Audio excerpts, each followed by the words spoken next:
Hello, what's happening, everybody? Hope you're having a beautiful and amazing day. So very happy to be here for show number 2496. Going to be kicking things off with the Crystal A, our 8th run of the FTL101. Working through our Type A ships first, only a few remaining, including Crystal A. Let's head on in and see where the day takes us. Somewhere fun, I'm sure. Before we do get a couple of final here in chat and your wonderful support. Good Corello, Funky Gornilla. There, Pig, Avil, Ordinary Epic. Hey there, Rat Pack, Dindy, Fallnin. What's up, AK Havoc, Gowante. Hey, Golgana. Hey, Stakes is High, Katsa Reggae. What's up, Reagan Balto, Floater, Spike 52, Herpix. What's up, Rockslide, Tennissan, and all the rest. Hey, before we kick this off, too, Vorlex, thank you for 5 months since we started this stream, in Rat Pack, thanks for 38 consecutive. Feel free to throw out some name suggestions for this fine vessel. Going to grab some names for our crew here, and we'll talk about our ship real quick and get this one started. All right, where was I? We're on Defamatory. Let me hide the rooms here. MGC or Machine Gun Contra. We got Devoro 32 and Zephyronaut.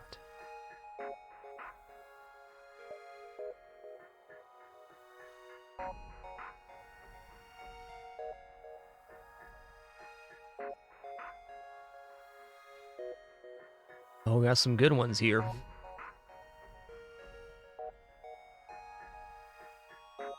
Making it a tough choice for me. Talk about our ship real quick, and then we will fix this up. So this ship starts with weapons that are exclusive to the Crystal A. You can also find these weapons in the Crystal sector, which is an extreme rarity in FTL. All starts with Crystal Vengeance, which sells for 40, and for crew, it has a very awkward layout. The sides of the ship are very far apart, which makes repairs a little difficult sometimes, but you do start with pretty decent weapons and 4 crew.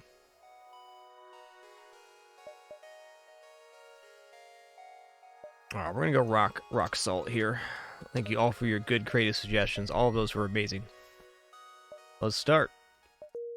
Alright, well, if you're new to FTL, it is the roguelike game of space exploration. Our goal is to work our way through 8 different sectors of randomly generated space on our way to a giant enemy flagship fight. It has 3 phases. This map right here represents 1 sector map. The lines within will be the Rebel fleet pursuit, pushing us towards the exit into Sector 2 and beyond.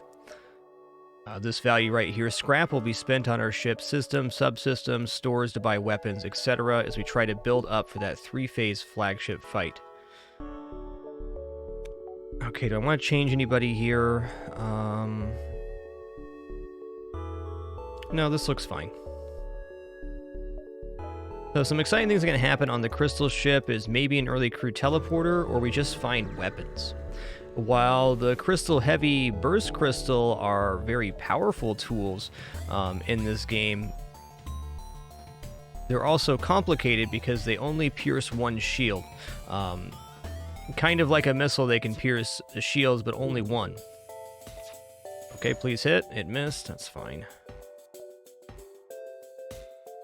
So when you start running into 2 and 3 shield ships, it's not as good.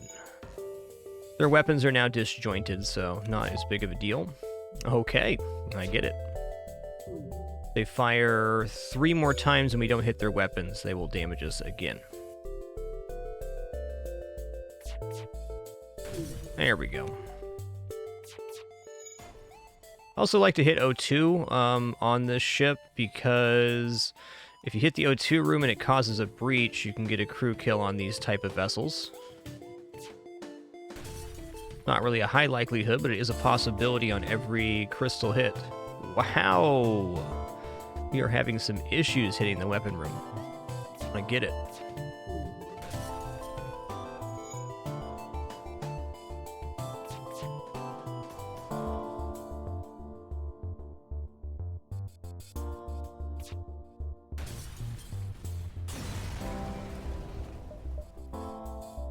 Ooh, Federation Station. That's a good quest.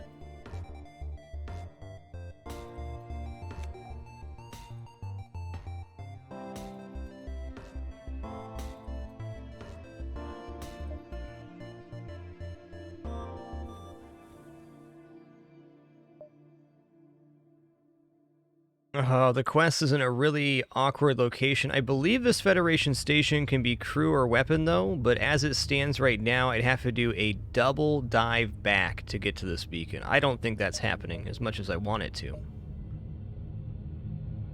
Yeah, there's no way I'm taking 2 dead jumps. Okay, hold up. If I go down here and I take this one, it's only 1 dead jump back. I probably should, just because the potential reward on this beacon. Let's take this jump and we'll make some decisions.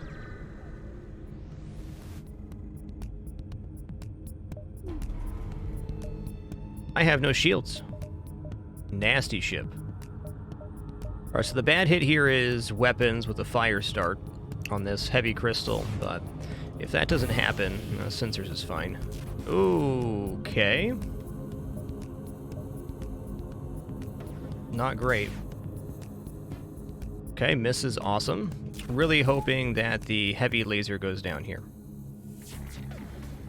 Good. Now they're going to cloak. Very interesting ship fights to start this one. This is one of the nastier events you can get in Sector 1. Avil, the crystal weapons have shield piercing 1, so they only go through 1 shield.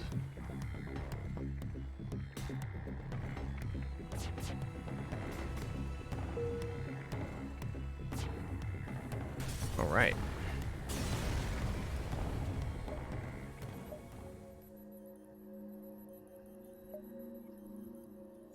One, two, three, four, 5.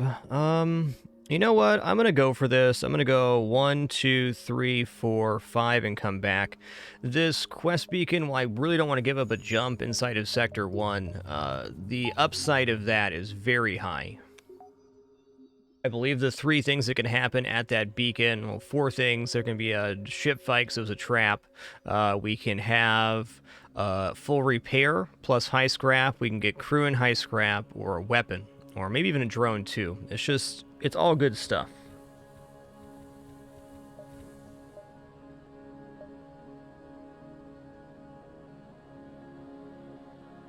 And it's only -1 jump, so...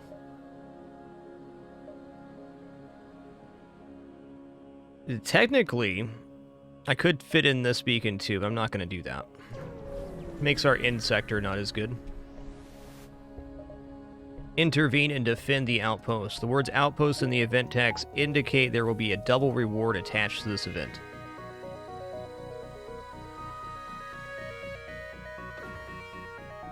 Yo, what's up, Cheesy Bob? Nice to see you, man. We are getting bamboozled right now. Artemis missile?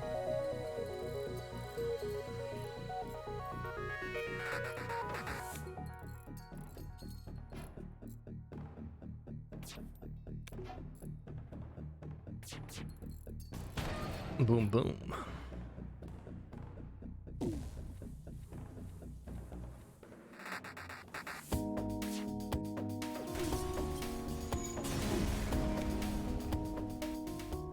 Nine and 19, really good. Oh, okay, okay. Does this change what I want to do?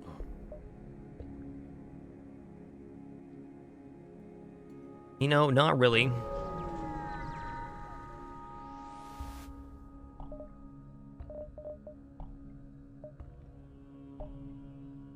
Alright, I'm gonna wait to the second store. This one before I purchase anything. Buying hacking here is fine, but I think I'd rather get crew teleporter if I'm going to buy a system really early. Or even more importantly, 2 shields would be really nice. But I'm going to wait until we get back to this store before I spend scrap, because then we'll know what's up. So we're going to go 1, 2, 3, 4. If this quest beacon was anything but the Federation base quest, I would do something else. But it is the Federation base quest. Okay, 1, 2, 3, 4. We go 1, 2, 3, 4. That's over here. 5, 6, 7.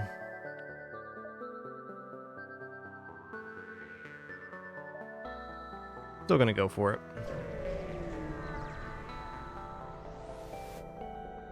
Demand a surrender of their goods. Okay, enemy FTL charging. At least this ship can't damage us. That's nice.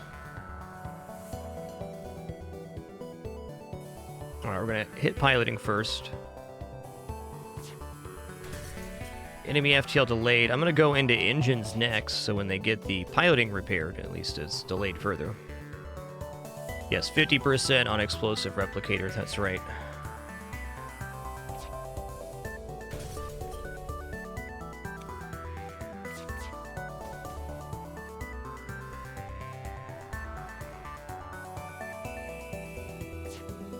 Oh, another note about the crystal heavy weapons we have not faced yet. Defense drones we're unable to shoot past with a single weapon anyways. Okay, let's check this out. What's up, Quest? You're very far in the corner here. You better be good. Okay. You find the planet at the indicated coordinates. Your initial scans show the planet to be barren and devoid of life, but you get a prompt reply when you broadcast on Federation frequencies. Hello, nice to see friends. We'll bring you up some supplies. That's basically the equivalent of 2+ high scrap rewards here in the sector. Great.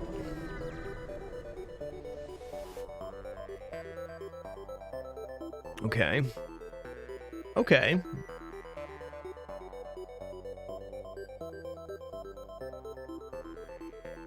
Okay, we're going to sell Crystal Vengeance here. I was kind of hoping for Crew Teleporter, though it did not appear.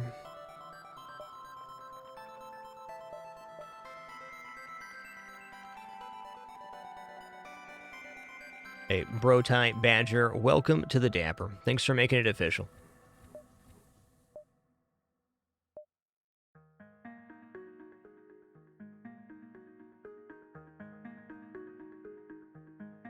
Yeah, drone control's okay. You're in Sector 1, though. Let's buy some stuff for our ship.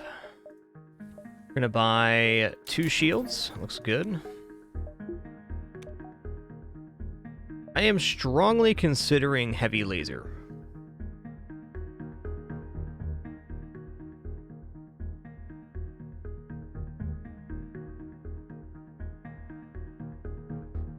You know what, I'm gonna buy heavy laser. It's not the best weapon, but it's the weapon we can use right now, and it opens up some possibilities on ships that have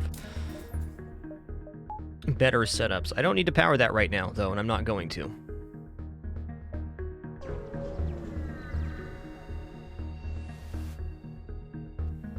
Gonna reject your offer, dude.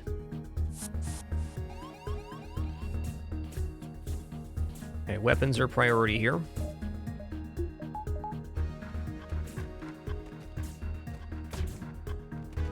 So where heavy laser comes in handy is if... Let's hit the O2, there's a breach in there. Okay, what's actually going on over there now? Explain it to me.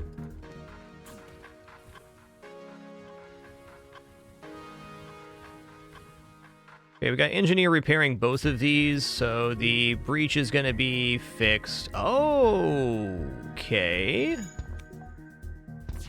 Another breach? Not quite. That is not an acceptable offer. Dude, he cloned and came back? The madman.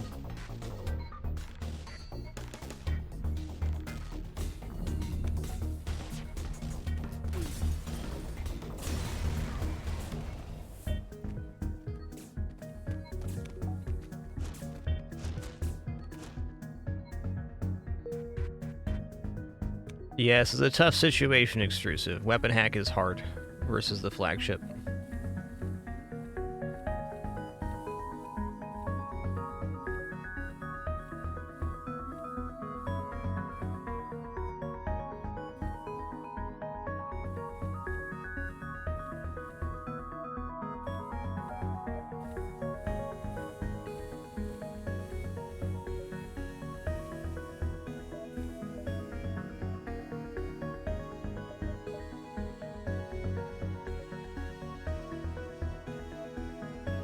Okay.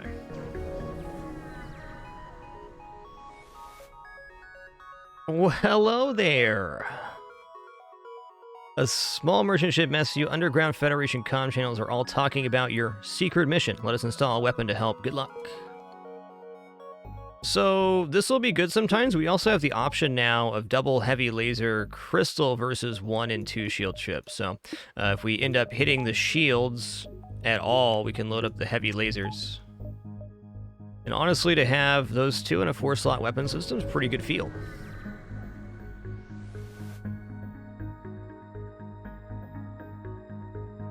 Yo, Giswiki, thank you for 28 months. Indeed, number for the base ships. Enjoy that lurk, Giswiki. And Cheesy Bob, thanks for 76 biggins. Much appreciation. Okay, well, this ship will have its shield stripped a lot easier by the heavy laser here. Also, very nasty setup.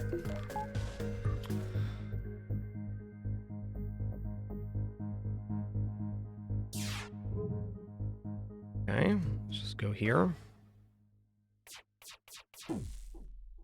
I'm debating what I should do here. Just fire this out. Okay, we hit. Good. I'm torn if I go for shields here, if I go for... Let's go for weapons. I think they're still going to get to fire here. Oh, they only got 2 lasers off. Beautiful. I'm going to fire both of these. And now that that's down, I'm going to load the crystal back up.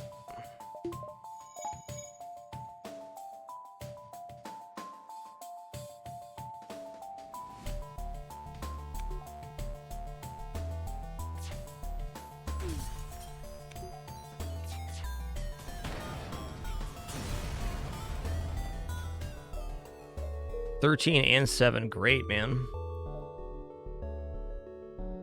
We do have a pretty decent diving ship if I spin the scrap right now, but I think I'm just going to head into Sector 2.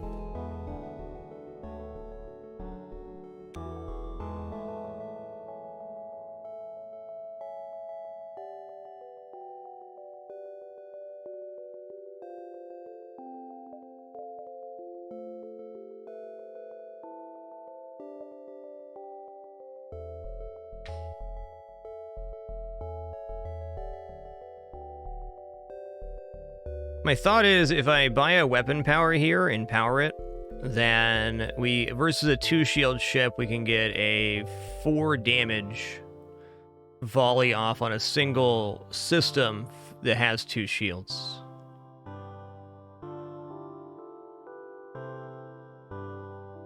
Extrusive, it changes a lot of things about the game. I wouldn't say it's inherently easier or harder. You can see a full changelog on that mod if you want to make a decision. But basically, if you're struggling to get a first win, the balance mod is not the solution to that.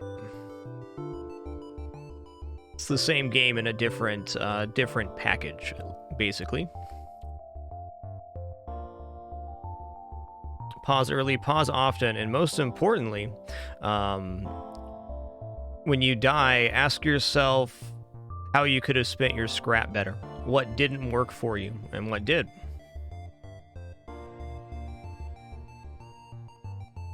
Okay, how much is it to get weapons online? It is 35.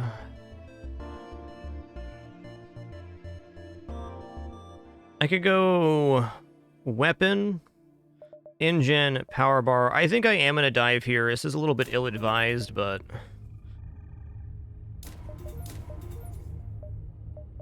I'm gonna do it.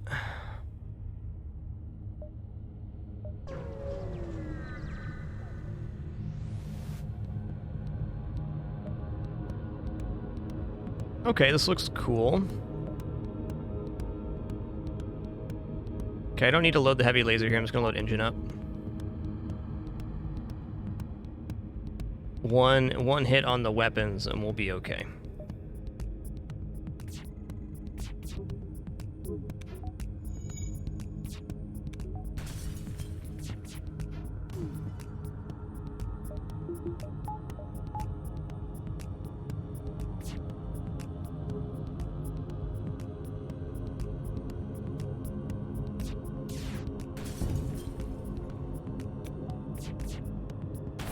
Ooh, there's a breach there.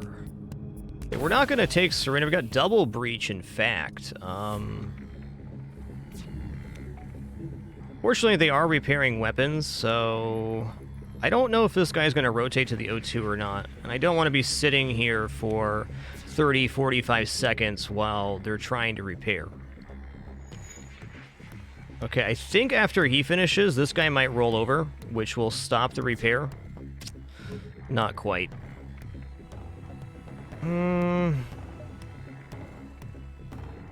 Do I wait this one out?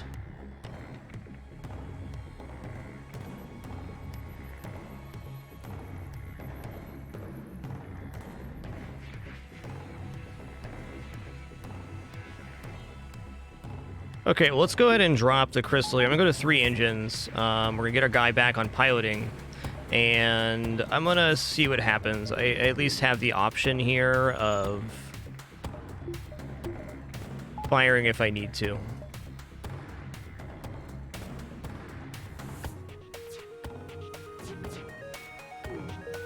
Yeah, that's what I was worried about.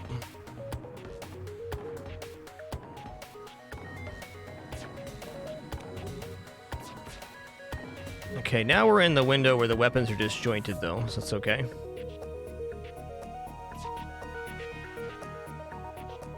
There's that dodge we needed. Kind of using RO2 as a marker for where they're going to be at. They're probably about 30% lower than we are right now. Hey, dear Bartug, thanks for 27 months. Thanks a lot.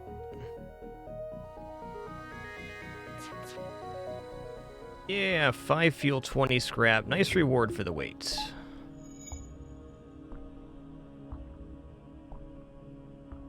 Greenhouse Adventures, thanks for 3 months as well. You keep watching, I'll keep streaming, partner.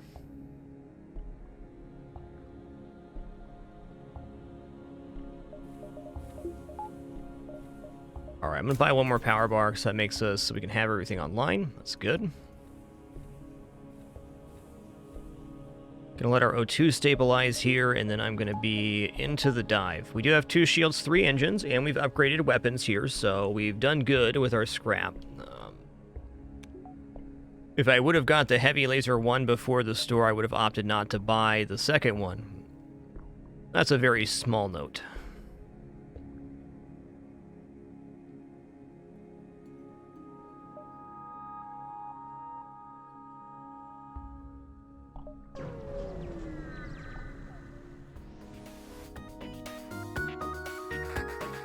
Bit of a yikes here.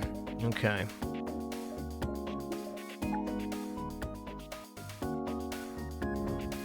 So I'm going to fire out the heavy laser and then fire all of the crystal weapons behind that. Hopefully disabling this. Okay, that's fine.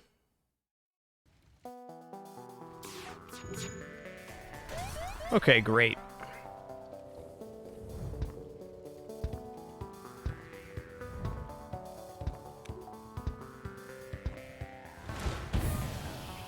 Okay, well, non-shields is good.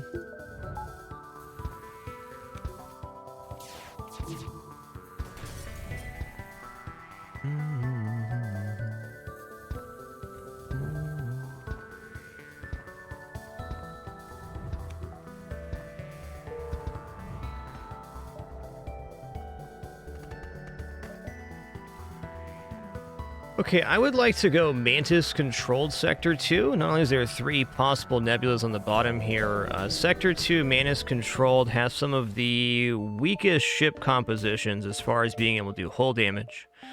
Yeah, there's Mantis boarding, but Mantis suck at repairs, so there's often crew kills here as well. Rat Pack fire spreads from square to square. So if a fire is here, it can go both to the weapon room and to the empty room. Has nothing to do with the room being filled with fire, only which squares are adjacent to the fire.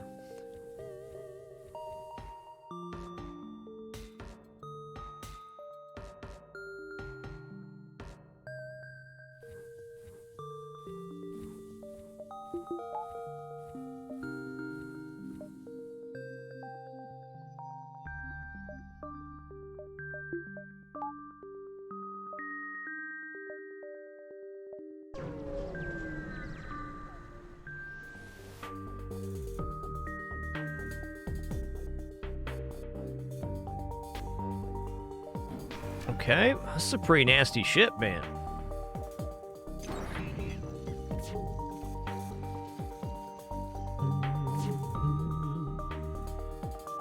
Get back to our system, shall we? Miss there is very good. Okay, I'm gonna go for a weapon hit first. We'll see what happens. Okay, that worked. Ooh, okay. Well, in that case. Okay, they got big O2. I get it. I'm gonna go for shields next so we can heavy laser here.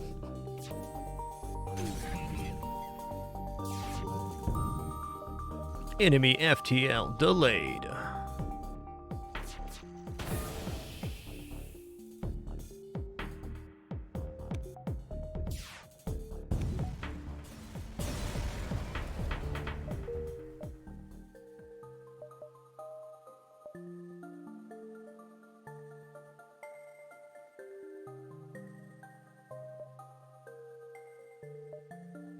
Okay, here next, we got lots of room to wiggle around here. We do need to leave through this here. Noted.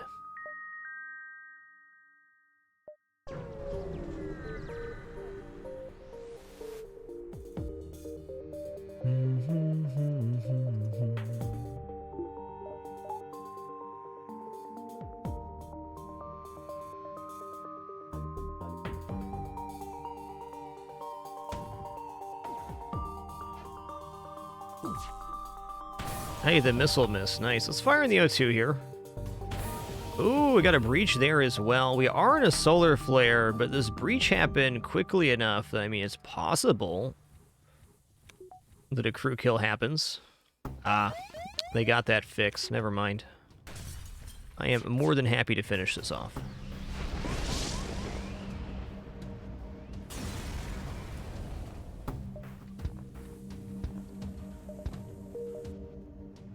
Okay. I would like some jumps before the store, that's for sure. How many jumps can I get here before the store? 1, 2, 3, it looks like. 4, maybe. No. 1, 2, 3. This is 4, and then we're headed over this way. So 3 more jumps before the store at 28 scrap is not bad. Brozok TV, thanks for 15 months. Enjoy your rest, dude. And Zelt CM, thanks for 7 months as well. Well, here's to hoping. It's been a pretty good run so far. Our scrap estimation's been pretty good.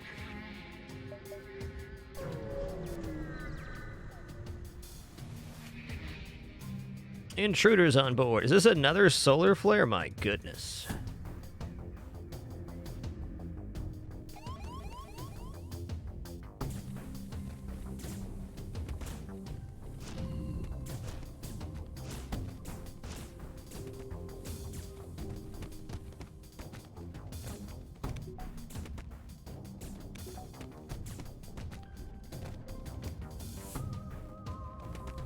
We can get out of here before the solar flare, and I will.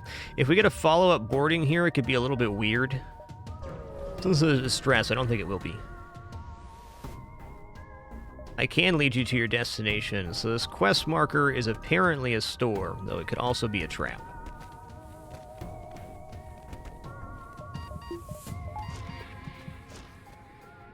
Don't die. Yikes. I was one well-trained human.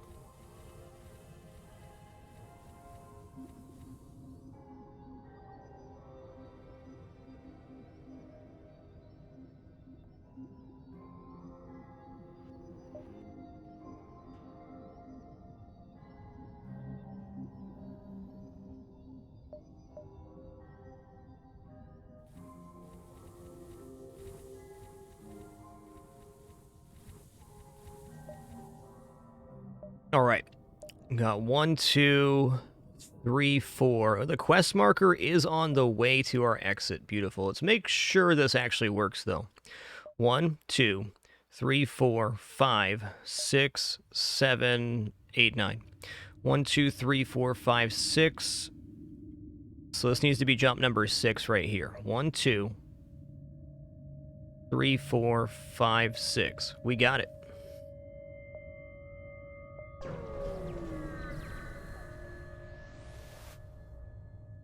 Attempt to download. Okay, we got sector update. Interesting. Does this change what we want to do at all? Maybe.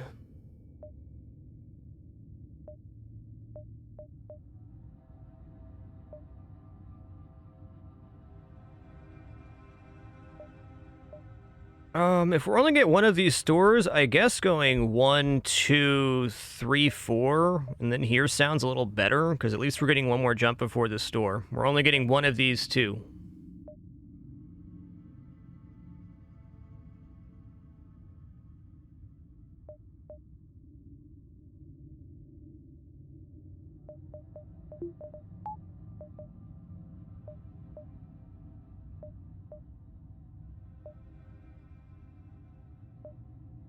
Yeah, this is the only real option here. I'm going to go 1, 2, 3, 4 down, and then over.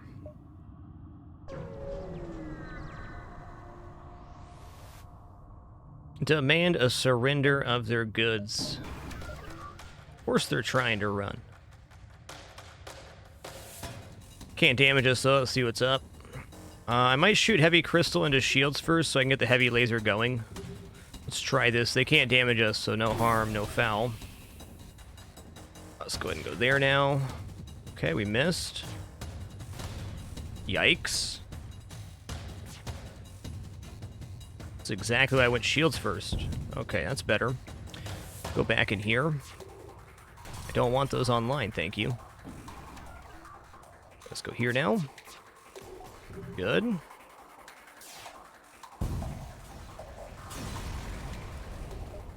Defense drone Mark 1, our second free defense drone of this run. Should also keep in mind that this quest marker, it says it's going to be a store, or the quest said it was going to be. It could still be a tarp.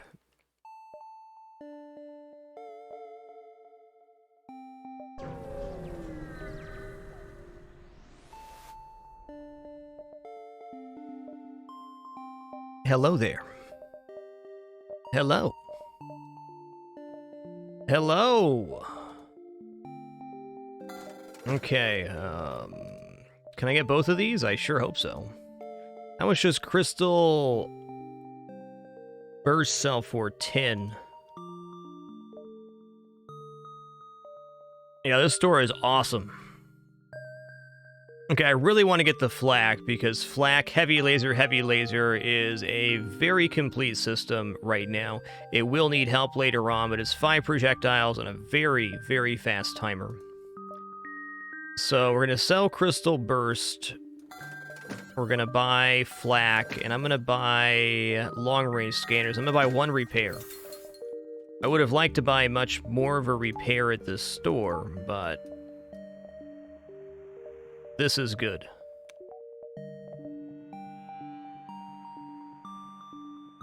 Also, this might be a repair for us, too. So we're going to go 1, 2, 3, 4, over and down. Aid the civilian ship. Prepare to be crushed, Manti.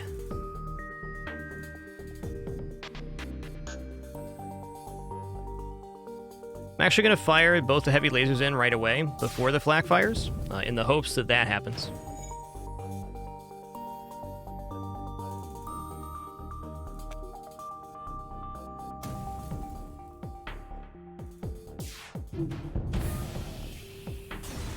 Big bada boom. Yo-ho, civvies, you're welcome.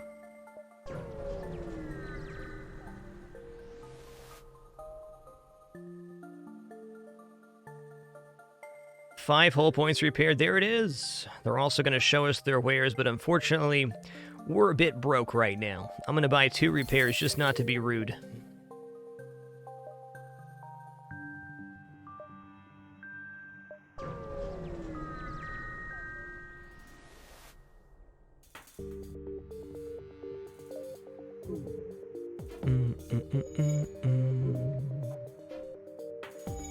Oh, hey, just going to say a quick thing here on my upcoming days off, taking a few days off after today's stream. Going to be reading transcripts of the closed captioning on stream. If you're using the closed captioning feature, there's a ton of options on ways to modify the text and position if you click on the cog. But if you see any words being misrepresented in the text, I started a closed caption suggestion channel in the Discord because I'm going to be slowly trying to improve that through text filtering, replacing words that are being misrepresented. So I think the most common misrepresentation of words happens when it's using like a city or country name in replacement for a word, or a person's name in replacement for a word. So I'm trying to get all of those filtered out, anything that I would not say in normal dialogue.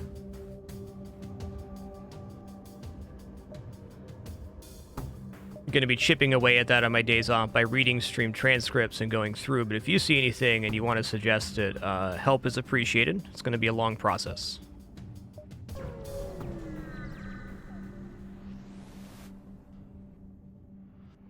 Hey, the civilian ship. Okay, finally a ship that can't damage us. Yes, for iOS, is this game on Switch, you have to go into the accessibility options inside the settings menu and activate closed captioning. For Android and PC, there's just a button in the bottom right of the video player.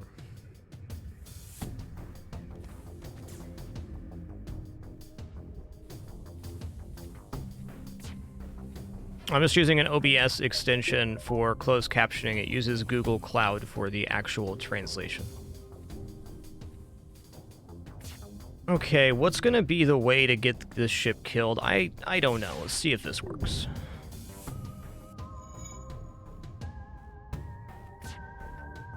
I think there's no way we get a crew kill here, unfortunately. Oh, they have level 202 as well.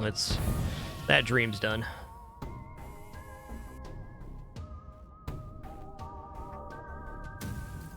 Okay, top right for Android. I don't know all the systems. I just know that it's available naturally on there, but you have to go in the options on iOS. Okay, let's go over here. I think the closed captioning as it stands is pretty good, but if I just take a few hours each week to read transcripts, it'll be a lot better. Okay, that's a triple mantis. I see you there. We're just going to vent the ship except for this side so that the mantis get pulled into the med bay. Later, taters. Dude, don't chase my man. Yes, he is tasty.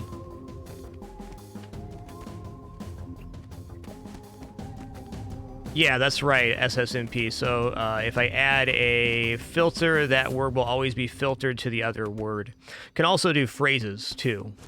But that's why we only want to replace things that would not be used in normal dialogue, such as city names or capitalized people's names, things like that.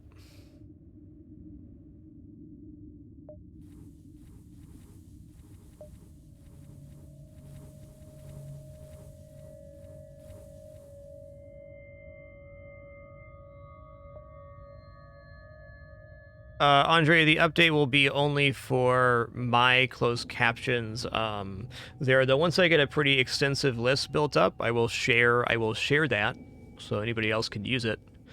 But it's only updated on my side as I'm creating a text filter list.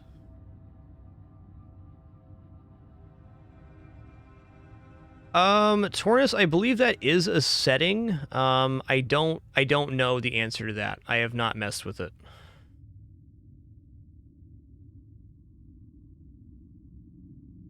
Actually, I do think that is a setting somewhere in the menu, Tornus. I think we have that disabled where most channels have it enabled. Not sure, though.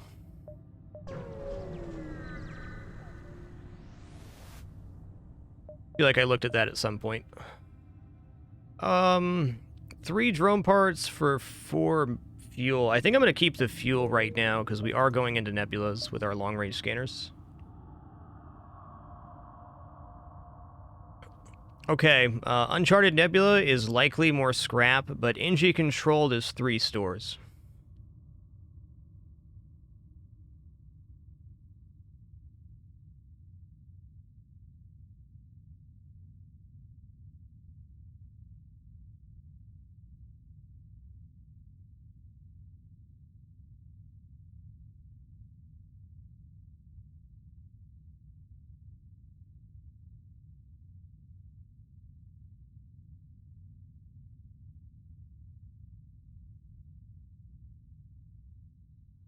I don't know, Taurus, sorry. I don't know where it is in the settings.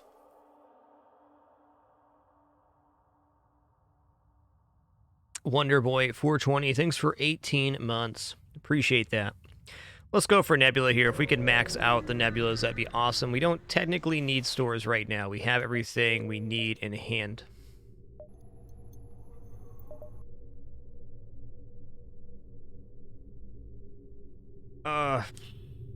Just getting weapon upgrade here is pretty good.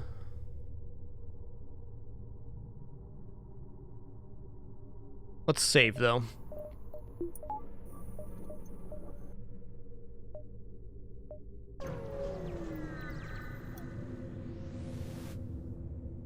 Okay.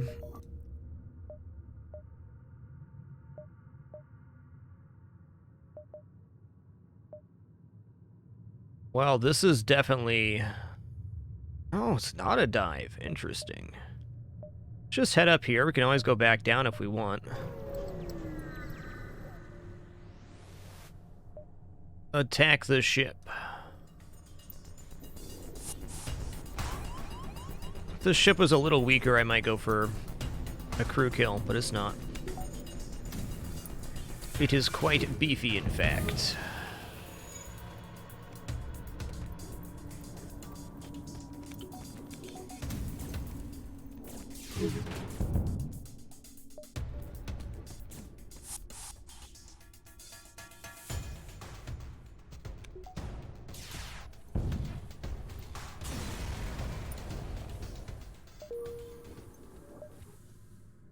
Okay. What's gonna be in the store that's gonna be so great for us? Do I skip this store? Could feasibly pick up hacking at this store by selling Crystal Heavy Mark 1, or I could even take a jump or two before the store. Just one. Crew Teleporter is out of reach right now. 90 scrap for Crew Teleporter.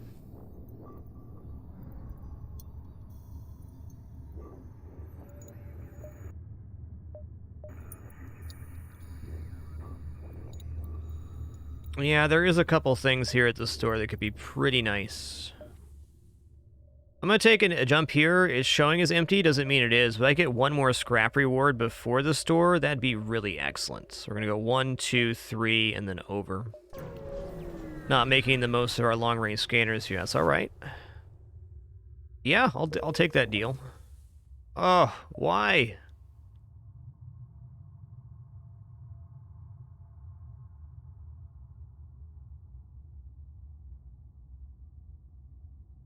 I dare say I should probably skip the store to head over this way and get all of these scrap jumps. That's tough.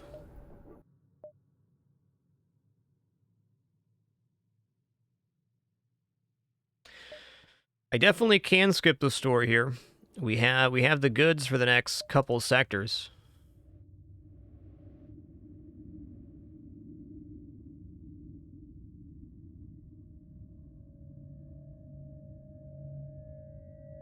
Yeah, I'm gonna skip this store. I don't want to, but it's definitely not a bad idea.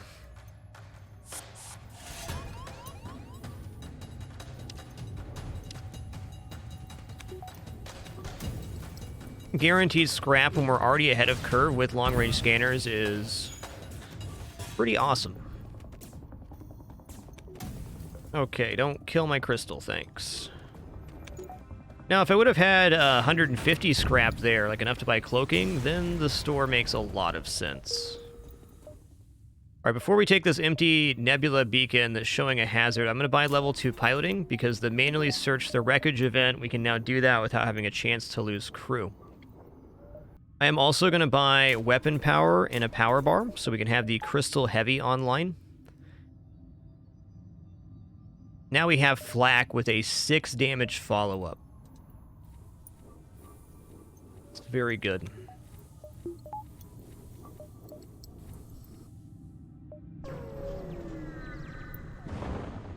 Now we can save for a while. Prepare to fight, man. Okay, we have beam drone showing. I don't like that. I'm gonna go heavy laser, crystal heavy. Actually, I'm gonna go 2 shields and only crystal heavy, so that we're completely safe here.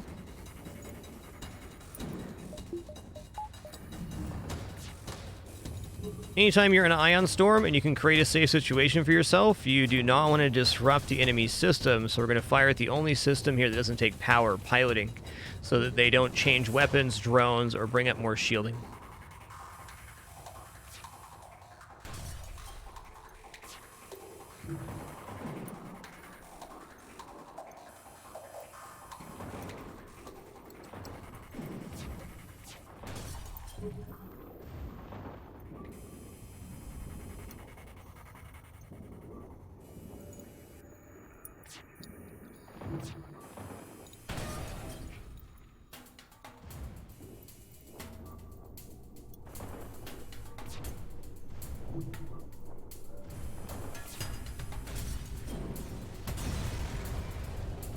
"24 scrap a do."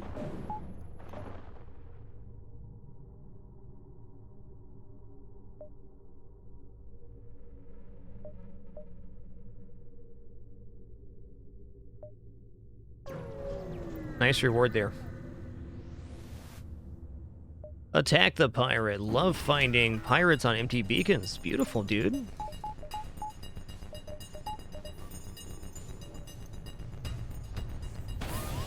Okay, I'm gonna open the doors here. I'm gonna collapse in the crystals. Crystals take less oxygen deprivation damage.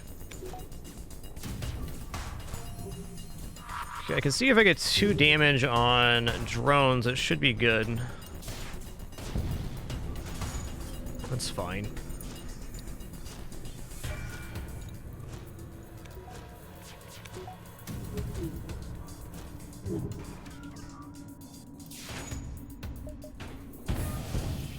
Dead. Hermes missile. Okay, Hermes sells for 32. That's a very nice scrap reward from a beacon that was not even showing a fight. Wonderful.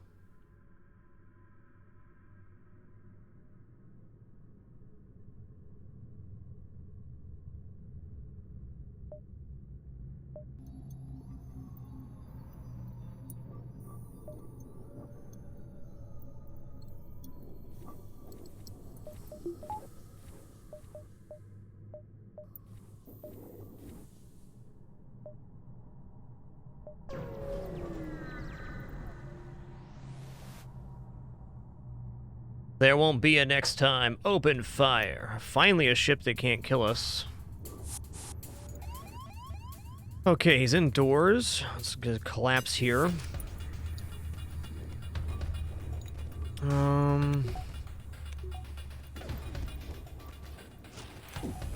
Let's try this. Oh, they have 2 shields. Okay, I get it now.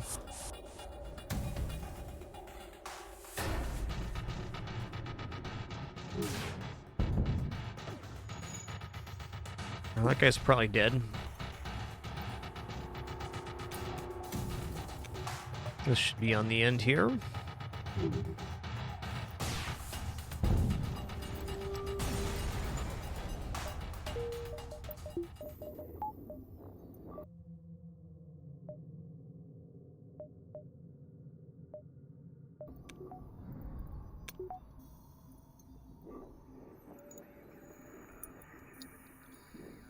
Since these are all nebula jumps and our offense is very powerful, I think we should consider double diving in this sector. See where the rest of it goes first.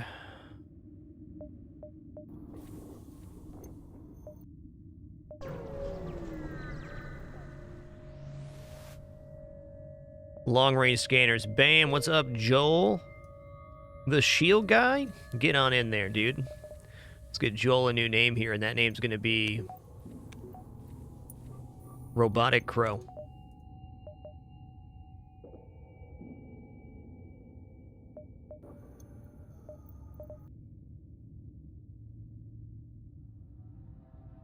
I basically have 5 jumps to the exit here.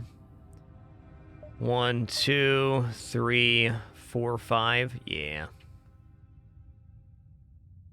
So kind of the temptation here is to go here and then head up and over and go all the way down to double dive.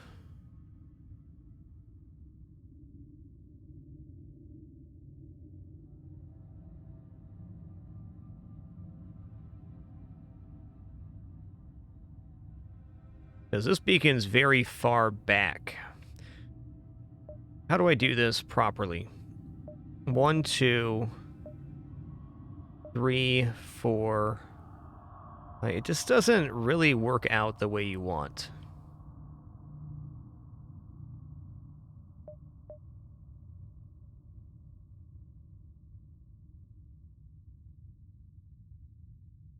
We're going to go here, and depending on what shows up here, I may dive on this side too, but this jump showing that has scrap on it is first for sure.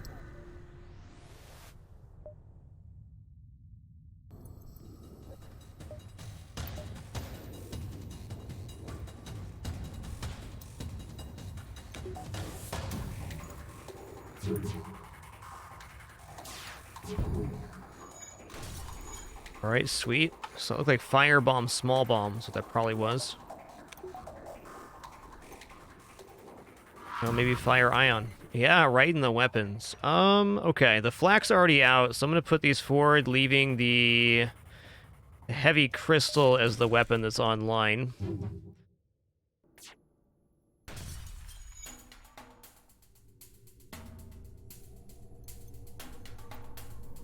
It was definitely 5, not 6 or 7. Still 80% fleet pursuit inside of Nebulas. Coda 11594. Thanks for 80 months. Much appreciation.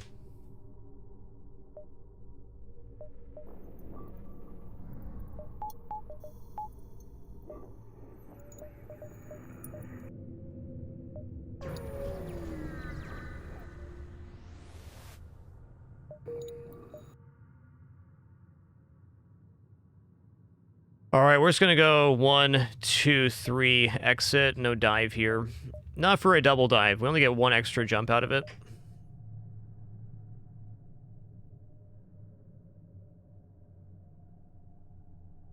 Go 1, 2, 3, 4, 5, 6, 7. No, just 3 here is adequate. Long-range scanner, boom. Alright, so this ship would have gotten away from us had we not done that. Also, it's very likely the ship tries to run, and if it does, they will double fleet pursuit, so we don't want that.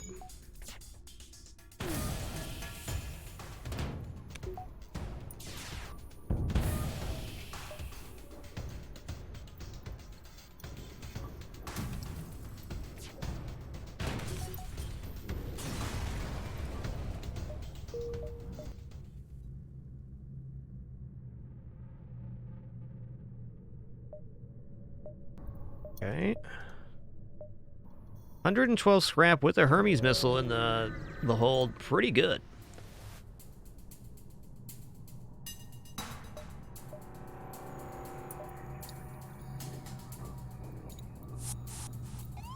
Metatron, that event with the long-range scanner blue option, if you don't have long-range scanners, you can do a coin flip, and if you lose the coin flip, it's double fleet pursuit.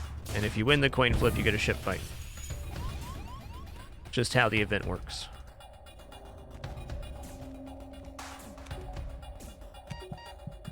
Get healed up here.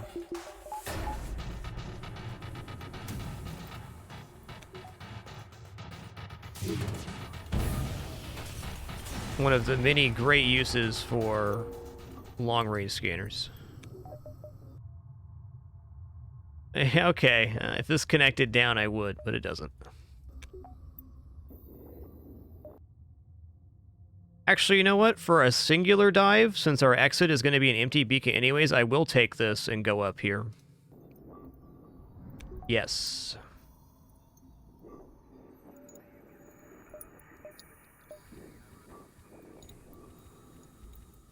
Wait, you're door guy now. You're shield guy. I am very confident we can deal with a 3-shield ship that's going to be our dive ship.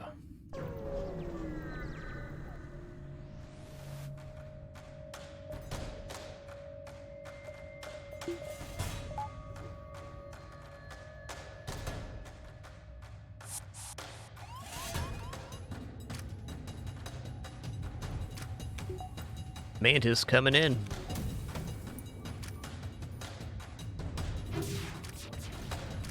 Yikes. Okay.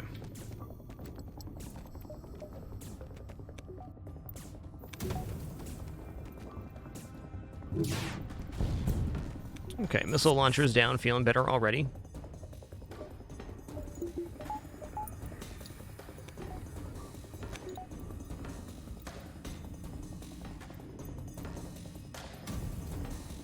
Metatrons, perhaps as a clarification, we knew the ship would not get away because we had the blue option for long-range scanners.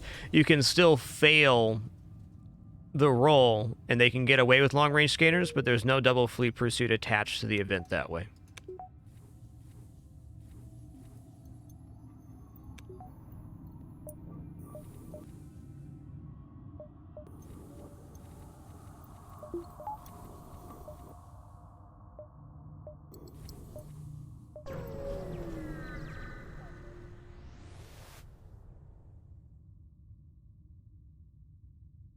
Attack the pirate. Hell yeah. It's trying to be a really monster scrap sector. Okay, ion intruder in the O2. A little awkward. I'm actually going to fire these out first. Well, it didn't work out. Please hit. Thank you. Alright, they're coming in shields now.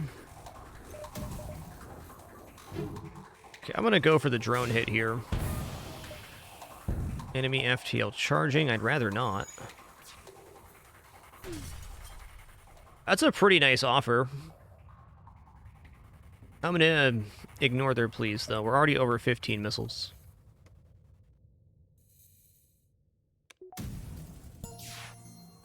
Okay. Stun bomb, alright, that also sells. So we now have 54 scrap worth of resource in the hold.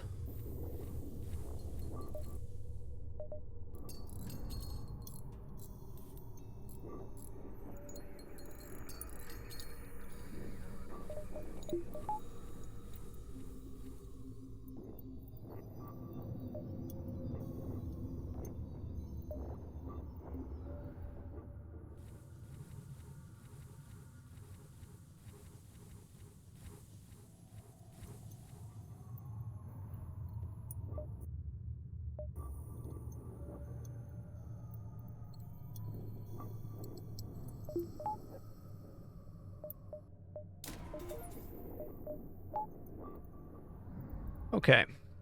Not going to buy anything else. I want to save for a store here. We can have a really big store in Sector 4.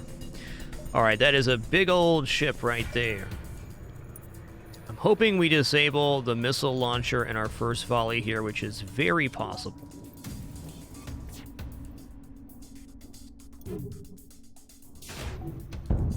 Yes. Oh, I didn't even fire the crystal. Whoops.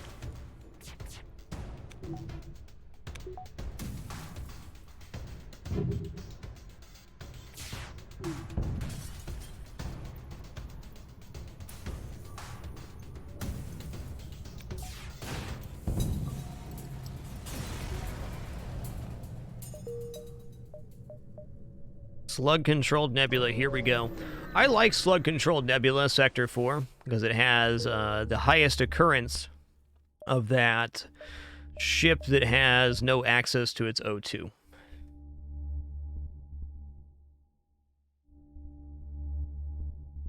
Since we are in a nebula-controlled sector, and if there's going to be 2 stores here, it is very likely one will be on a white beacon, one will be on a blue beacon.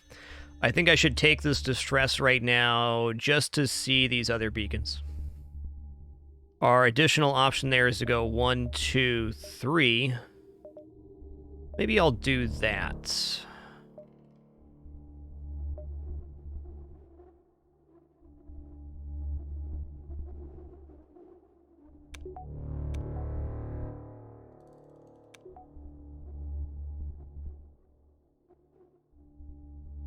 I really want to see this store. Let's be real, just buying 3 shields right now is very good.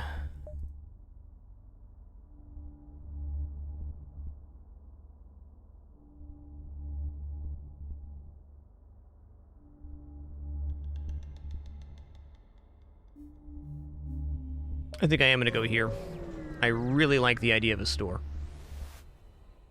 They hailed him. Whoa! Whoa! They've got a weapon system. Okay, if this goes well, we can actually get a hit off on the first volley here. It went good. Holy guacamoles.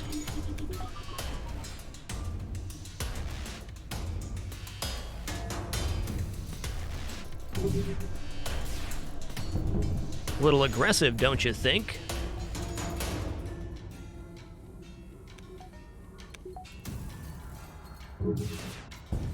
That is the kind of ship, if you have a bad weapons system, that can just ruin your day. Hey, the reward was worth it.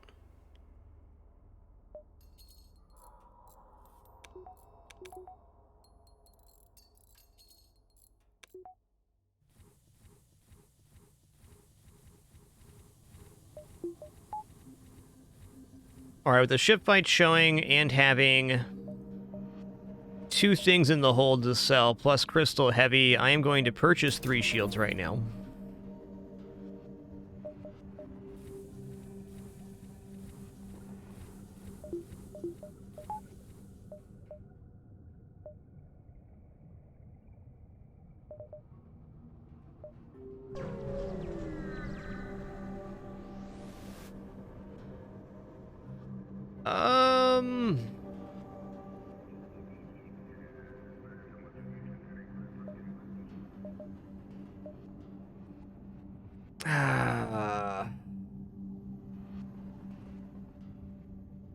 Is this the one where they steal scrap from you? I think it is. I think we should say forget this.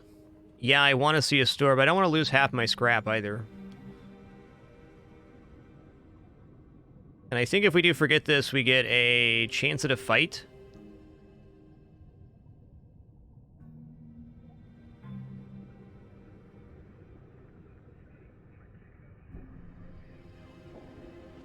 Yeah, I'm going to say forget this. Yeah, okay, good thing. You prepare to leave, but notice noises in your ship. It looks like the merchant was trying to stall you while they hacked into your systems. You barely have enough time to order red alert before military ship flies through the clouds intent on your destruction. Slugs, man. We made the right choice. That could have been a store. In fact, I think there might even be a possible repair attached to that if you win the roll. But if you just keep saying yes, they can steal scrap from you and just jump away.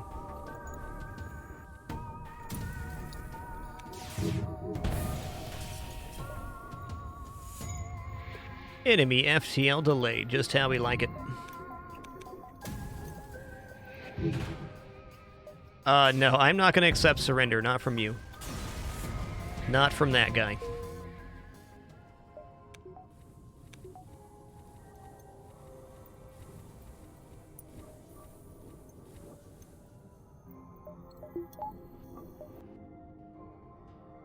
Alright, we're going to follow the Scrap-a-Doodle train right to the station. Attack. Alright, this ship cannot damage us. They're also not boarding here, so this is a good opportunity. Grab a little smidgen. I'm already up on weapons, okay. How's piloting and stuff doing? Fine. Ion Stunner does complicate the possibility of training shields, but that's all good. Let's drop this for this. And while we have this opportune moment, about an hour and a half into our Wednesday broadcast here, just going to stand up, stretch my legs real quick, use the restroom, and grab a very quick snack. It'll be about 5 minutes for this break in total. So thanks for your patience during this brief intermission.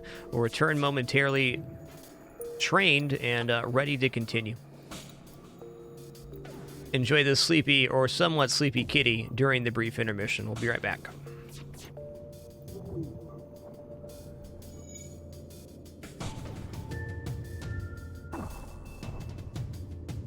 Okay, before I stand up and forget here, let me get all caught up. Coda, thank you for 80 months once again. Crescent Fresh, thanks for 8. And Doctor Feels Bad, thanks for 9 wonderful months.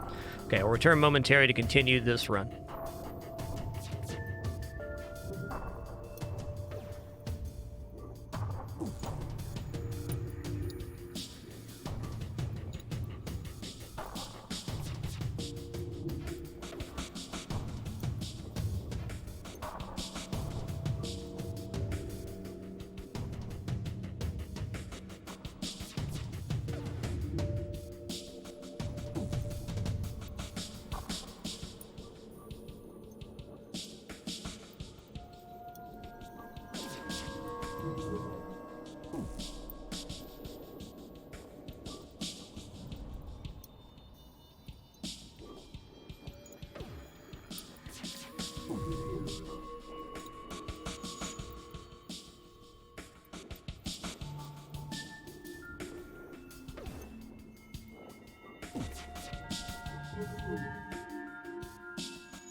All right, we have returned. Thank you so much for your patience during that brief intermission. Let's head back into our run here in Sector 4. Got ourselves a decent training ship.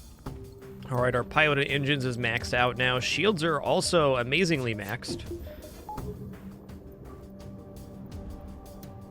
I guess Crow was half trained when we got him here. All right, so we're going to go for a O2 hit.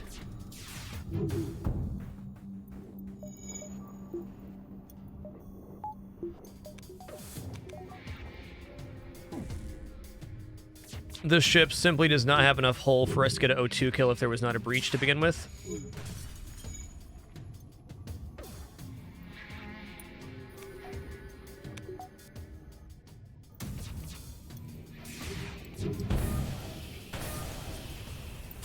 Welcome to Breach City. Population, you. Hey, it's a store.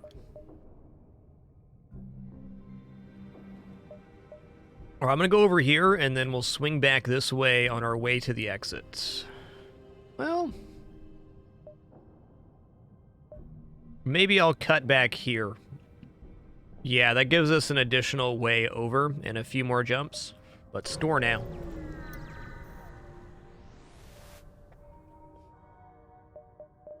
Oh, hello. Well, I'm going to say that with a second flak appearing, that hacking becomes less necessary, though it'd still be nice. We're going to sell Crystal Heavy right here because we're loading in double flak, double heavy laser. Right now we can just do flak, heavy laser with the flex option of additional one layer later. That is 8 projectiles on an extremely fast timer. I'm going to purchase backup battery here. Backup battery gives us 2 flex power we can have temporarily. There's our engines. And I think just a nice solid repair here to 23. Sounds good.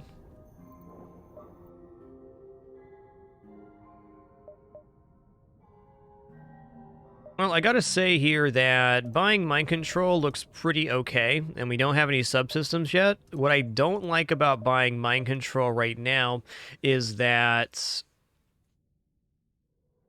we don't have any way to see inside enemy ships, lifeform scanner, or slug, and we have another nebula coming up after this, so it'd be very underutilized right now.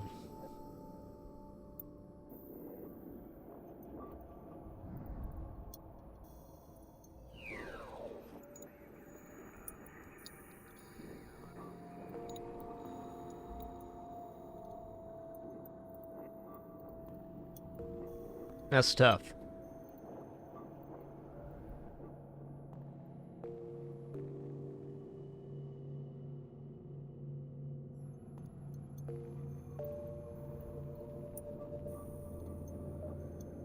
Yeah, I don't think mind control has enough raw value right now to take. What I do think has raw value right now is 4 engines and a power bar. Or just buying weapons. Okay, I'm gonna go 4 engines, power bar, and then our next scrap will go into getting this heavy laser online, which we just made the power for. Okay, we're going back here. We're gonna head up and over, and then down this way to the exit. Beautiful.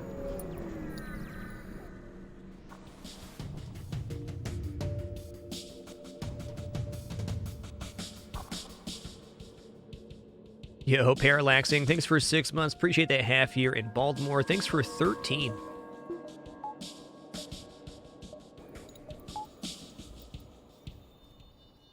This ship has the smallest possibility of hitting us. I'm going to try to do a flak in the O2 here, or heavy laser in the O2, rather. I was hoping for a breach. If that breach didn't happen, we're not getting the crew kill.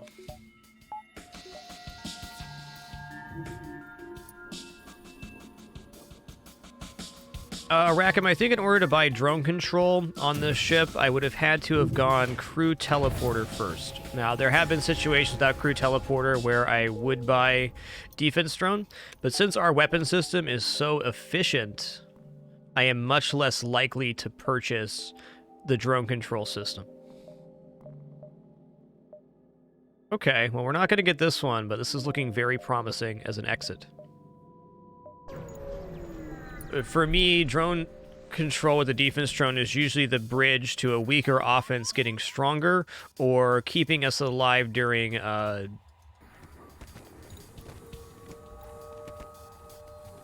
crew teleportation. So I think anytime you see a drone control with a defense drone, you should really consider what value it adds to the system, because often it's a good purchase.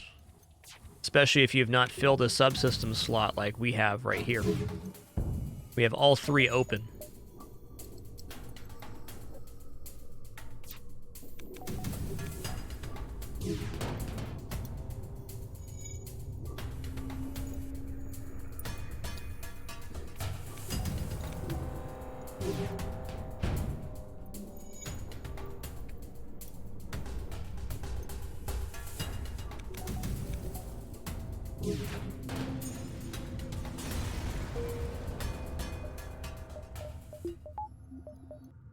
I'm feeling pretty decent about this run right now.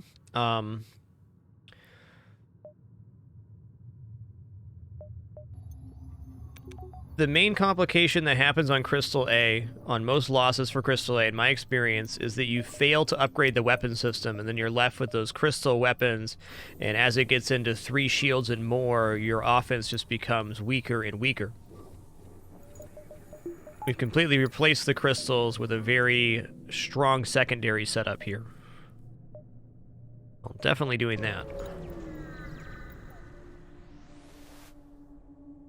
We're going to attack the ship. I don't purchase unknown weapons from pirates. Okay, a couple times I have, though.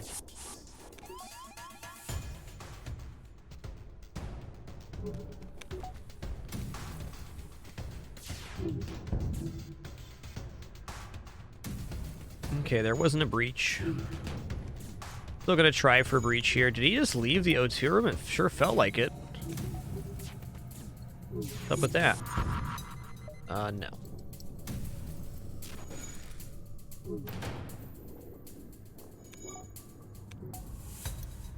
Is anybody below 35 health? He's at 38. Okay, good. Below 35 means that that small bomb could kill. Be wary of those margins. Okay, there is another store here. Now the question becomes, is it worth taking this jump as well? So if we go 1, how many jumps do we have to this jump here? 1, 2, 3, 4, 5. If we take 5 nebula jumps, that's basically an extra jump because each nebula is 80% fleet pursuit, 80% of this line, and we're in a nebula designated sector. So we're going to go 1, then we're going to go 1, 2, 3, 4, 5. This should work out. If I cut this jump, we should be able to get all 4 of these plus the store.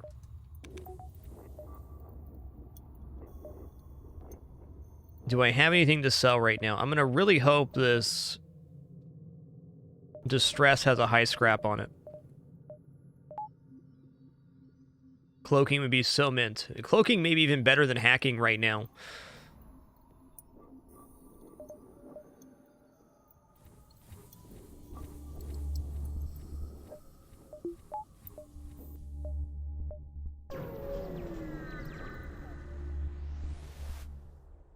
Hail them. All right, excellent weapons you got there, my mans. I'm going to fire the heavy laser into the O2. I'm going to assume this double flak takes out the weapons. Should. Ooh, it didn't. Okay, we got a breach. Got a breach. Okay, breach there is really good. Okay. I'm going to go flak, heavy laser, for if they get the O2 repair, we're going to pop it. I think we finally executed a crew kill here. Well, they might get that.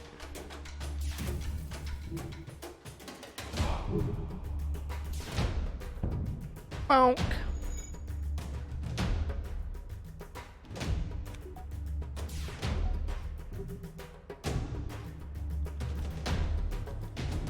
I think it's only our second crew kill on this ship, which is pretty rare, because often with the Crystal Heavies you're able to do that, though all ships we face in Sector 1, Sector 2 could damage us. We didn't have any freebies.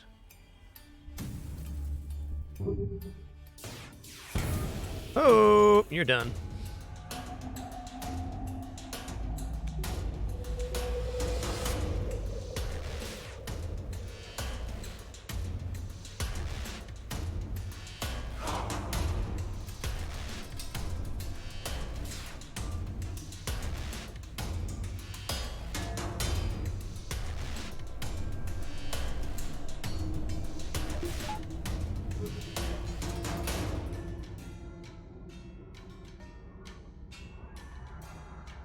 Got him. Take that, you stinky pirates. Ooh, double reward, so we are enraged by cloaking. Yes.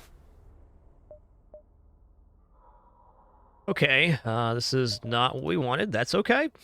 I understand.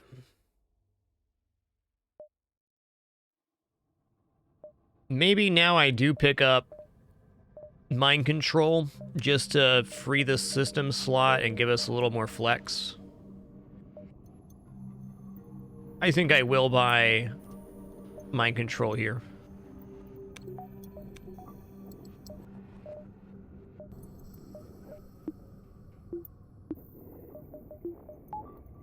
Instead of buying mind control, we can just bring the second heavy laser on too.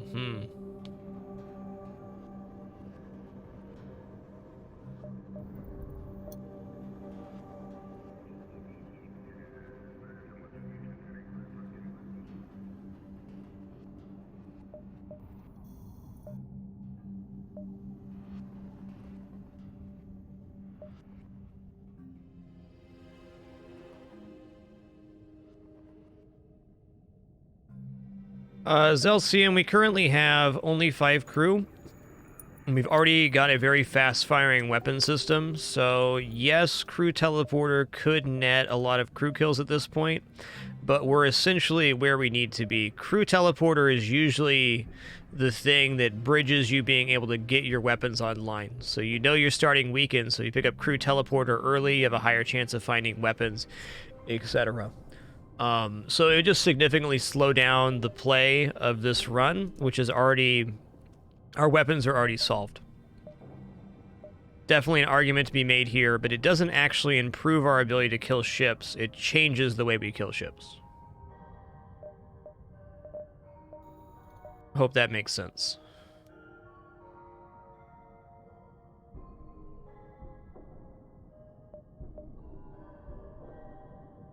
I think we do have the option of skipping the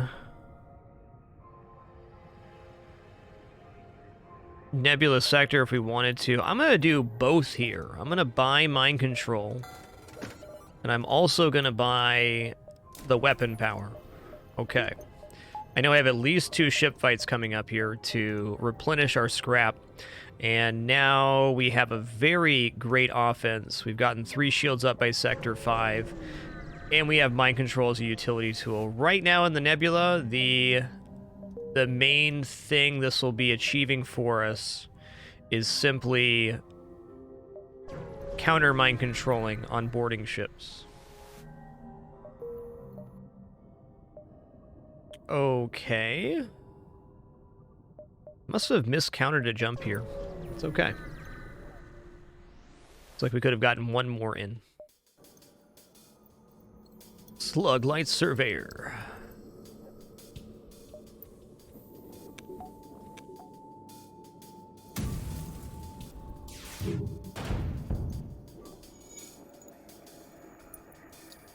Until we can see inside the enemy ship, there's no mind control that's going to be happening. No.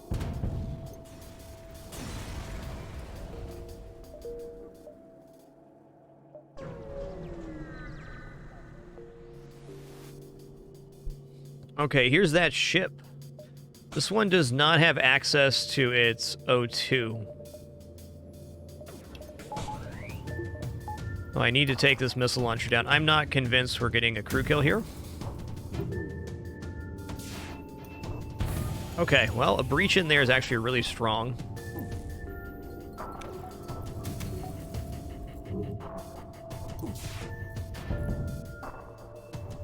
Okay, they're also trying to run. We're not going to get a crew kill here. Fair enough.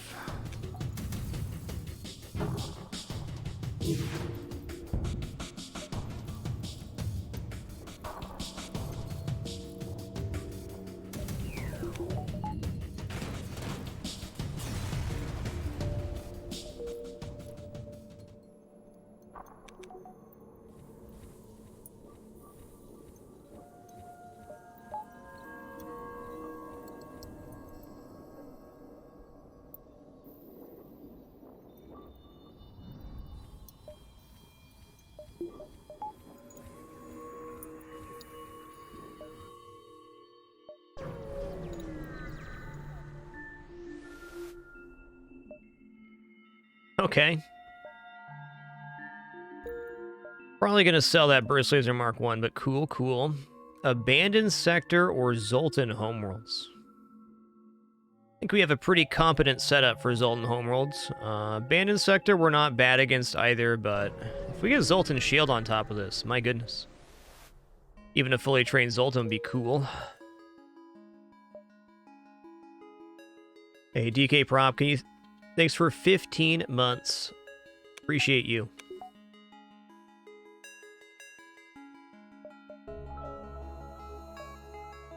Asteroid Field Distress. I don't remember what the empty distress in the asteroid field is.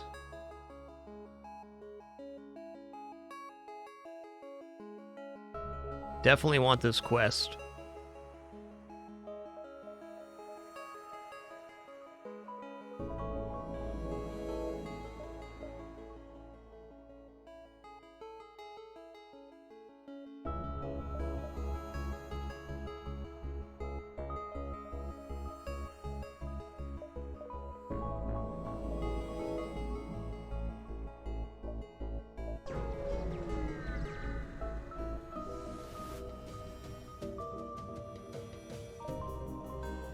Okay. We got space pirates. Now, I can't mind control them until the shield's down. I'm actually going to move our shield guy over here. Oh, hey, this guy is going to become the sensor guy. This is going to happen.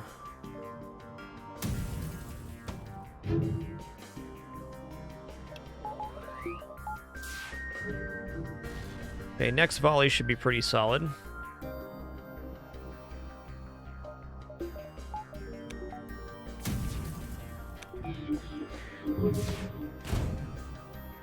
Whoa! Please don't kill us, we'll give you everything we have. That's a really nice offer. The chain burst laser also sells for 32, so they're basically offering 64 scrap. I accept. And before this missile reaches our ship, we're going to jump away from this beacon.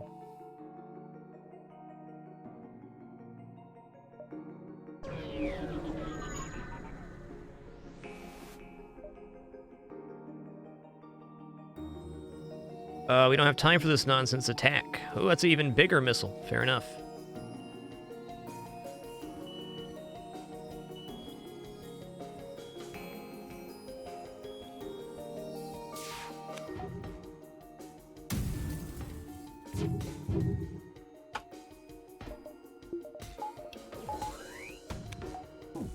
Yeah. Okay, let's go here. Okay, that's fine.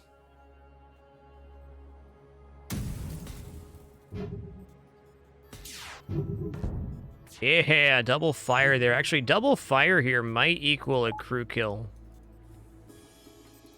Let's keep an open mind for that. If the O2 goes down right now like it just did, and then I can mind control them.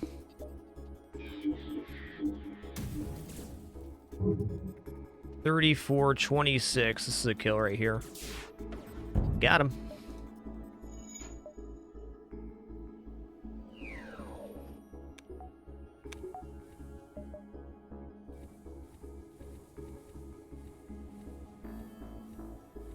Yo, Rylox, thanks for 9 months. Much appreciation. Tennyson, I'm currently only using the prediction system for Spelunky dailies. May do some more predictions in the future, but to be perfectly honest, there's also a lot of negative behaviors associated with gambling or with wagers in general, so I'm not going to be using those for everything that happens. I think it's a fun feature, but just like with all things that are enjoyable, a little moderation is the key.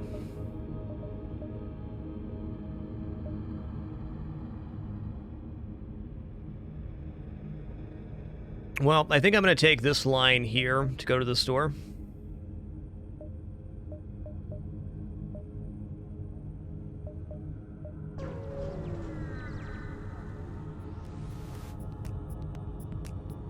Yikes, man, these ships. At least we have a store on the horizon here. Okay, they're currently trying to fight in the med bay, and I'm going to let them. Also going to run this guy up here real quick.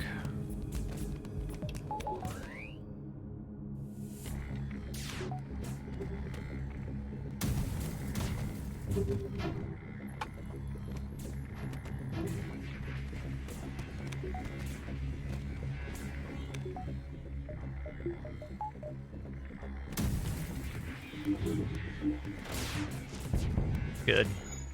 That's all I wanted.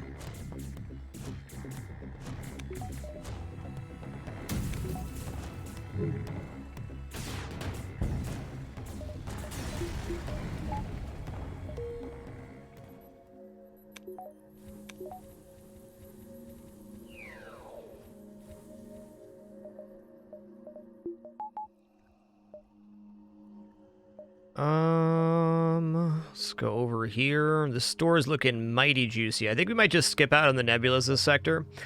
These are only half fleet pursuit nebulas, so we're going to lose a little bit of scrap value on that.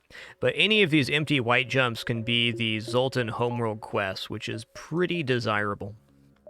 Okay, I'm going to buy 2 power bars right now, so we can have our mind control powered and 4 engines and our weapons.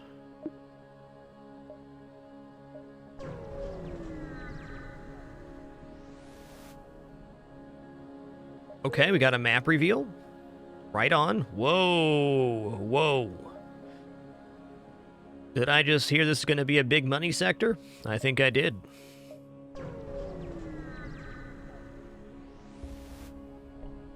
Participate in their study, stiff dough and scrap. I'm in. Hell yeah, this is the one right here. An unarmed Zoltan transport vessel is slowly making its way toward the beacon here. They hail. This is a Zoltan peace envoy. We carry no weapons or shielding and rely on the mercy of others to communicate our message. I'm gonna hear these guys out. They continue.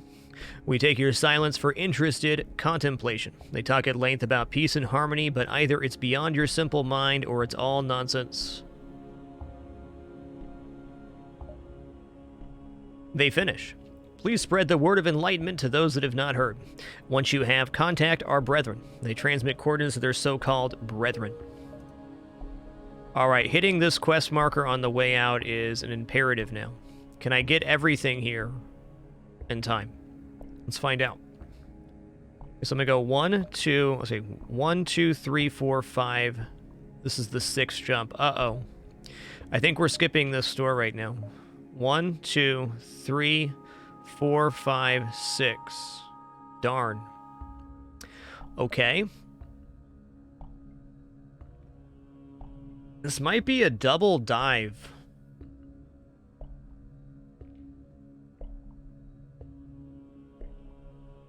Bit of a yikes here, actually. I really want that Zoltan Homeworld quest, but I also really want these stores. And if I skip Zoltan Homeworld quest, I can go 1, 2, 3, 4, 5, 6, and get both stores.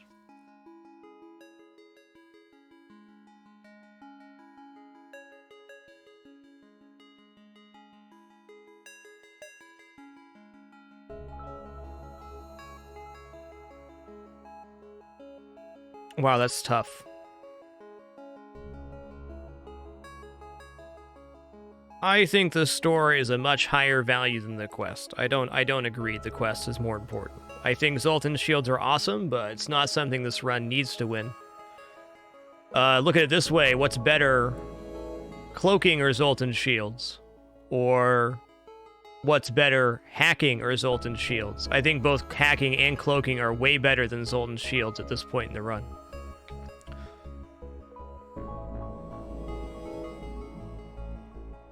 If the store beacon was just a little bit further over, we could go back here to dive.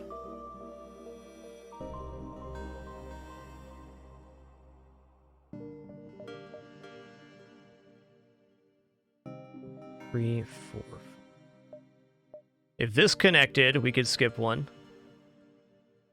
2. Maybe there's an alternate option here. 3, 4, 5, 6, 7. Okay, here's an option. We skip this quest. We go 1, 2. These 2 is 3, 4, 5, 6, which is this line. Then we take the quest 7, and then we double dive here. This way we get the Zoltan Homeworld quest, and we get the store for double diving. Even if we don't get hacking or cloaking here, we can get up to 6 engines, which would make the dives relatively safe. And with an offense of this capacity, the odds of a critical failure happening on a double dive is pretty low.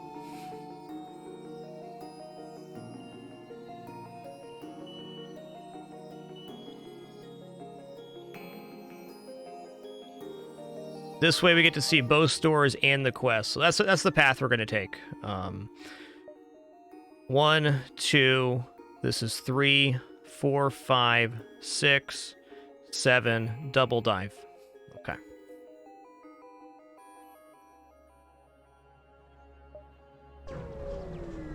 Arctic Noob, a double dive is going to be taking 2 jumps behind the enemy fleet pursuit. There's cloaking. I'm going to sell chain laser. We're going to sell burst laser 1. We're going to buy cloaking. Yeah. I'm gonna buy a small repair to 23. Does this change anything? We don't need this store now. Since we don't need this store, I actually think this path looks a lot better now. So we go 1, 2, 3, 4, 5, double dive here.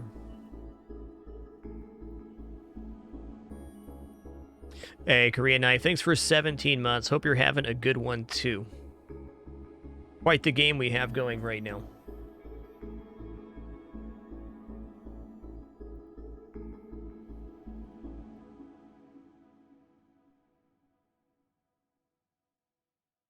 No, I'm still going to take this upper path because the upside of getting hacking here as well is pretty strong. Also, I think with these systems we currently have, we are guaranteed to see hacking if it does appear in a store.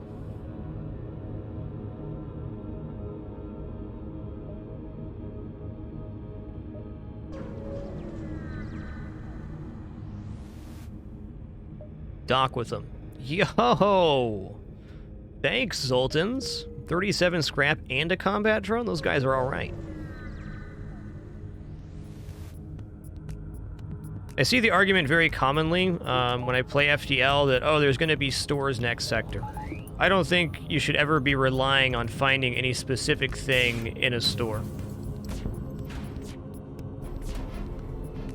Because I've got entire runs with finding 0 weapons or never finding a subsystem that I want. So every store opportunity while we have scrap is a chance to get that. And every future sector is a chance for stores, but no guarantee, and those stores may just not have the things we want.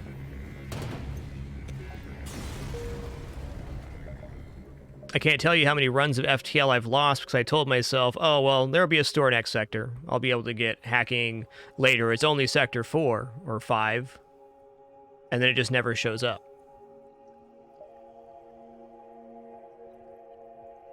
There's definitely an alternate run to this one, though, where we're behind on scrap, and taking this bottom path is a lot more desirable. Can I get away with taking this jump is what I'm baiting now. I think I can. Yes, I can. So we're going to go 1, 2, 3, 4, quest, double dive.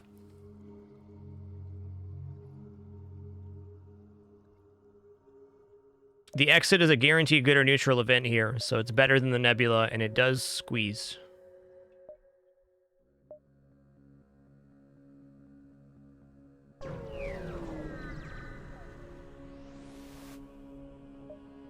Dock. Let's steal it.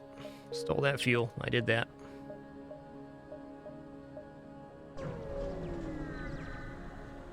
Yeah, we've had multiple runs with no weapon at the store. The only successful one, though, was Stealth B, because it starts with Glaive Beam. So we were able to get Glaive Beam hacking, but no other weapons, no drops, no weapons in stores appeared on that run. Most runs that don't have any weapons appear end up dying. That one was pretty miraculous. I'm going to repair to 25 here.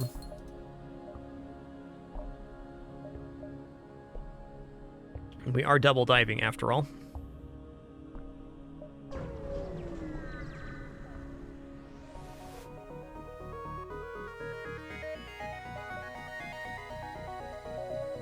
Okay, are they boarding? Okay, that's fine. Let's just crush their weapon system with a hack, or a mind control, excuse me.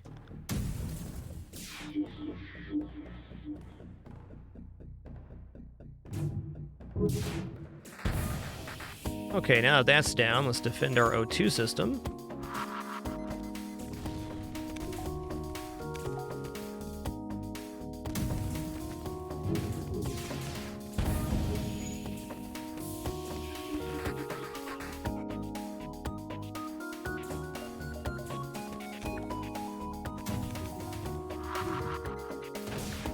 Whoa, whoa, whoa.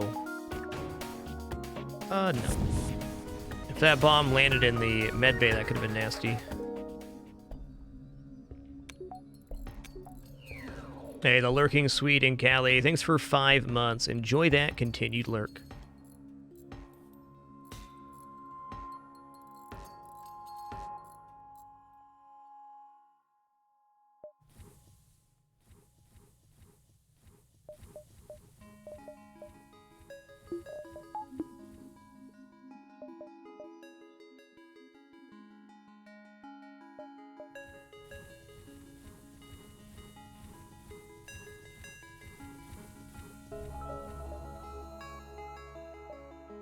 Okay. We know that the quest beacon is guaranteed to be not a fight and also not a hazard, so we can upgrade at that beacon. That's our plan. Boarding again, huh?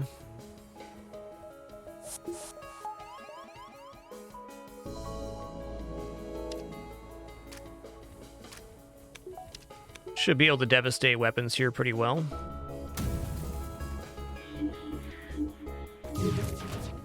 Good.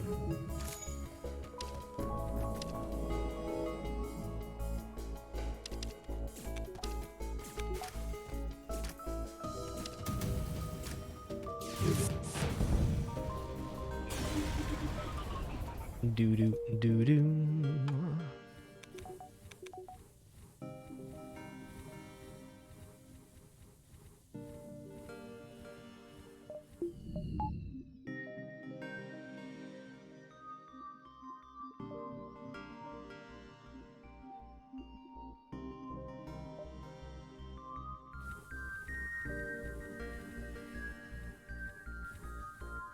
Ehud the Judge, the devs of the game purposely made that very ambiguous.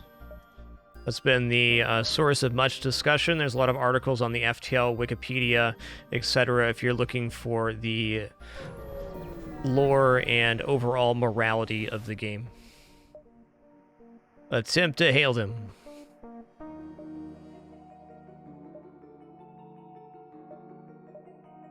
Perhaps there could be reconciliation of our ideals without war. True progress can only be achieved without bloodshed.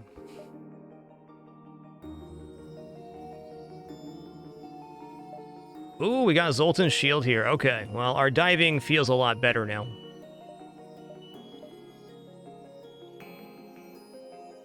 We're going to grab 6 engines here.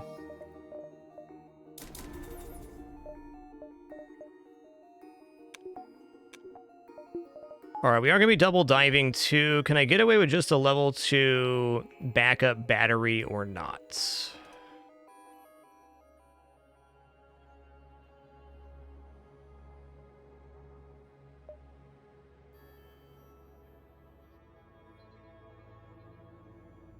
Could also just buy 3 power bars here. Maybe I'll do that. I think permanent power sounds nice right now.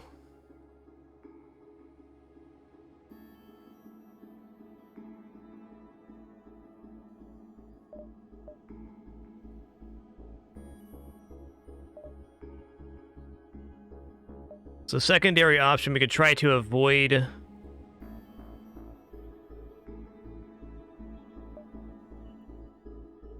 spinning it all to leave room for hacking. Let me, on iOS, you have to go into your settings menu and enable it in accessibility.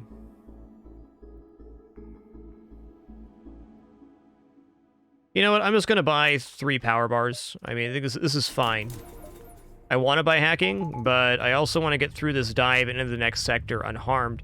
And 6 engines being powered is the way to do that. Let's not underestimate a double dive here.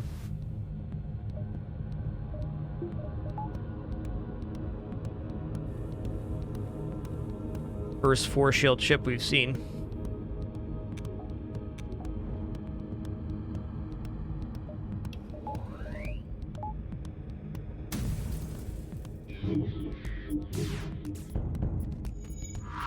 Okay, as long as it doesn't hit piloting, we're good. Okay, this is fine. ASB's target locked. I'm actually going to cloak here because there's a decent shot we can kill this ship. Maybe not. Okay, but I am going to wait for my cooldowns and stuff to go here. Let's see what happens. They no longer have proper weapons. Weapons are burned out too. Getting a kill here increases our score a little bit and gives us a fuel. It's really more for the score than anything else. Okay, we're not getting a crew kill here. Fine.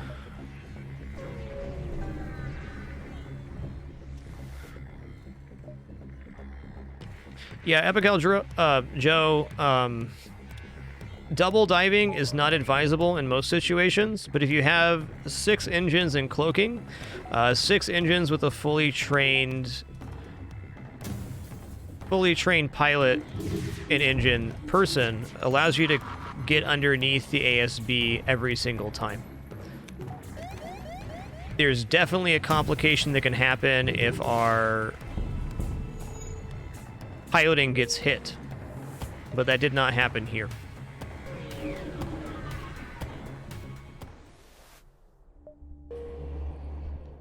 In fact, with Zoltan's Shield, we were assuredly safe unless we mismanaged our power, which I am very capable of doing.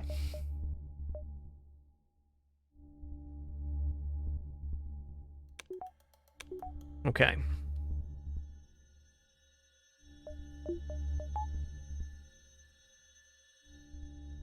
It might be 2 fuel for the crew kill, Mighty Nutty. Very rare you get the crew kill on a dive like that. Can happen, though.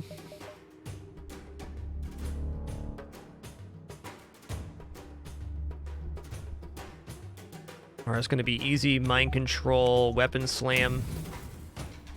Look at these guys not having their slug be the pilot. What are you thinking?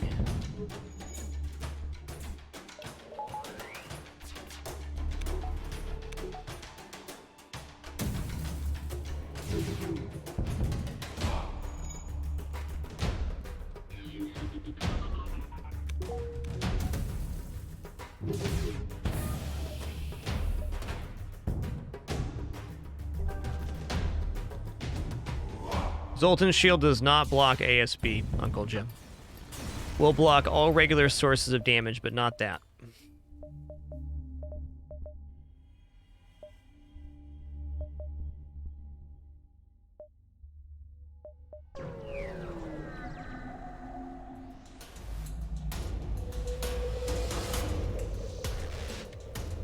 They just called us the squishy ones.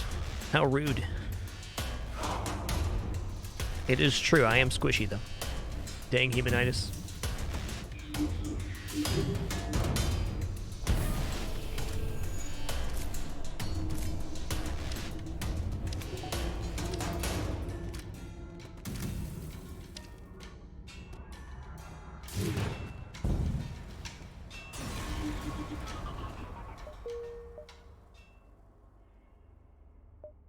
The Slughome Nebula quest is one of the toughest quests to execute in a regular run. You really only do it for the ship fight. Basically, in the Slug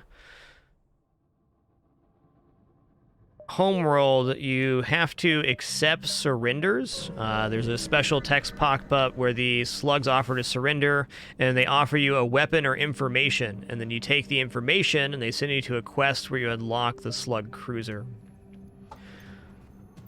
So really, really uncommon that you'll ever see that quest on a stream because it's only used for the unlock for the most part.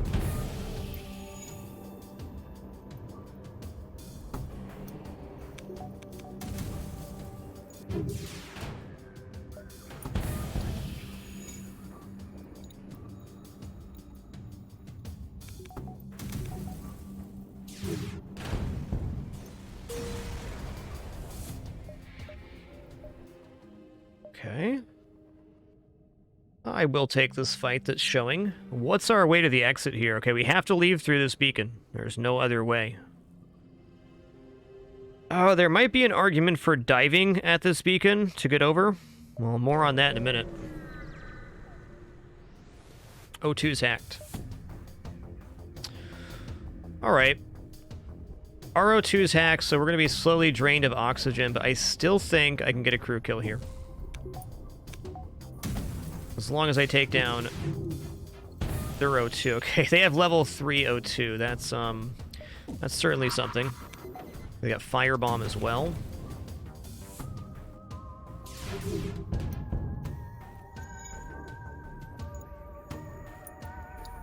Okay, I'm gonna go for one more weapon hit here. Oh, well, a little bit much. We have 3-person medbay, and we could have ran our other 2 crew as well. Let me demonstrate here how we would have survived this event. Our ship would have ran out of oxygen before theirs, but we would have placed 3 crew in here and then done one of these to have our med bay be overcrowded. And that way we could have survived the oxygen loss. Now, in order to do that safely, their weapons had to be fully disabled. And their O2 had to be down. I was asking a bit much of our ship.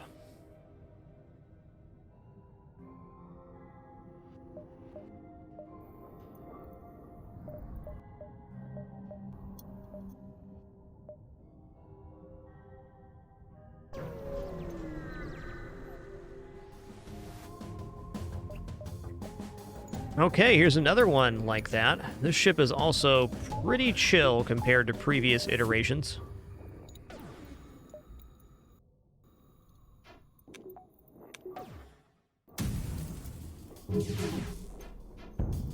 O2 is down, so now they're on a ticking time bomb. Gonna do a little bit of damage to their weapons here. We will not accept surrender because you know I won't.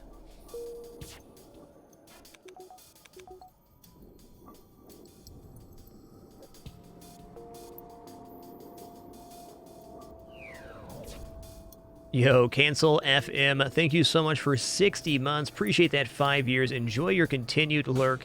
And Nohana, thanks for 95 months. That's one shiny button. 5 more for that 100 club. Thank you.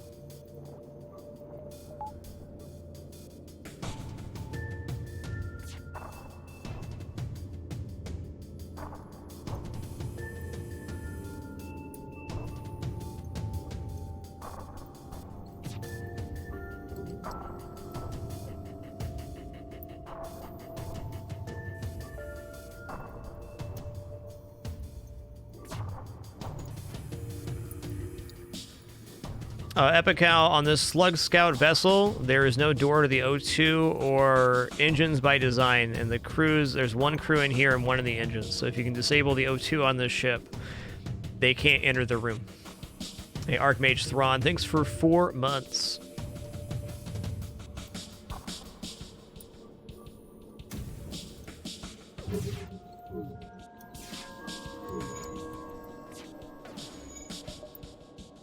There we go.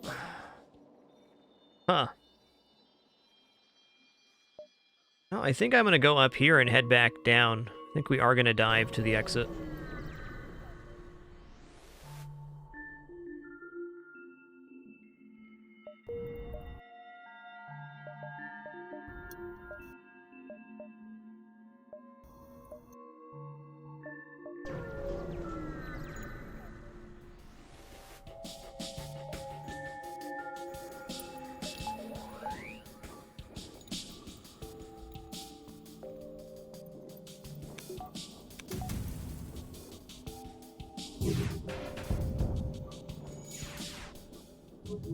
This came back online. We have cloak for that, though. Oh, there's fires in there. That's a fact. No surrender.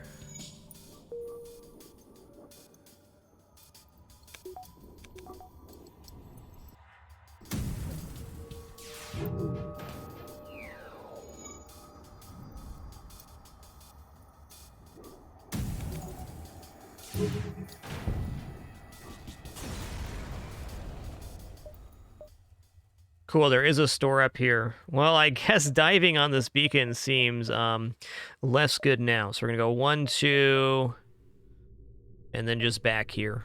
Cool. Hey, T-Pixel, thanks for a tier 2 sub in 72 months. Appreciate that. All right, I'll accept an oxygen hack here.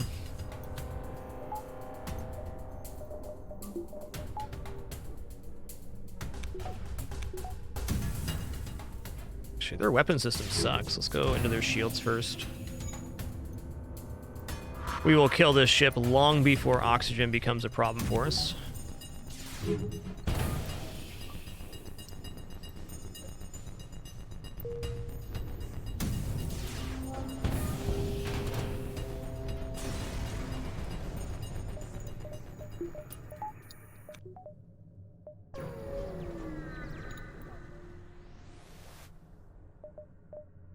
Okay, cool. We did find hacking. We're going to snap that up right now, our final system slot.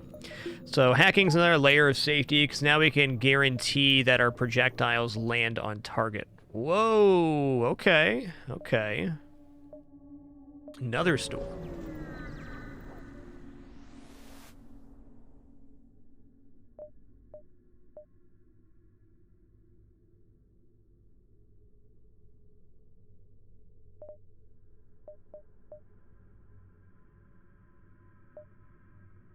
I could buy a 6th crew here. It just feels very unnecessary since we have Zoltan's shield. Yeah, Slug's pretty tempting. This is our last Nebula sector, though. I'm just going to hold off on buying a crew. I would rather have...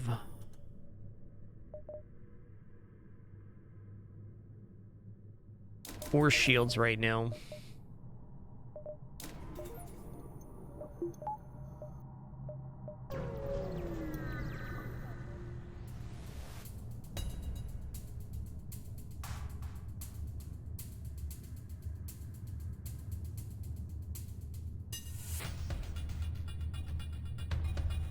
Alright, I'm just going to continue. I'm not going to counter-hack. I'm going to hack their piloting. This ship is... dangerous because they hacked our medbay. So we have to win this fight, which we're going to. We'll move him back here now. Alright, we're going to go 1, 2. Start the hack. 4. Okay, missile launcher is down. That's what I care about.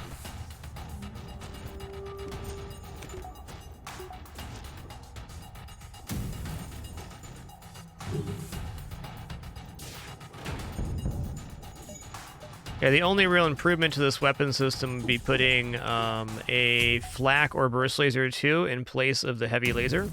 And even then, it's only a 1 damage improvement. Acrobatic Werewolf, counter-hacking, it uses a hacking part and disables your hacking system for the rest of the fight. So counter-hacking there, we would not have the ability to hack their piloting. So when I'm looking at counter-hacking, I'm looking at our volley versus their weapon system. In that case, I knew the missile launcher was very likely to go down if we were able to hack, so the counter-hack was not as good.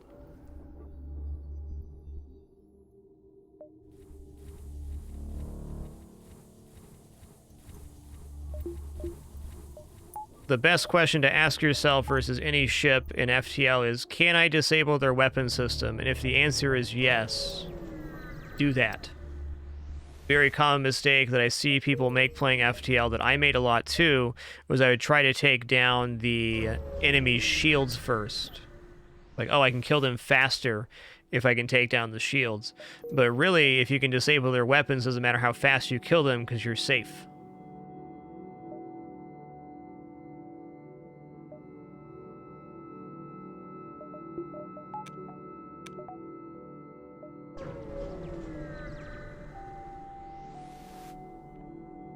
I'm gonna reject your offer, my dude. Okay, I'm gonna move this guy up here. It is really unlikely this ship can damage me, so I can maybe get a crew kill here. Yeah. Alright, so I'm gonna have them fight in here, and I'm also gonna use a hacking part since we have 32. What are you gonna hack? Okay, battery hack, whatever. Let's go.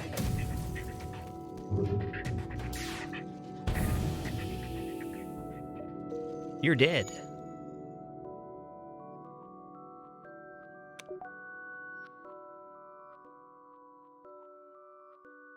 Alright, we're gonna hit the store. I don't need stores anymore, but again, if we can replace the heavy laser with a projectile weapon, that's great.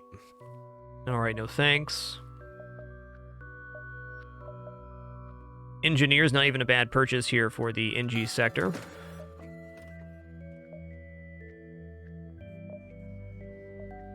Last sector here. How many jumps total? 1, 2, 3, 4, 5, 6, 7, 8, 9, 10. 12 fuel should be adequate here. I will buy 1 fuel, not to be rude to the store owner.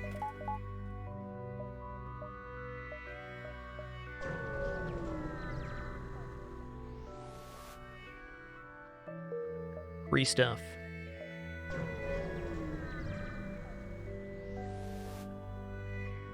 Attack the ship. Alright, this ship's setup's a little bit nastier. Just gonna hit their weapons and then they're done.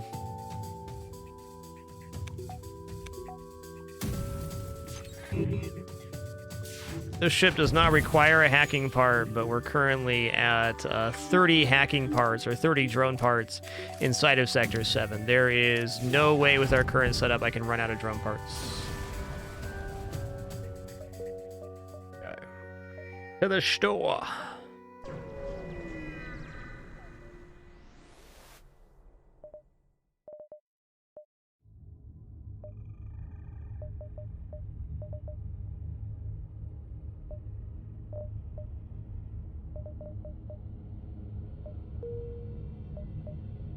Wow, look at all this scrap. Okay. How many power bars do we have left to buy? 5. That's quite a few, and level 2 battery. The reason it feels like we have so much power left is our weapon system only costs 6 power right now. That's nice.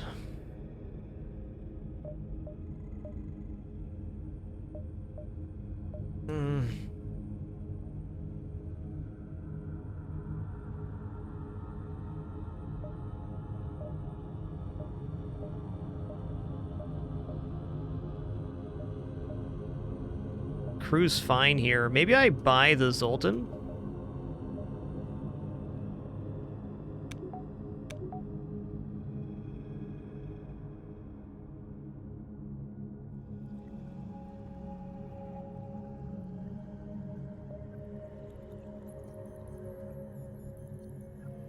I know in my heart I don't really need the crew. I'm thinking about the possible highest upside on this run. We're gonna get, looks like, max engines.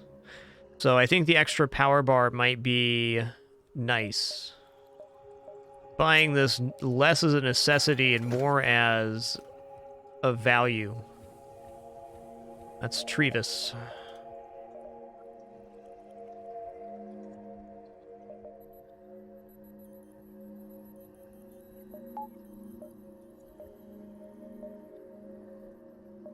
Okay, 1, 2, 3, 4, 5, 6. 1, let's say 2, 3, 4, 5, 6. Looks good.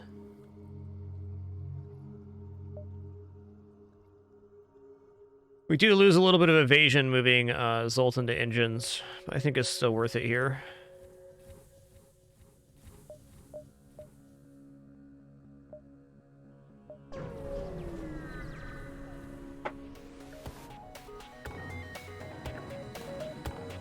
Okay.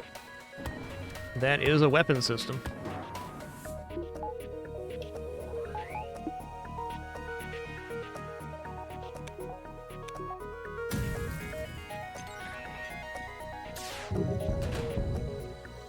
Not anymore, it's not.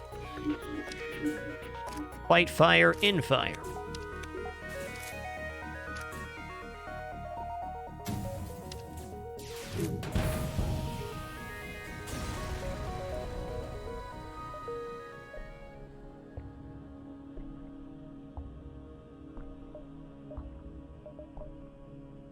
Ooh, that's a pulsar. I don't like that.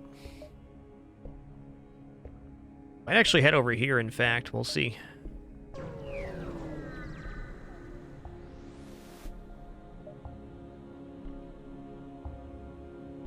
Attack the ship.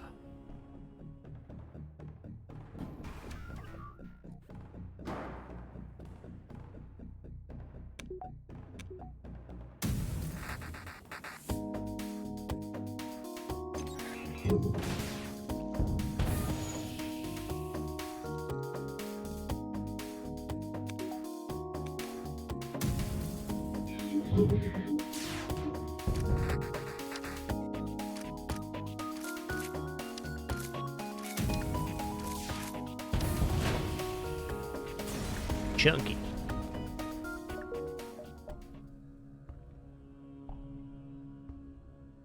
Yeah, man, I'm just gonna dip out over here. Like,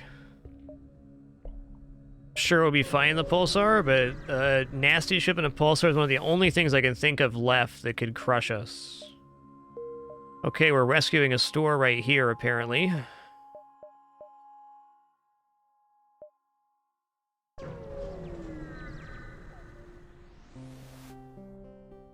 Engage the rebel and rescue the space dock. Double missile launcher, huh? Okay.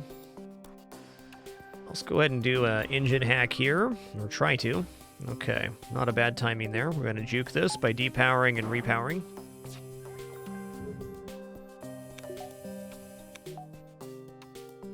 Yep, you gotta respect the Pulsar, man.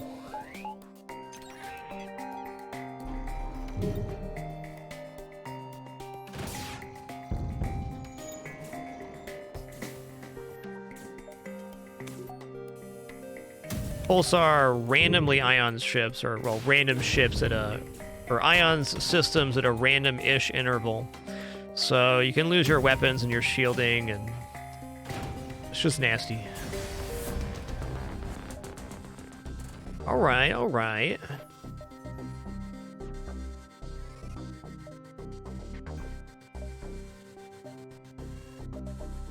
I mean, cool. I'm not gonna buy anything here, but nice store you got there.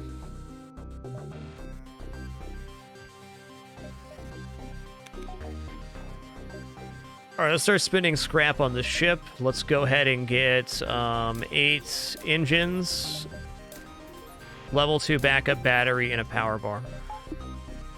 Let's buy level 2 oxygen right now, too, while I'm thinking about it.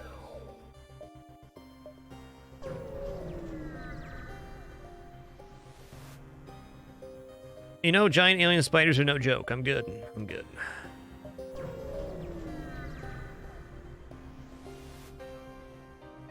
I will give you 4 fuel. A laser charger, thanks.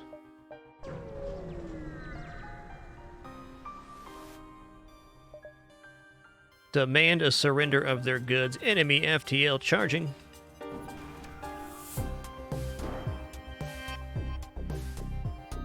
Shouldn't be too bad. I'm actually going to go ahead and slam the engines here.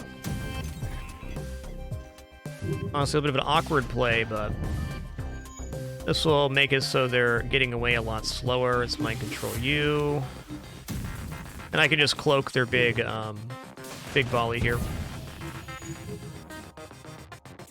Or they just die, that's fine too.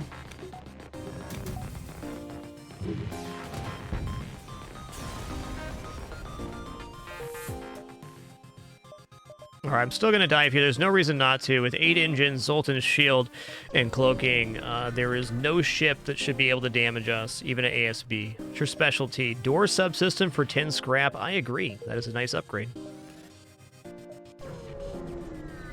Look at that value.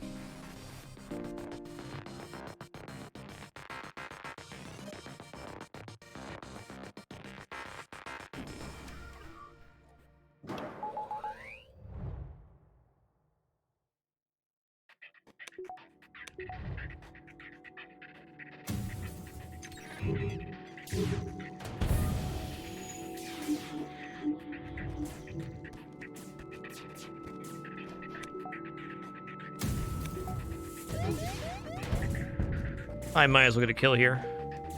Alright, so we're going to cloak the first ASB. Did I just see it fly by there? No, there it is. I was misinformed.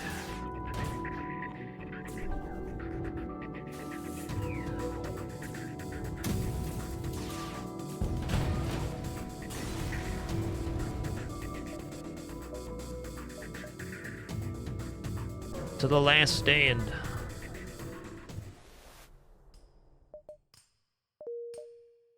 Okay, so here in Sector 8, our goal is to make it to the base before the enemy flagship spends 3 consecutive turns at the base. Excuse me for one very short second, just going to use the restroom real quick, and then we'll be into finishing out this run.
All right, we're back. Thanks for your patience during that very brief one. I agree, Mr. Zega. It's a very nice-looking sector map because we have 2 ways to get to the base, and also the flagship is currently 5 jumps or 5 turns away from reaching the base. This should allow us time to finish out the rest of our upgrades, mainly reactor and some value points here.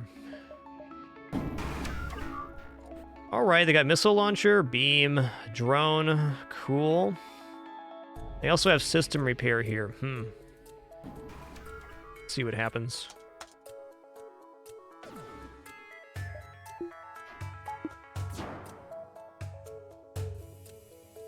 Debating just slamming shields here. I think that's the play.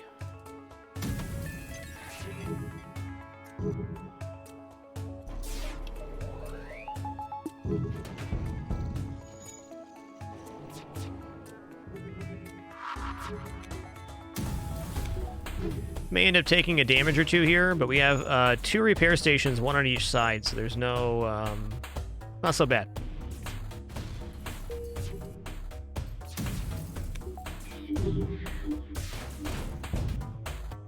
No.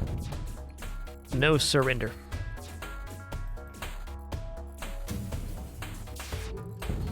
One of the main goals of Sector 8 is to be reaching the flagship fight with maximum hull, so... getting repairs is very good to that. Hey, Grytros, thanks for 24 months. Appreciate those. Good luck wishes on the flagship. I think we're going to have a good finish here. All right, I'm just going to buy the power. Let's actually buy value points right here. Let's buy a value hacking, too. I think I only use level 1 hacking on the flagship fight. With level 3 hacking, however, it is possible to get 2 volleys off before they cloak again.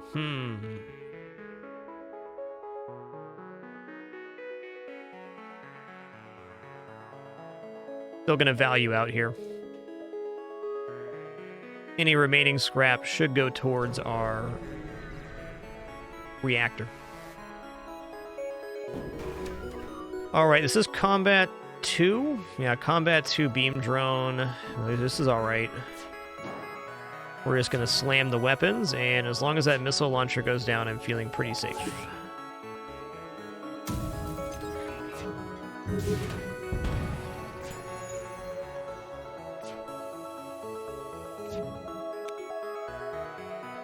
It's actually one of the few weapon systems in the game that can pull off the double trick. Or double volley trick.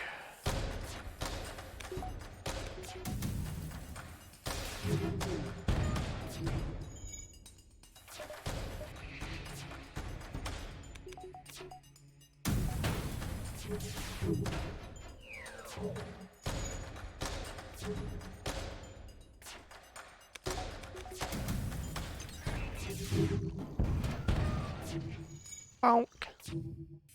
Get bonked.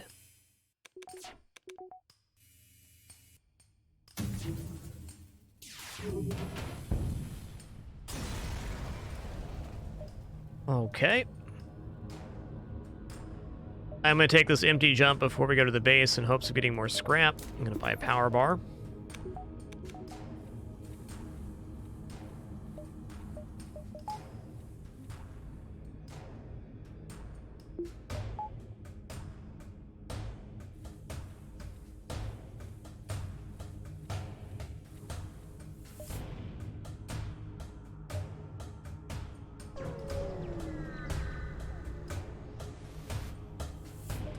Okay, nothing there. Fair enough.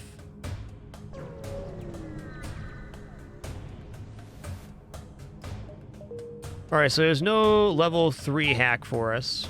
That's okay. We will get a power bar at the end of this. Gonna wait here. Now, the enemy flagship fight does have to wait until our Zoltan shield is down to potentially hack us. That is good.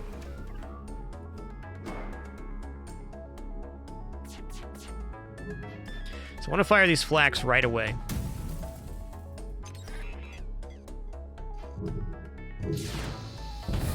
That is very good.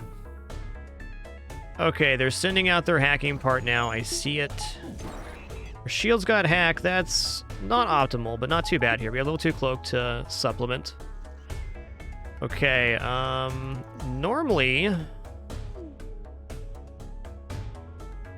I'd try to hit shields here, but I'm gonna do this instead. The lasers being at only an 8-second estimation means that we get to fire the second volley before they cloak, and now that there's a pierce, we're all good. Okay, gonna mind control the pilots, and we're gonna finish this thing off. Nice. The only thing that did not go very well there is we did not get any crew kills. Now we're going to do the very important step of waiting for the flagship fight at the base for Phase 2. This is one of the most important things you can do in an FTL run, whether you're playing on easy, normal, or hard, or you're a brand new or very experienced player. Waiting for the flagship at the base Phase 2 allows you to have a jump back to the base on Phase 3. So we fight them right here, then we jump into them Phase 3, and if everything goes terribly wrong, as it often does on Phase 3, we leave ourselves a safe jump.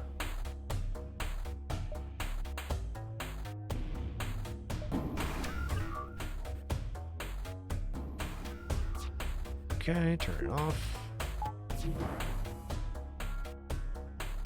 Yeah, it does appear we got one kill there. Thanks for that.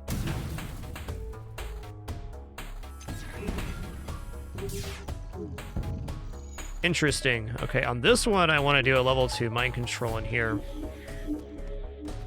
Because that hit did not go as well as I wanted. Okay, right as these missiles are arriving, I'm going to do a cloak. Triple kill. Just waiting for the drone phase to pass over here. Okay, drones are gone.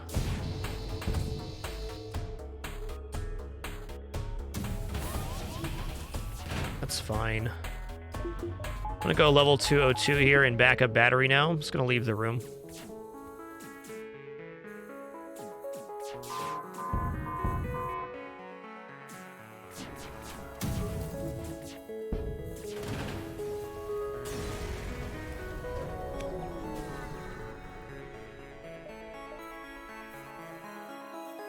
Yeah, I've lost dozens of runs to forgetting to do that Phase 3 thing. Or fighting them to base to Phase 2. It's not that Phase 3 always goes wrong, it's that when Phase 3 goes wrong, it goes terribly wrong. And you really need that reset if it does. Okay, one more bar here. Since we have Zoltan Shield Mind Control and Zoltan Shield Mind Control and a very fast weapon, it's very unlikely there's a problem on Phase 3. But again, if it goes wrong, it's going to go terribly wrong.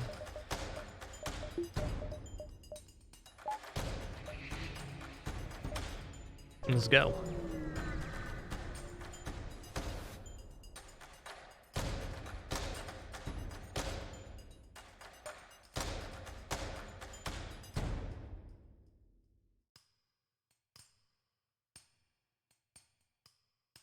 This phase has a 10 power Zoltan shield, double the power of our Zoltan shield, and it also fires a 10 laser super volley every 20 seconds, 30 seconds, something like that. Okay, almost down, beautiful.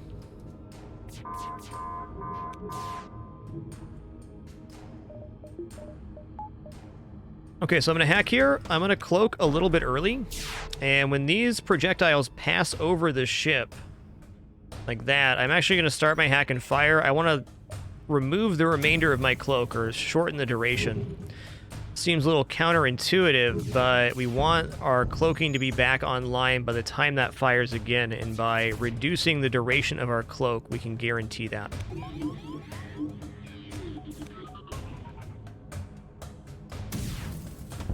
I don't think they get to fire again, though, if we're being honest.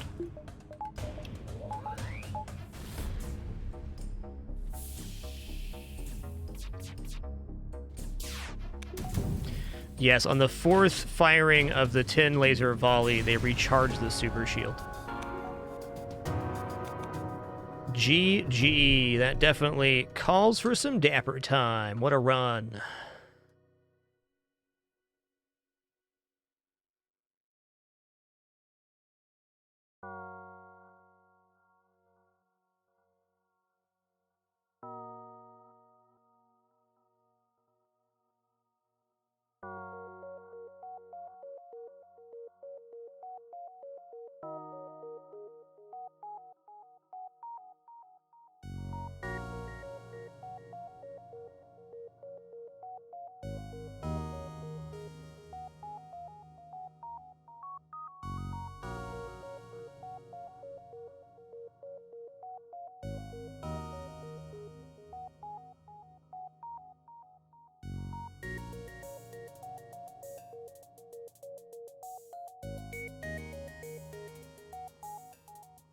GG. I think that's going to be our best score of the FTL101 so far, just based on what we had. We did not have 8 weapons, though.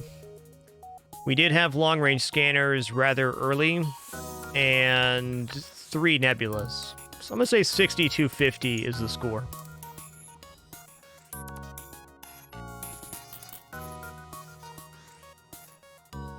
Yo, Jamoli, thanks for 6 months. Infexiano, thanks for 13.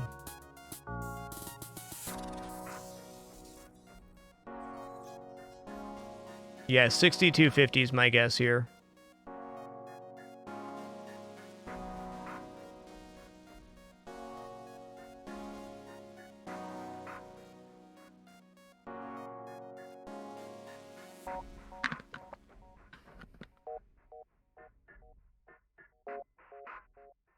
A lot of guesses here. Let's see what we got.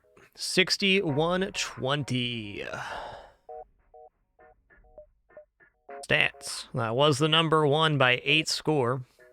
Most ships defeated, new record at 55. 108 beacons explored. Little low on the scrap collected. I think we felt higher on scrap because we got so much free stuff. What do we get for free that run? 2 defense drones. We got a Hermes missile, burst laser 1, heavy laser 1. I think that's it. Maybe 2 burst laser 1s?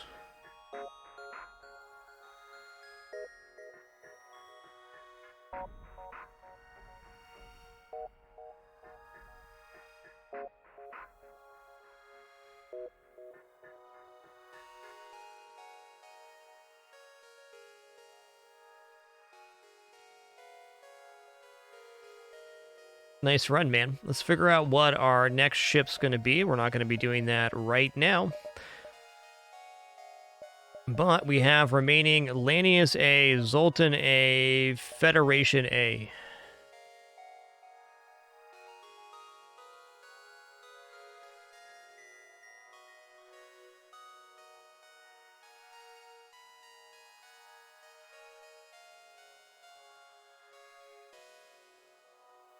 I think I'm at least looking forward to Zoltan A, so we'll do that next. Then we'll leave Federation A, Lanius A as 2 very strong Type A ships remaining. We also, after that, I think I'm going to do Type Cs after the Type As and then go into Type Bs. A lot of my favorite-ish ships are in the Type B category. So we'll go Type A, Type C, then Type B. And once we have a win on the 28 base ships, we'll be picking from a randomized roll of 3 ships. So roll 3 and pick 1. Yep, Zoltan A is fine, but it has its issues too. It's definitely a strong start.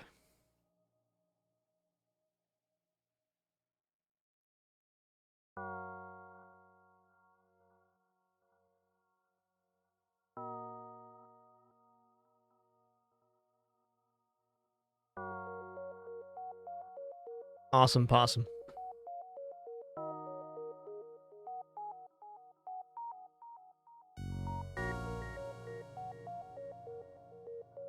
All right, everybody, we're gonna continue our Balloons Infinite run. We're currently on round 230. I don't know how much longer this one's gonna go, but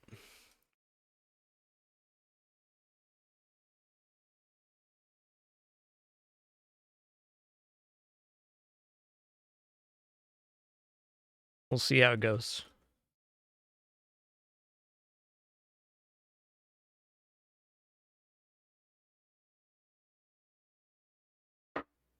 Yo, Potato Pete, thanks for 4 months. Appreciate that. Okay. Yeah, it's pretty nuts right now. 2:30. So we're on which map here? Not logs. Which one was I doing? They pick an intermediate map? In the loop is the one, right? Thank you. Right here. Round 231. Okay, so it's going to be really crazy. If you don't like flashing lights or bright stuff, it'd be a good time to tune out because we have the entire map filled with stuff. It's very bright and very strong. I did have an idea for another run. I'm not going to mess with anything here, but I think we could replace some stuff with more super monkeys. Though I filled most of the space with snipers instead.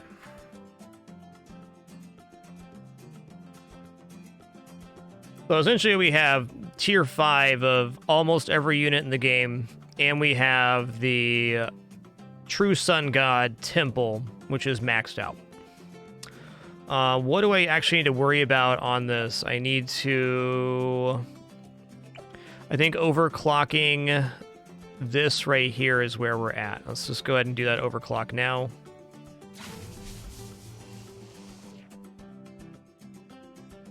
Here we go.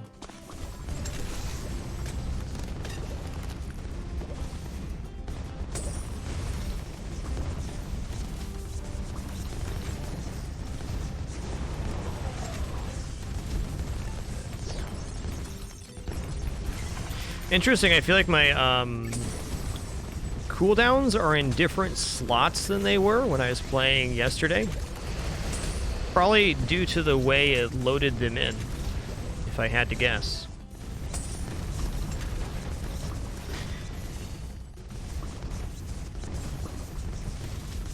Yes, Dark Mayos, we have all 3 of the ninja categories covered. Oh, I need to move my turret gunner after this round back to his normal position.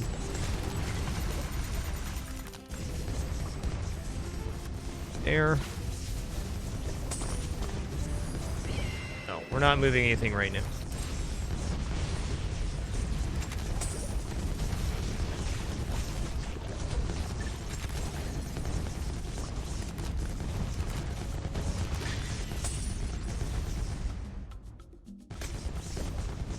No, I don't want a dark shift, man. Let's go ahead and do the drop the bomb here. He's getting to that last spot.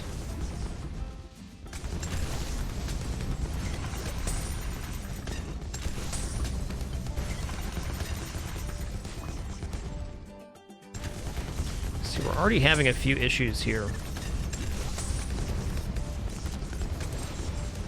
Oh, they made it all the way down here. Yikes. That's fine.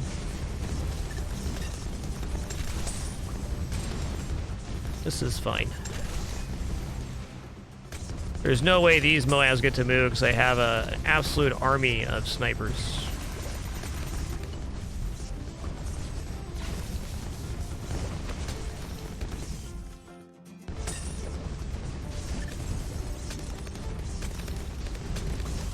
Okay, made it through the round. Okay, this guy needs his targeting priority moved to right here. There we go. Okay, how many overclocks are we on this? 8. 2 more overclocks there.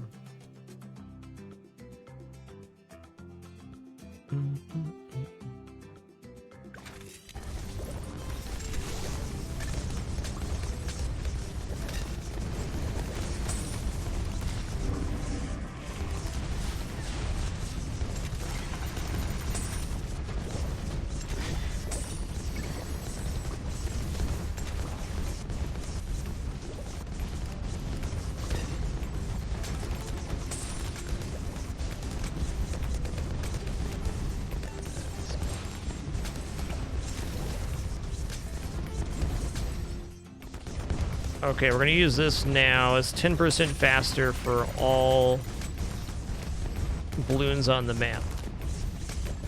Balloon-tacular.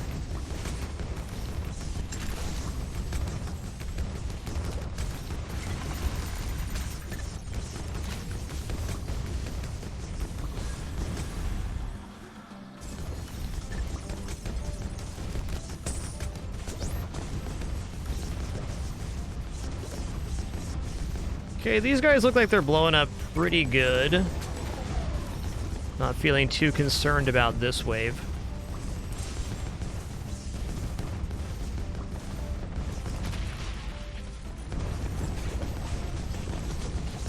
Pop this again for sure, though.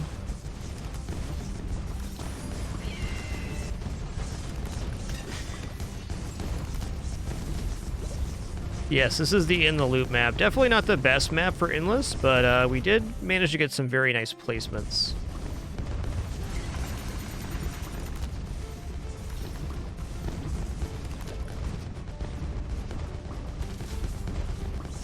Yo, Lion of Oz, thanks for 6 months. Appreciate that half year. And Zimbai, thanks for 13 months.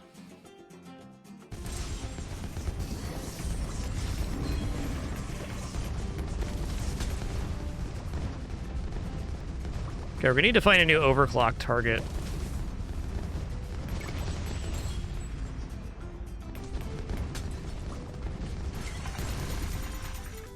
Okay, that wave went well. I'm also strongly considering putting another super monkey down. Take a look. What are the upgrades for this guy? What tree would be best?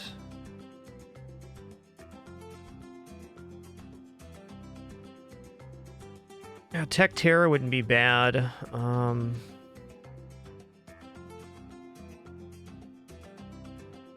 This is extra damage versus Moabs, though. Alright, well, on another run we'll do that. Oh, I didn't pick a target. Let's upgrade the tack zone. That's a good overclock.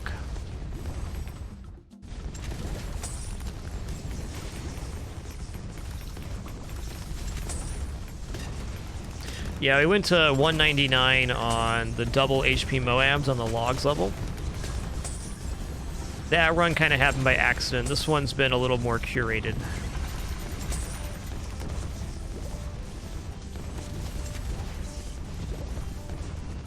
Drop the bomb.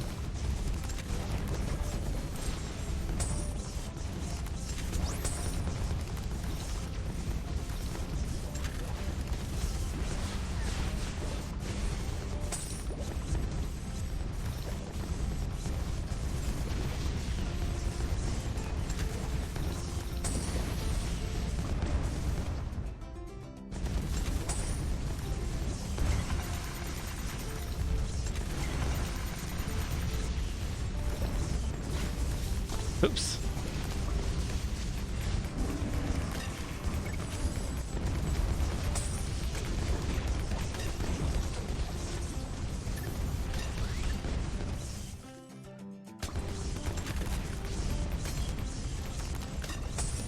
Okay, hearing that jingle means that a Moab has reached this side of the map.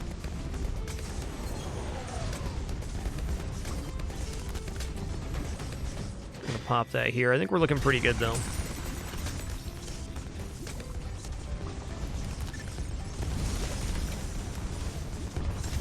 Oh, yeah, we're good here. We're good. Okay.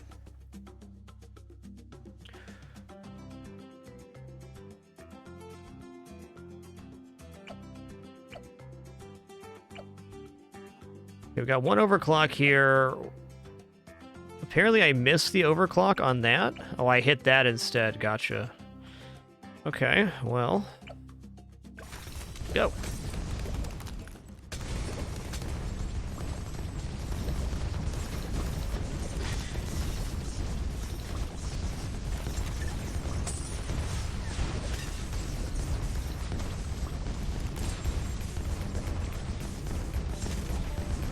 Well, deflation actually really helped out on that. Let's see if I can get this clicked. Apparently it picked a target for me, that's fine. We'll do another overclock in between.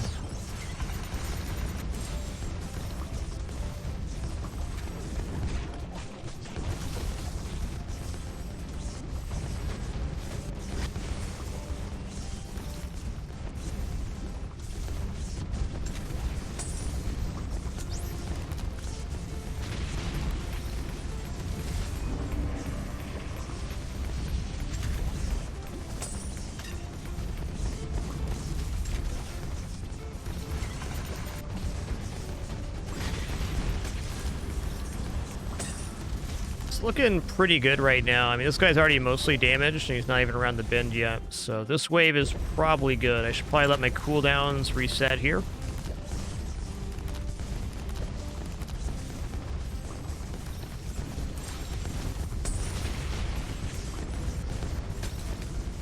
Oh, Superstorm destroyed those. Awesome.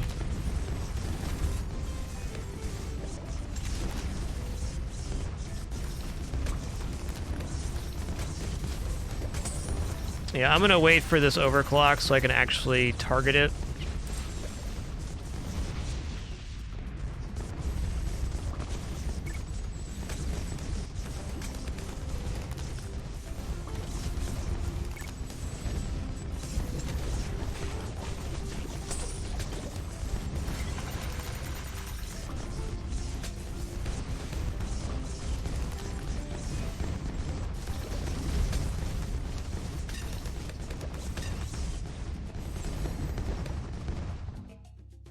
Okay, round's almost complete.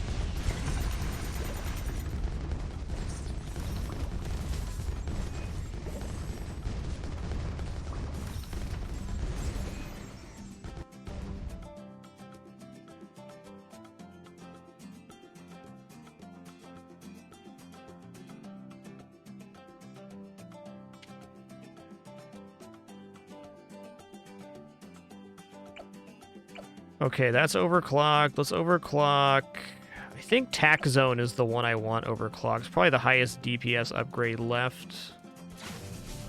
Looking good.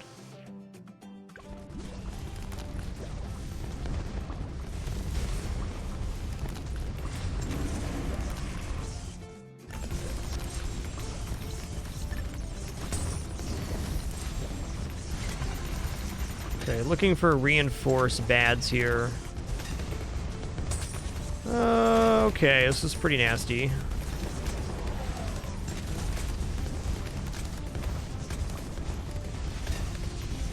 Do pop and awe. I'm also gonna do the Bomba here.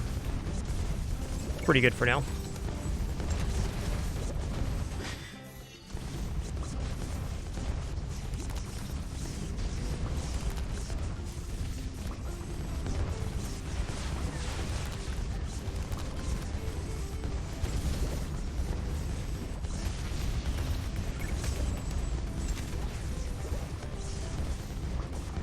Okay, can I get this in? Oh, it let me do it. Nice. I think we got the overclock on the Tac Factory.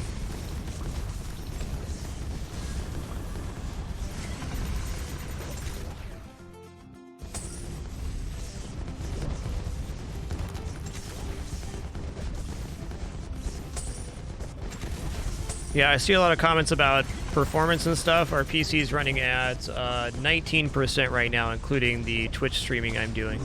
This game is not very CPU or GPU intensive. It just has a lot going on, which is why it slows down.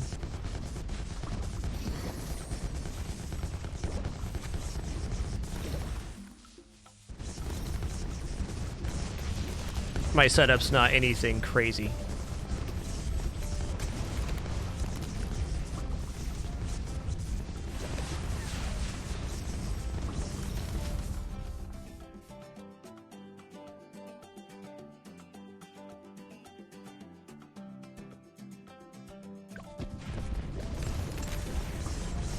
All tower defense games do this, basically, because there's just so many things happening on screen as far as particle effects, number calculations, etc. Just part of the genre.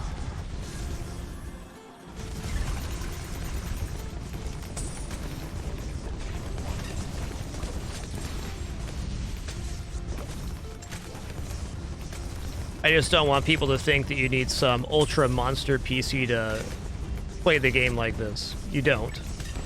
Hardware certainly helps, but it's not like you need a 3080 and an i9 in order to play the game or something. I don't have either of those things.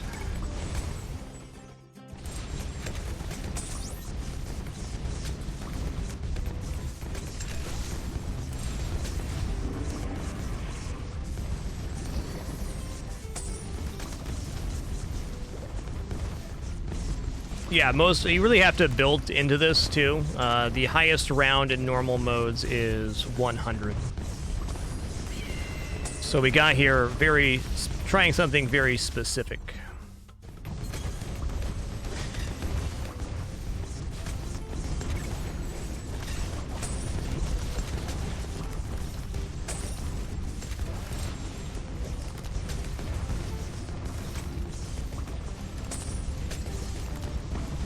Okay, these bads are making it pretty far in. It's a little concerning right now.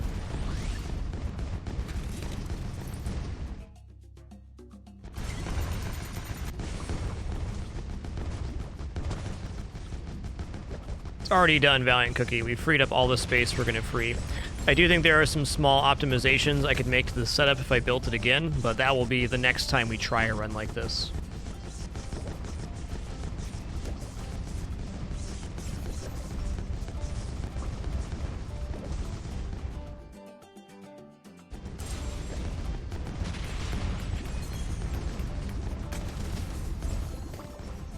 Nice. Okay, we're gonna overclock the tack zone.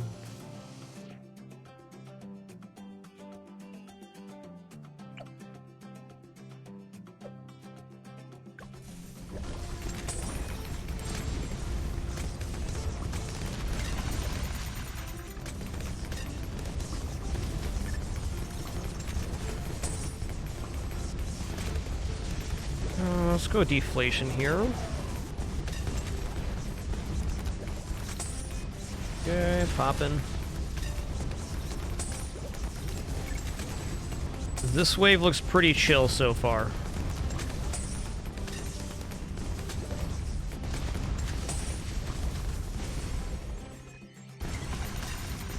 Only the one bad.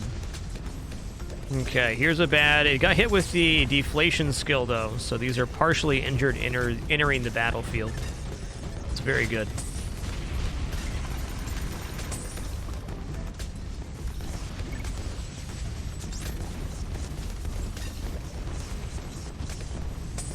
Should have waited on that. Oh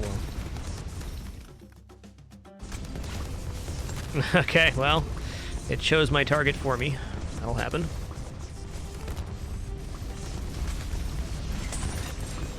Only guarantee we can overclock the target we want is to do it in between rounds right now.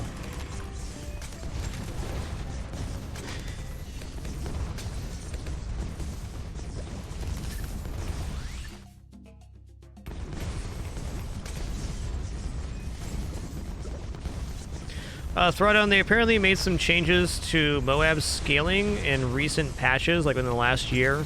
Before that, somebody had reached like round 800, but it gets harder a lot faster now. Certainly not going for a world record or anything like that, just having a run.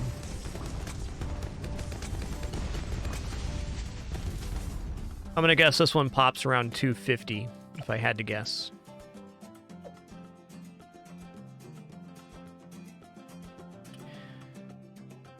Okay, is overclock up? No. I'm gonna try to overclock mid-round again.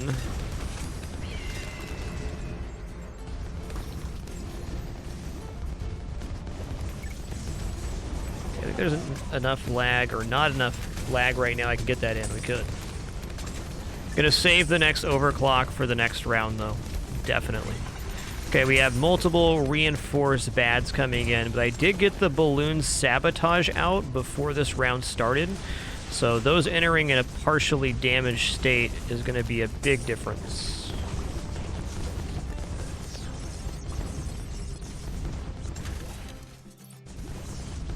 Alright, let's go ahead and pop this while they're in the DPS zone.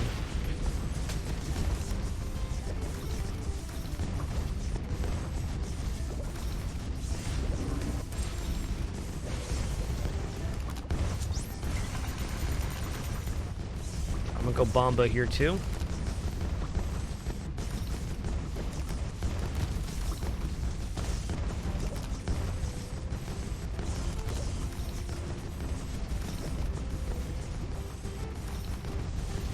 Yeah, definitely saving this overclock till the next round starts.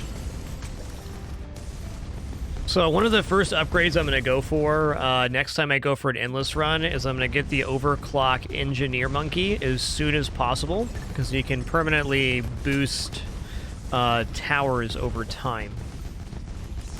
Okay, that popped. We're good here.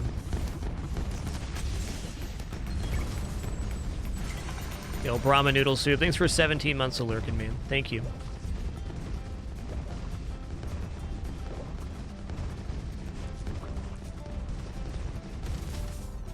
Nice. Okay. Let's overclock the tack zone. How many overclocks we got now? 6. Awesome. Actually, I think this tack zone upgrade is going to be pretty significant damage on the Moabs. I'm popping deflation. This skill degrades the level of balloons spawning in, or makes them partially damaged. So like these reinforced bads being at the first injured tier when they enter the map is a major component to us being successful on these heavy bad waves. Big bada booms.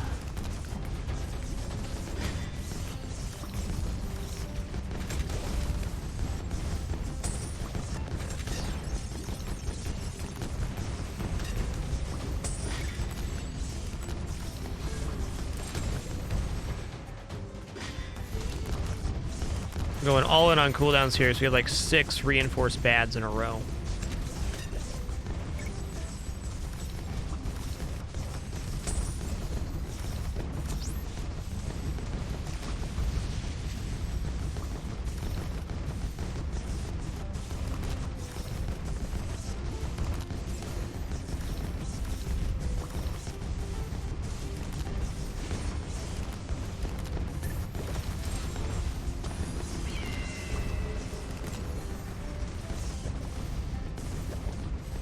This skill I would need to use as soon as it's up here.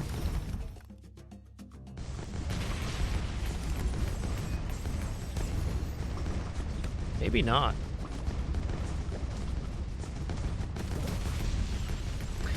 Those are very injured. I can probably hold on to this.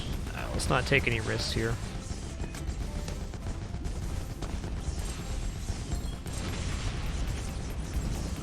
Okay, they made the corner, but that doesn't matter. The monkey with the most kills right now is the Balloon Master Alchemist.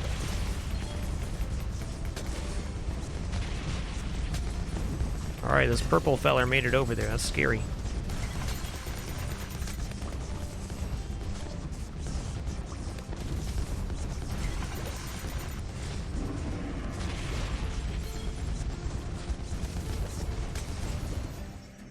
A lot of towers have a lot of kills, but Blue Master Alchemist does a global attack where he converts balloons, which does a ton of damage. So it converts big balloons into smaller balloons. So 366 million pops on him right now.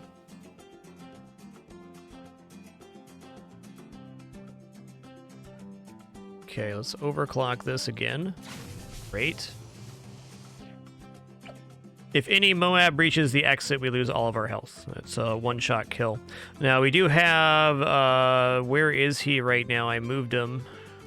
The Legend of the Night Tier 5 Super Monkey here. And he creates a portal at the end, which teleports one balloon back to the start. So we can have one leak every 2 in-game minutes and still be okay.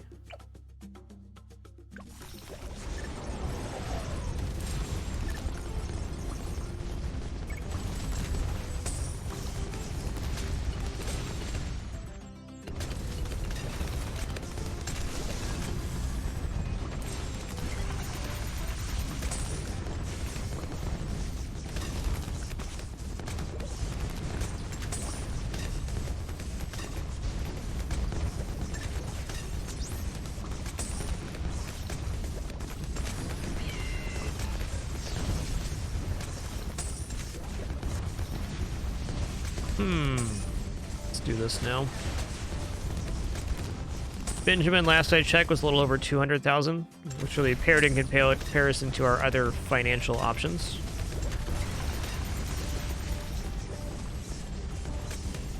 Okay, I'm gonna try. I think I got it.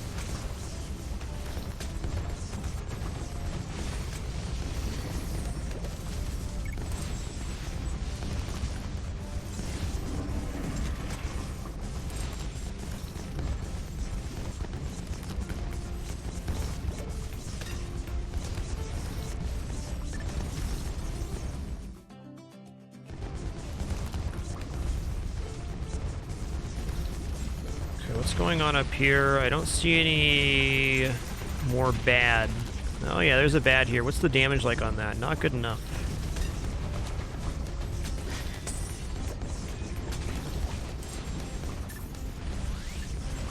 Maybe didn't need to do that, but no regrets.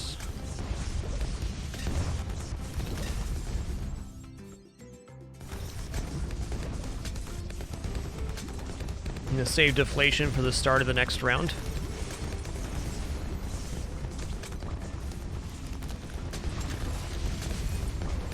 Hey, Light H2O, thanks for 6 months. Appreciate you keeping it dapper. Thanks, man.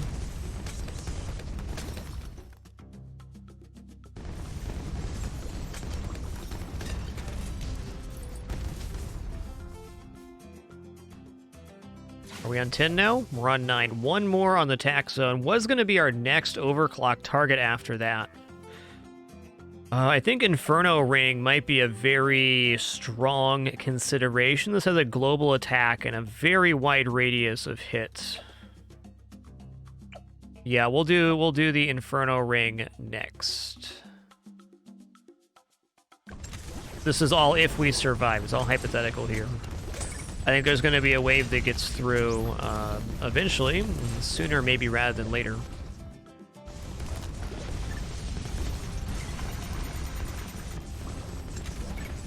I have not overclocked the Blue Master Alchemist, but he's very hard to find back here.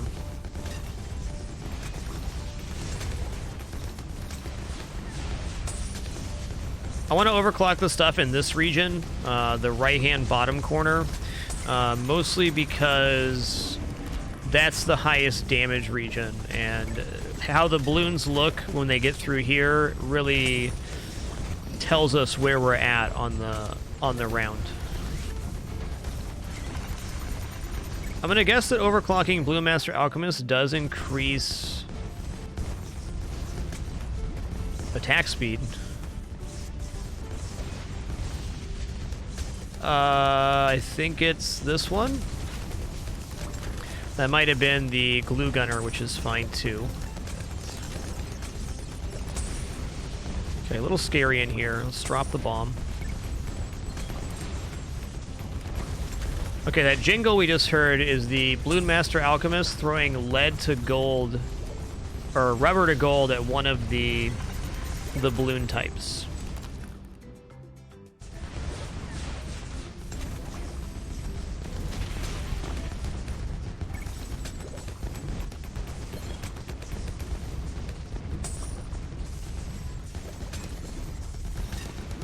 Alright, he's going around the final loop.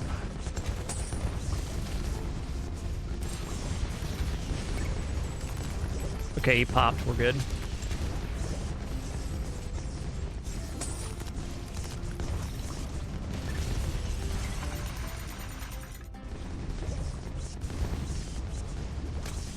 Almost all monkey types are on the map. Not all, though.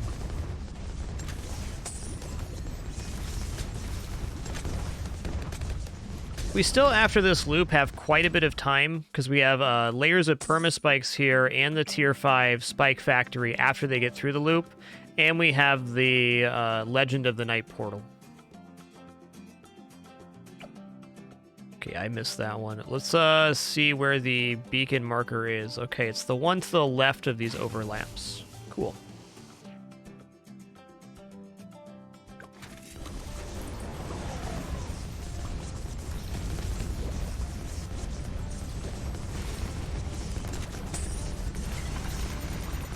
where we go from here is we just go until we die. If I build this again, which eventually we'll do a run like this, probably going to be a while, I do have some optimizations I will make. I might build multiple sun temples.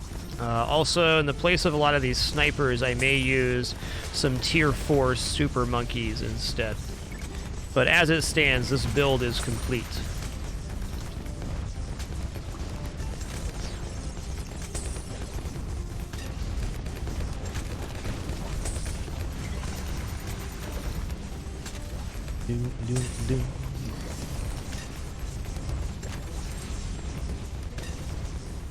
I know it's a temptation, but I was going to say, verbalize here, I don't allow jokes about medical conditions such as epilepsy and other ones.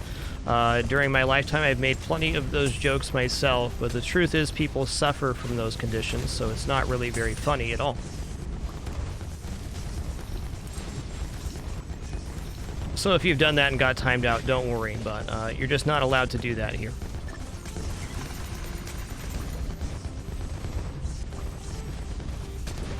Not a personal judgment. Ooh, this is getting weird.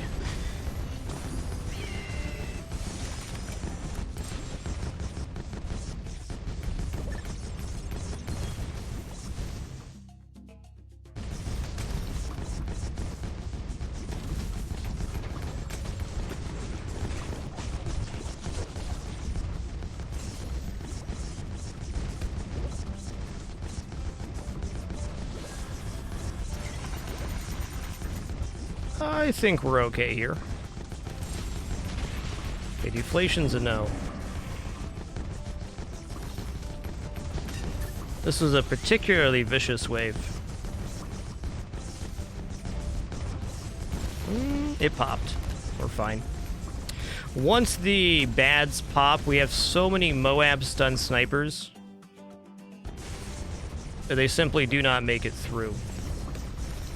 Although it looks like he's moving? The heck?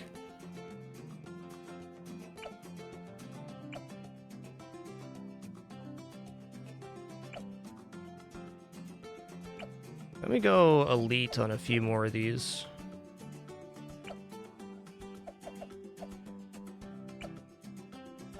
Should probably set a few to last, too.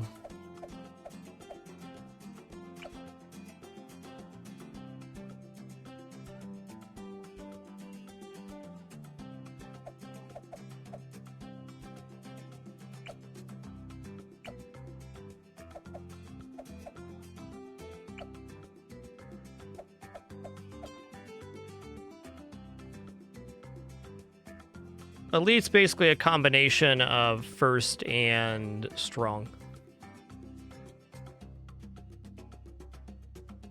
Okay, we're gonna go ahead and get this one right here.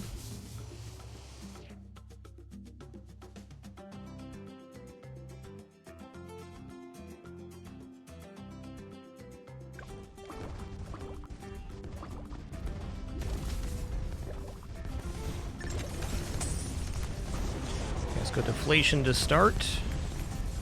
This wave start right now is looking a lot cleaner than the last one. Not a huge train of bads.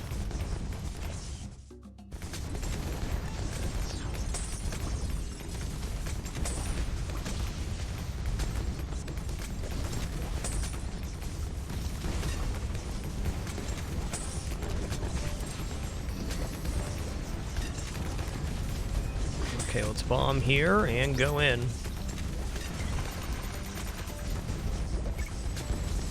This wave is looking pretty good. Certainly not solved, but better than the last one, that's for sure.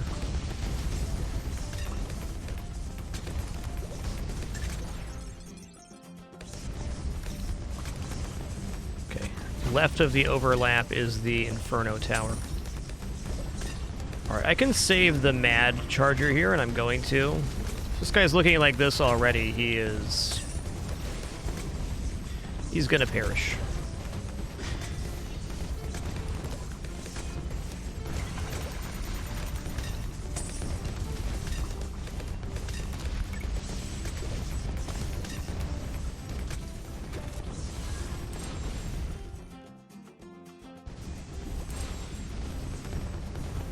Hey, Yamon17, thanks for 6 months. Appreciate you keeping it dapper.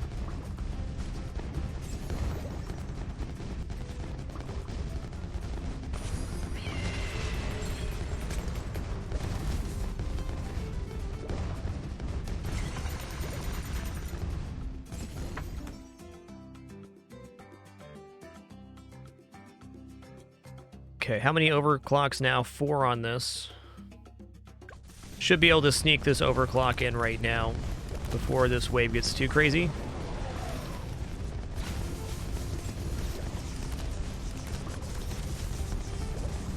This is the continuation from yesterday. Yes, don't shot. We stopped at wave 230 and now we're on 244. Okay, I'm gonna go ahead and use the Mad Launcher right now. It's a lot of stuff.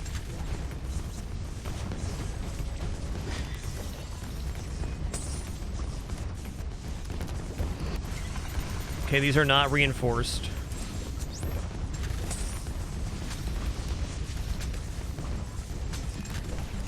The elite targeting is only available for snipers.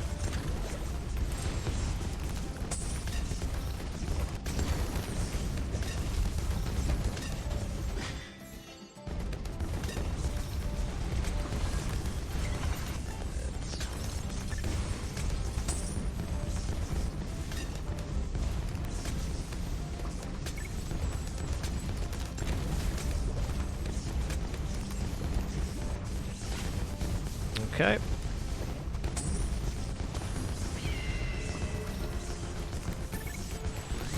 It's coming around the corner here. I'm going to use my launcher. I do believe we're good here. Oh, yeah. Time to start saving some cooldowns.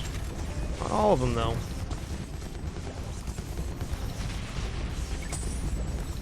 Okay, what's the damage on this look like? We're good. I'm going to use the Tech Terror here as my last cooldown in this.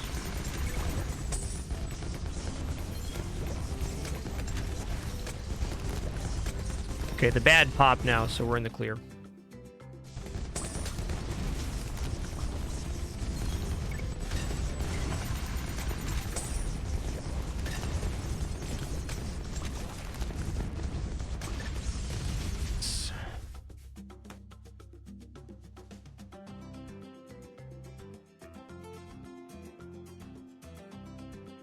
All right, let's go ahead and... Oh,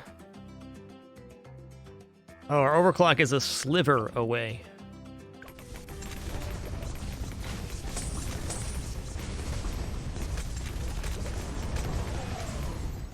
Why did I click that right now? Because I wanted to.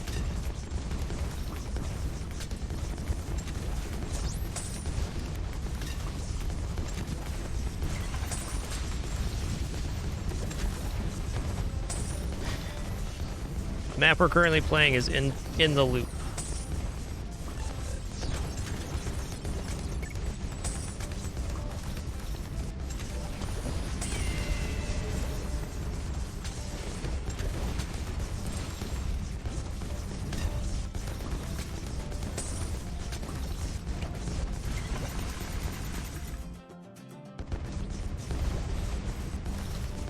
Okay, I feel like this wave is pretty solved right now. This one's a little bit not damaged, but acceptable. I don't think if I click this button right now on the overclock that we're going to be able to place the unit, so I'm not going to do that. Oh yeah, this is getting pretty suspect up here. Okay, let's go ahead and go for the Homeland Security Monkey Boost. There's no way I can do overclock right now.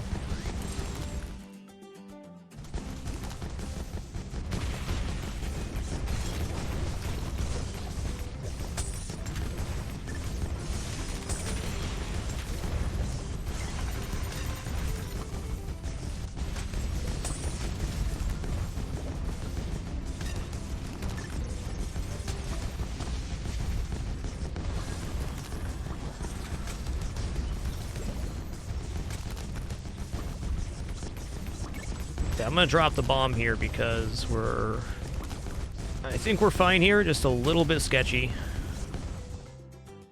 Sketchier than I'd like.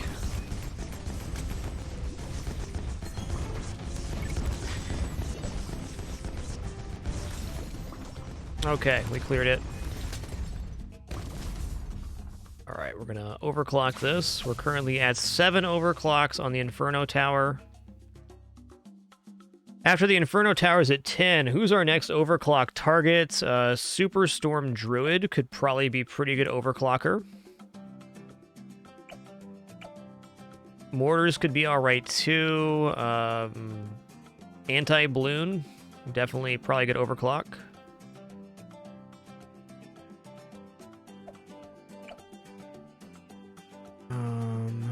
This is already at 10. This could be overclocked as well. I think probably the tier 5 super monkeys are the better overclock. Okay, he's at 9. I can get one more on this Dartling Gunner. Are you at 10 up here? 9 as well. Okay, so one here, bunch right here after we get the Inferno Ring upgraded. Okay, that one's also at 9. Interesting. We got a few to round out.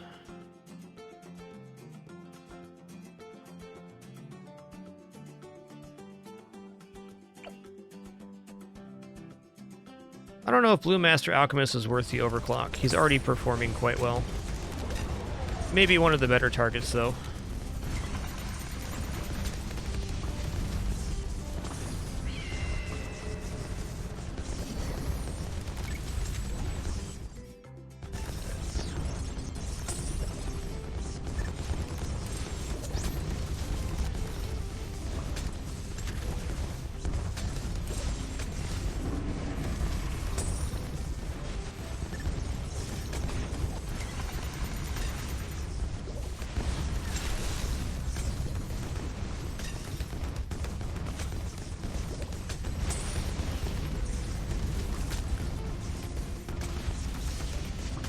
One nice thing about this build, although it is chunky, I don't think we're at any risk of crashing the game because we're not generating any more particle effect the more balloons that appear on screen.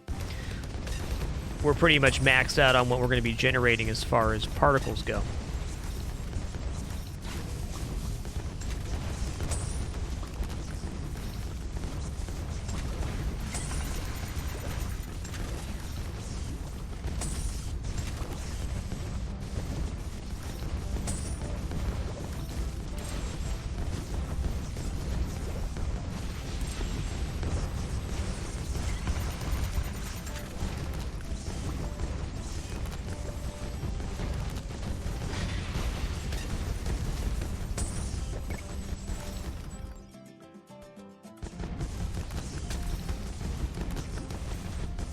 Okay, we're gonna pop this, and I think that should sort us out.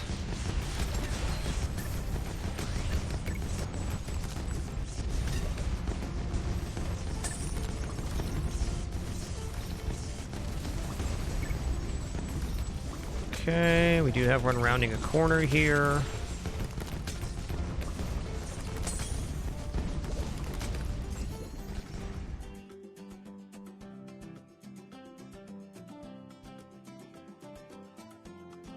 Our big bomb attack hits every balloon on the screen, yes. Quite a few of the abilities hit every balloon on the screen. This one does.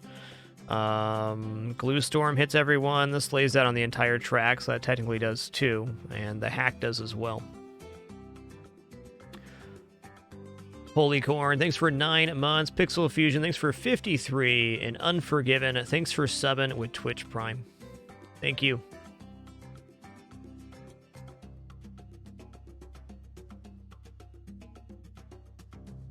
All right, this guy's at 10 now. Right on. 7, 9. Okay, still need 1 on the tack shooter. Interesting. Okay, let's go deflation. Okay, we got a lot of bads coming in here. It's going to start popping all of my cooldowns right now. Okay, well, it took that one from me. I understand. Reinforce bad.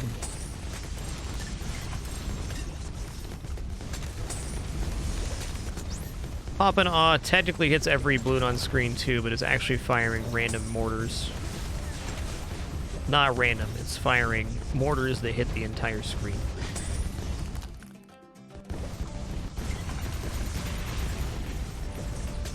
Haven't got that far yet, Valiant Cookie. We'll have to finish this run first before we decide what we're going to do next. Do most things one day, one moment at a time.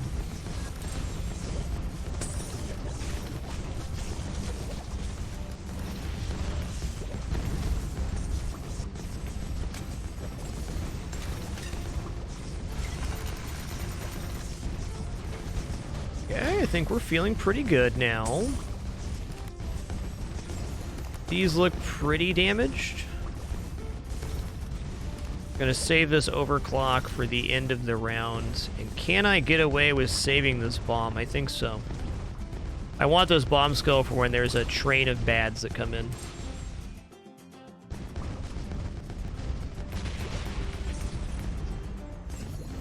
Okay, great. Okay, let's get this tack zone overclocked one more time. There we go, 10x overclock.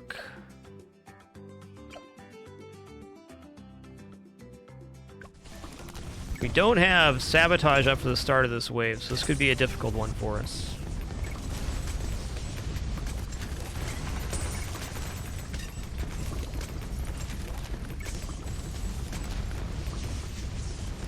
Okay, reinforced bad incoming. Okay, double reinforced bad incoming. Oh, it's a reinforced bad train.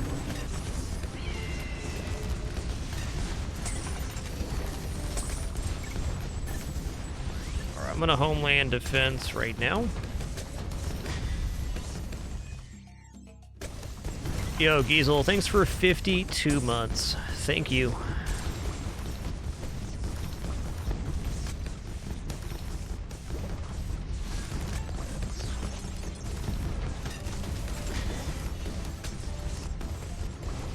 Baron Von Bloodbeard, thanks for 15 months. Appreciate you keeping it down. So thank you all for sharing this time and place as we continue this endless run. I was guessing it was going to pop at round 250, though I feel like the latest sets of overclocks that we got have been very good for our damage.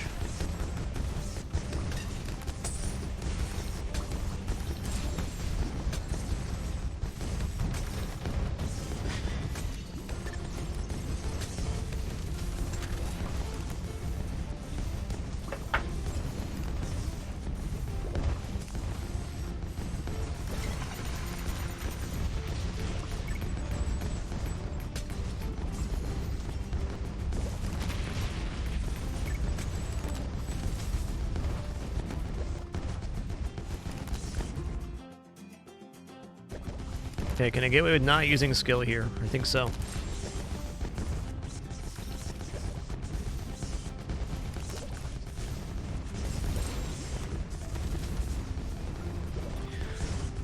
It's a mighty big feller there.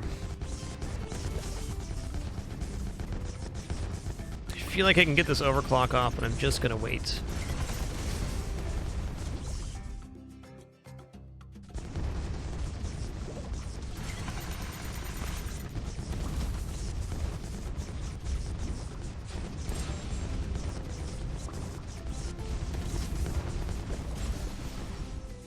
Okay.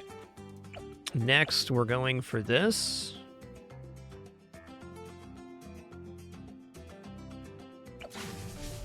Okay, 2 more overclocks on that.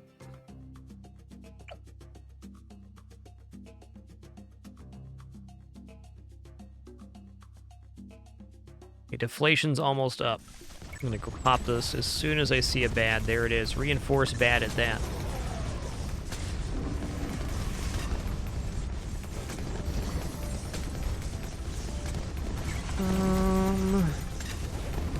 Really don't feel as if the big bomb is necessary right now. Let's get a little closer and we'll pop this here. Now it's a good time for a bomb. That's a lot of bads.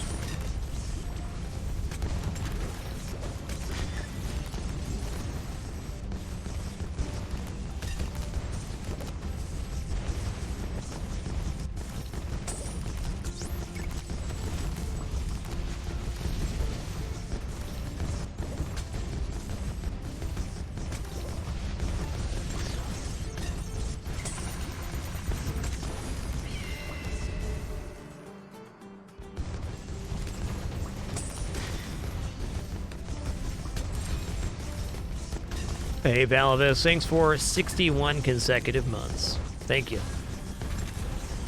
Just gonna save this overclock because it will get wasted right now, I'm sure of it.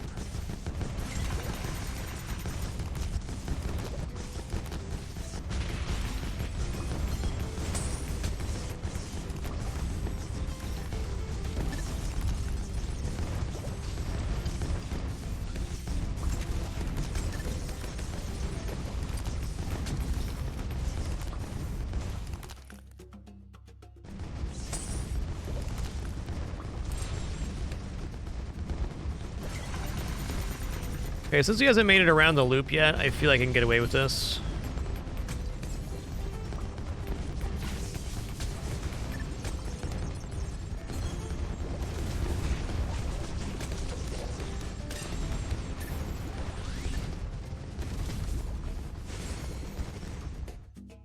Okay. The wave is complete. Okay, one more upgrade on that. And then we're going to round out these two, and then we got to find some more overclock targets. All right, wave 250. This is going to be a very difficult wave, I'm sure.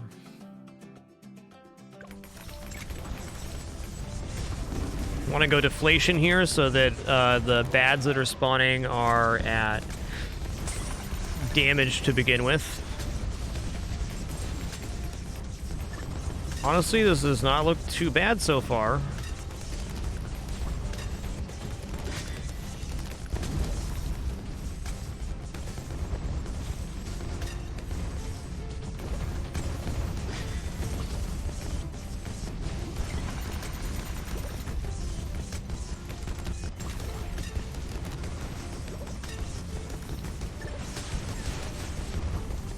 Get that rocket swarm going.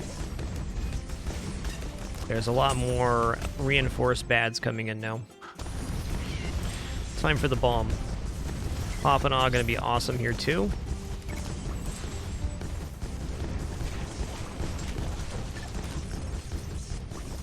Yes, deflation is 25% base health reduction, that's right. That's a big deal when you're talking about something that has 40,000 HP.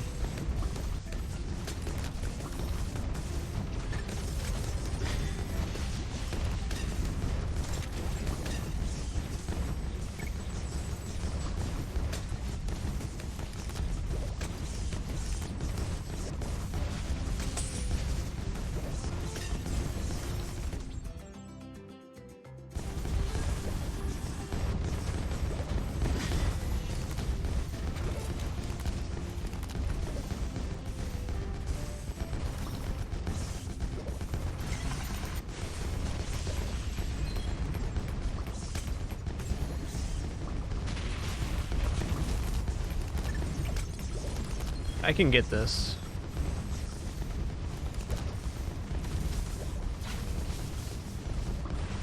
Oh, probably didn't need to use that mad there, but we have cleared wave 250 now, I'm sure of it.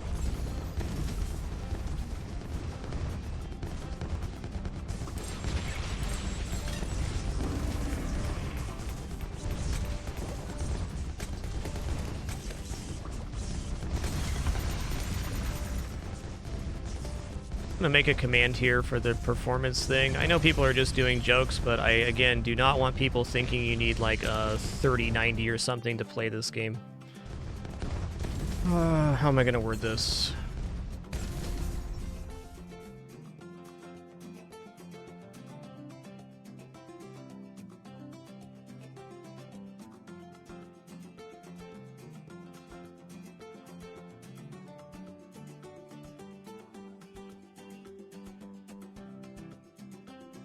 Cool. Oh, I need to do plus. Question. 250, good.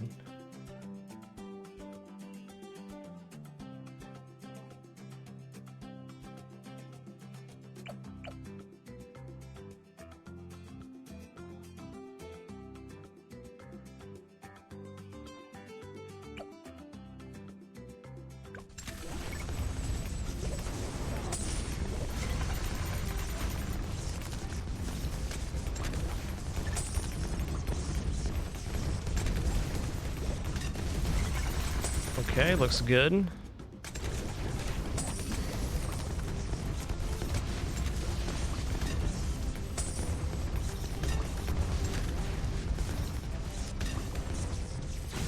Ha, okay. It ate my overclock there, that's fair.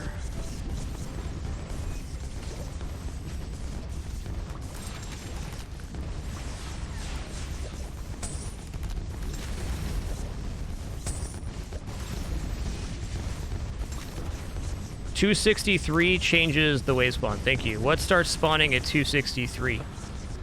Out of curiosity, I'm gonna guess huge waves of reinforced bads. This is a nasty wave, man. There is a lot of HP this wave.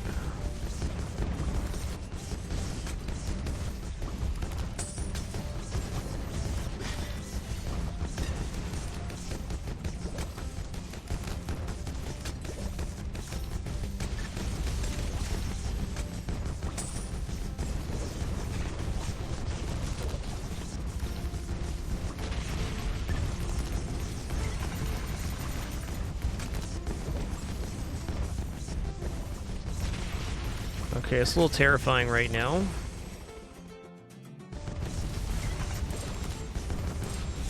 Okay, it's just going around the first loop and it's about to pop. We're gonna be fine.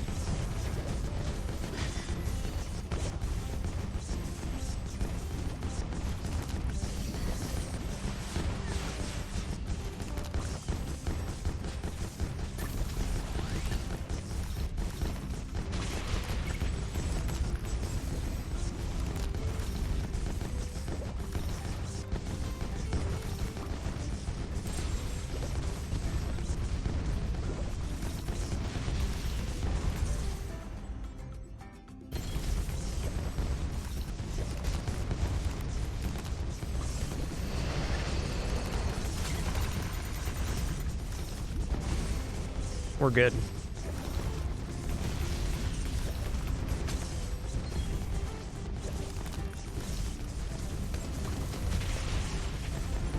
I'm saving my overclock here for after this is done. Our last one got eaten.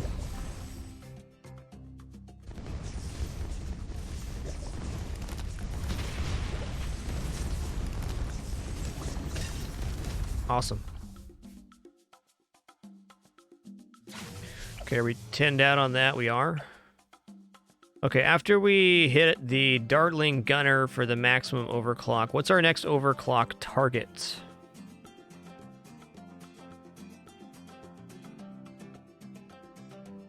Archmage, probably not a bad overclock target. This anti-balloon guy, though, is probably even better.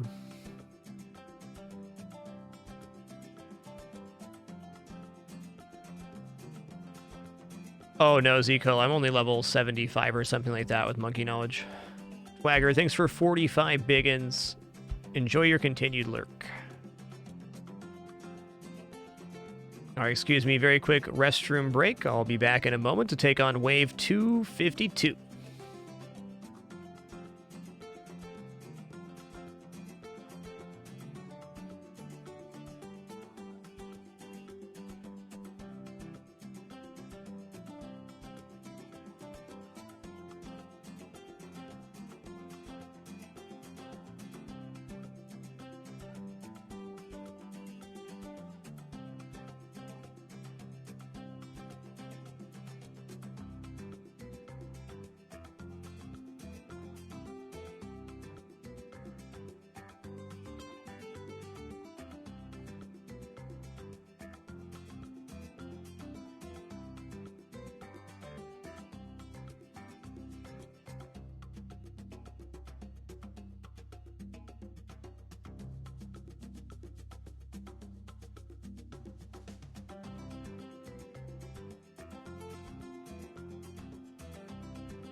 Okay, we have returned. Thanks for your patience during that brief intermission.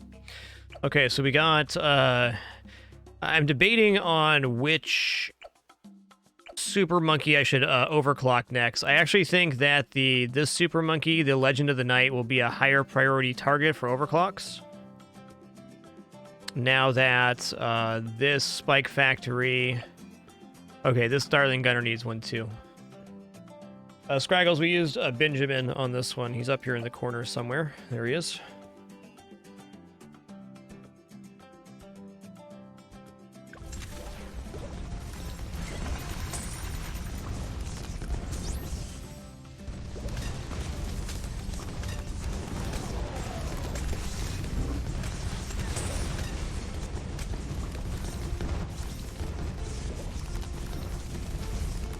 Doodle-a-doo, doodle-a-doo, doodle-a-doo.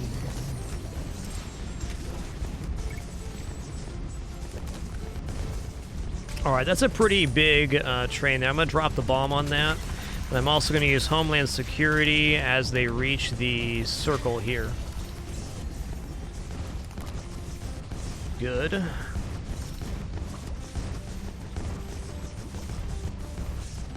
Yes, I did know that, 1Z, but we do not have that monkey knowledge unlocked. This run wasn't even for min-maxing, it was just a fun attempt at endless.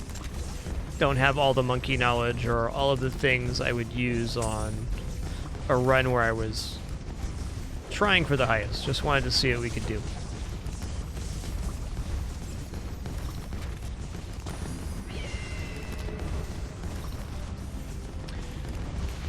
Alright, I'm going to just wait for the overclock because I want to see where the bubble is on the Legend of the Night and where the bubble is on the feller over here. Alright, I believe we've solved this wave.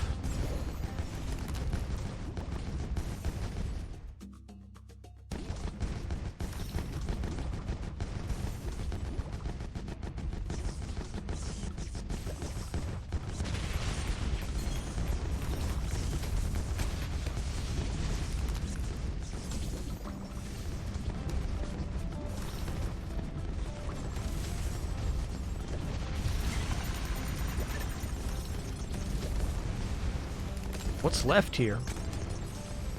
Oh, there's stuff just not spawned in on the side of the screen. Got it.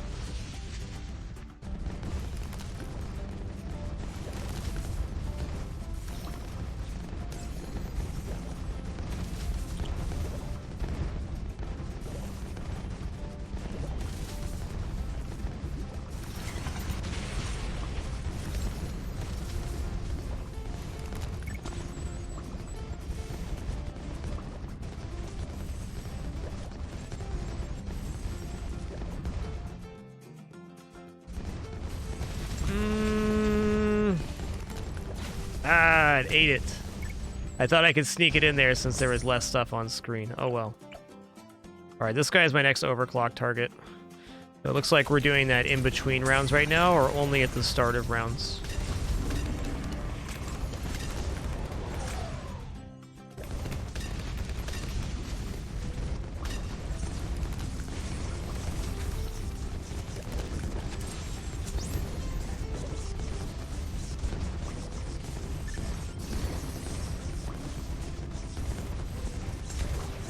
It's a good time for the bomb. And as soon as this balloon pack hits the circle of death, I'm going to use the Homeland Security here.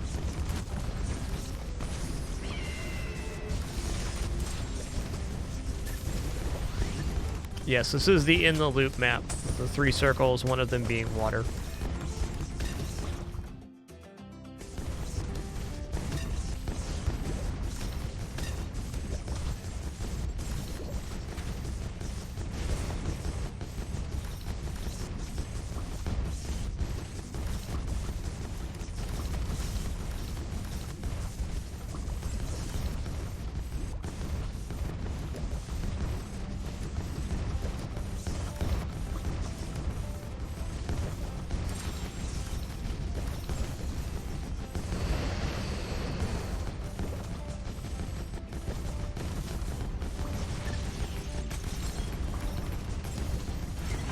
Okay, we heard the jingle there. That means that a Moab reached this area in the top left-hand side.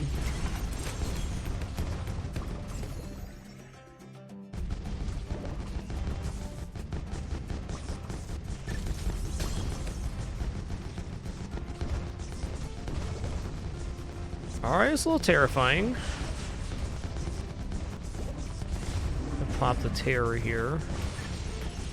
Alright, this one popped. That means this one will be shortly behind popping.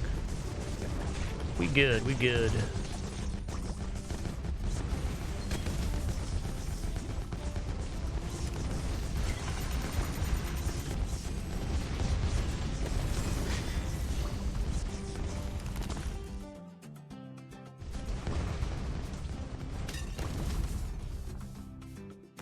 Okay, let's look here. Which one?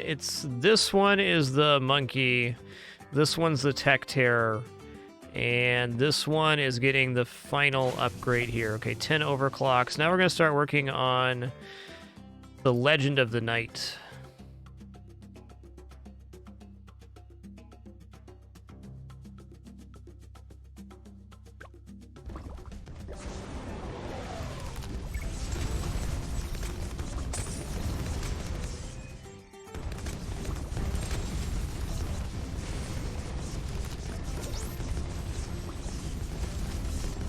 Alright, there's only one bad there. Well, you certainly have the damage out to deal with that. Gonna hold off on cooldowns here for a minute.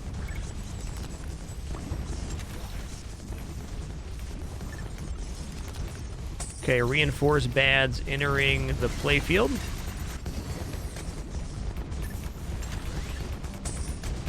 That is quite the train right there. Let's bomb it. When this enters the Ring of Pain, I'm going to drop the Homeland Security, get that buff on all towers.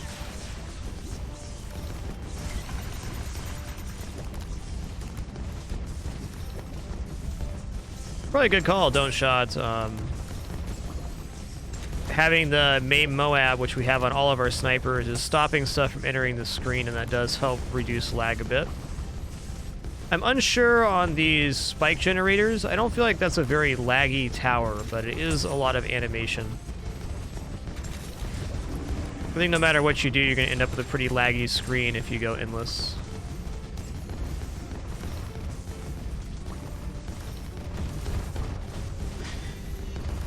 See if I can sneak this. Dang it. Let me sneak it.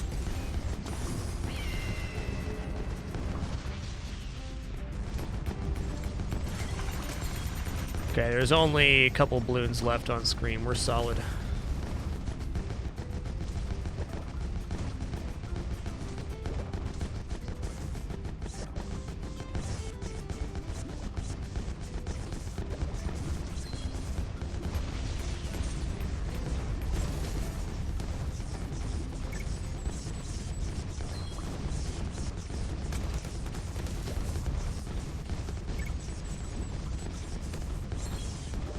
I just picked this map because I like the way it looks, Alabaster. I thought I had a good amount of space to try the banana farm strategy I wanted. But I was going for the technical best map for doing endless. Probably logs or cubism. Just a fun experiment this time around, not stressing the details. Okay, this guy is getting overclocks. I get it. Okay, this overclock might get up in time here. Where the screen gets too laggy. Maybe not.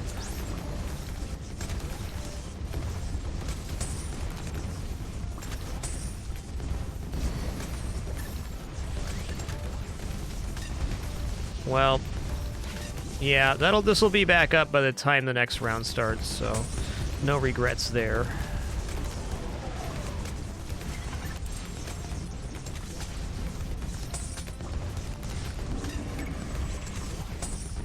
Okay, that's a nasty wave. Bomb time, definitely Homeland Security time right now.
Douglas Reinforced Bads making the corner here.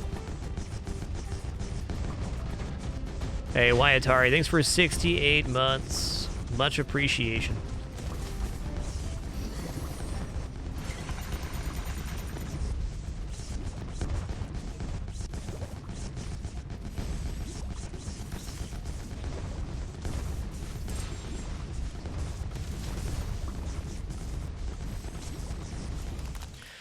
Okay. Even if this doesn't pop here... Oh! Who got through? I didn't see anything get through here. Well, there we have it, round 255. Like, I wonder what got through. Because we had the portal as well. Well, regardless, I am more than happy having that be over. We had 2 billion pops on that one.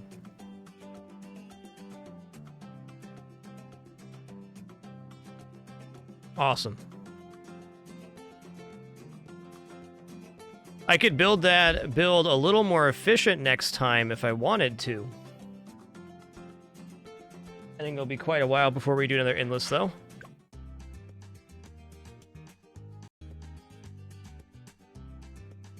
Not bad for our first actual attempt at endless. Alright, well, now that's finished up, we're going to head into a couple runs of Nova Drift to round out our week of streams. We'll have 2 days off after today's stream and return on Saturday for show 2457, or 97, excuse me. But before that, let's Nova Drift it. Yeah, Landscape Goat, we'll get you added to the Hall of Fame here in just a moment. Thank you for the reminder.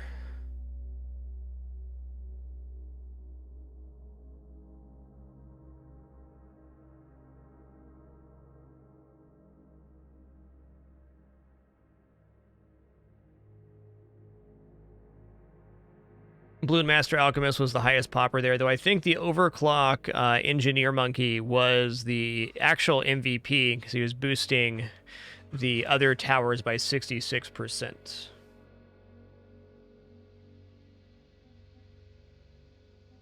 All right, well, if you're new to Nova Drift, it is a roguelite asteroid-style space shooter.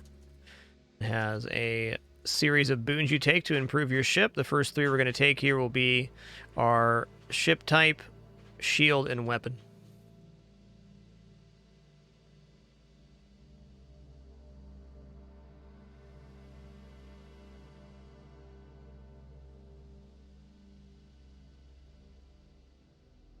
One moment.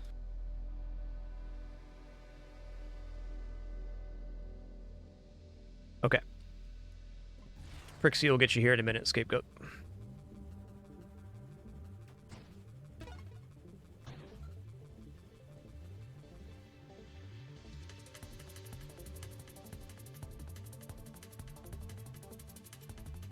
All right, let's build a railgun.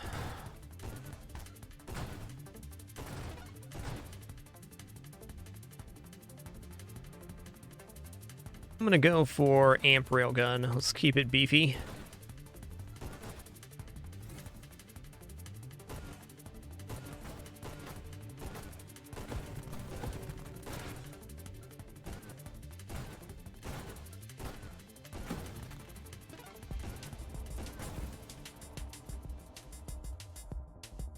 All right, now ship type. I'm gonna go for Firefly here because I intend on going for siege weaponry. Interesting. Why is this capture not working?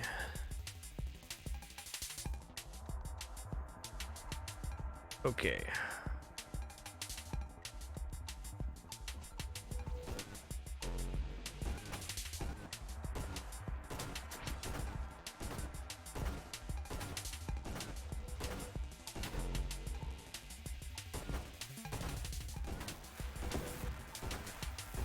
The Firefly starts with a 20% base self-damage resistance. It's a very strong stat. Whoops. Okay.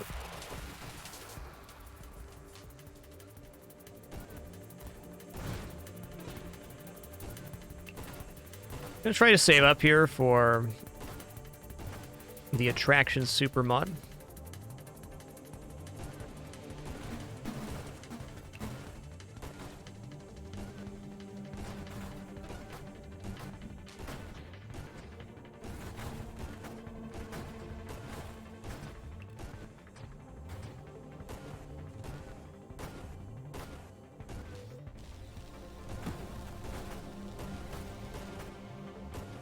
These guys have a lot of HP for an early wave. 4, not quite.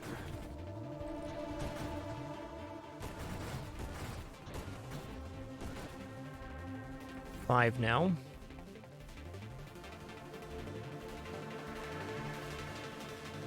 I am just going to take volley here. It makes my life a lot easier.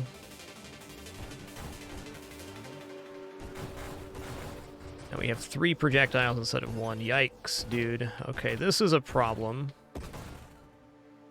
Let's go ahead and grab Homing Strike here. I'm going to do a couple of rerolls looking for that super mod so we can actually buy stuff. Rate of fire is very important to me. I'm going to take Focus Fire too because I am going to go Barrage here. We're pretty much set for offense through the Wave 40 boss now. Maybe even Wave 60 if we play well.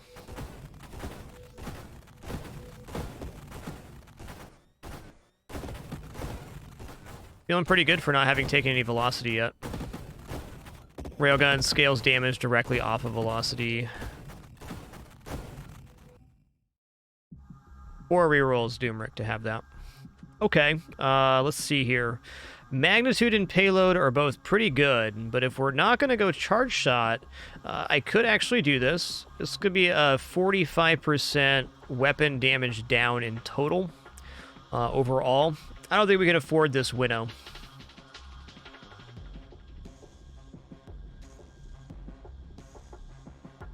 I'm just going to grab Hull Strength here. Our damage composition seems fine for the moment.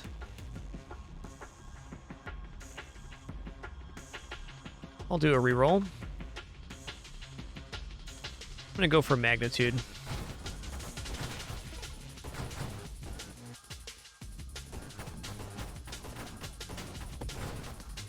I think if there was a weapon that could drop Magnitude, it'd probably be Railgun, especially the style we're doing now. I was more concerned about the Hull Strength drop, to be honest. Okay, I'm going to take Skirmish. I'm going to work towards Essence Sap here. Ooh.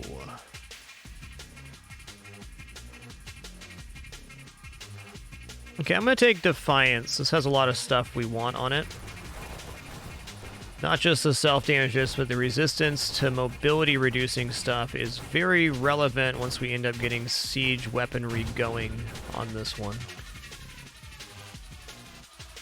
Warpath is as solid as it gets for offensive boons. Extra thrust and fire rate up to 30% for killing enemies. Let me tell you, there's going to be a lot of enemies to kill.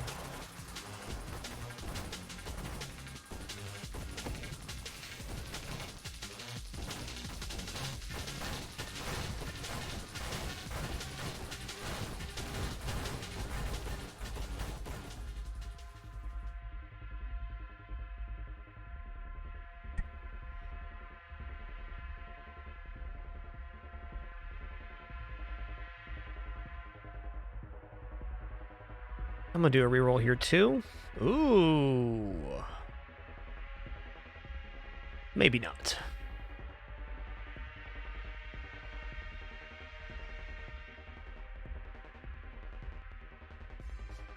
Definitely don't need to go down this tree. Okay, here's Burst Fire and Focus Fire now. So this means we have Barrage in the pool. Barrage is pretty nice for railguns, so we get a steady stream of railguns rather than firing a burst like this. Both are fine, but Barrage has a lot of positive aspects about it. Since this weapon does not scale off of weapon size, there is less of a detriment to taking Barrage on a railgun, I think.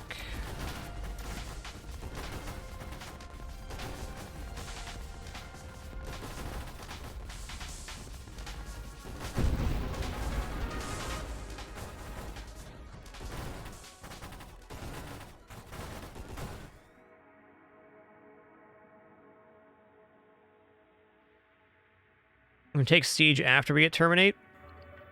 Or after we get Essence Sap, rather. Be looking for core shielding here, too. Okay, let's take Velocity. This is a flat 20% weapon damage. There's no way we're not taking the Velocity tree with Railgun. It is the largest percentage base increase, even more so than the Magnitude payload tier. The thought.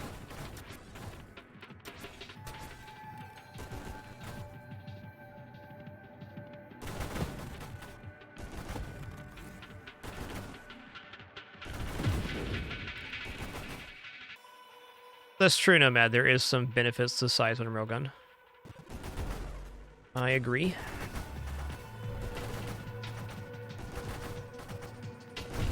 Maybe just less so than some other weapons, is my point.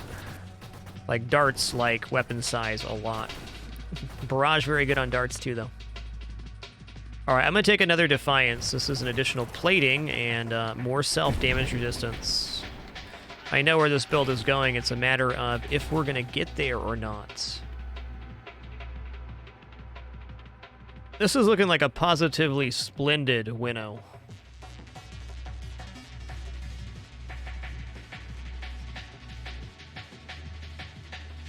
Yeah, I don't need Candescence. I'm not going into more shields. I go faster shields, if anything else. Energized shields, no way. Kinetic Boost is alright for this. If not only for just power reserves afterwards. Blitz, whatever. Not for Barrage. This is definitely what we're going to do. So this gives us 7 rerolls and removes those other 6 mods from the pool forever.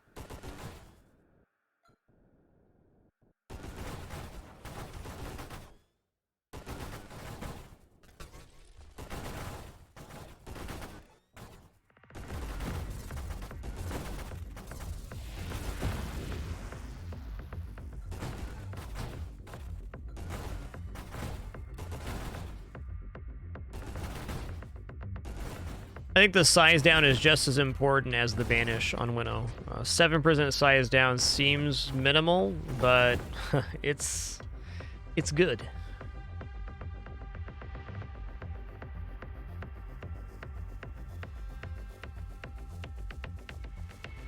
Okay, let's take 20% faster shield cooldown. Amp already has one of the highest, or excuse me, has one of the fastest base cooldowns in the game. So an added benefit to that, and as a one-off boon, it's pretty solid.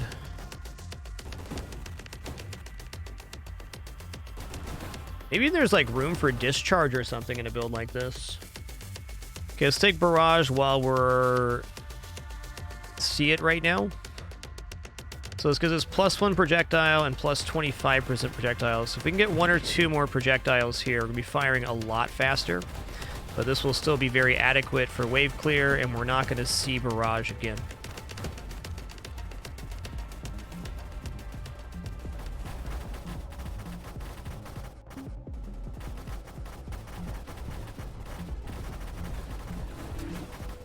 Yikes.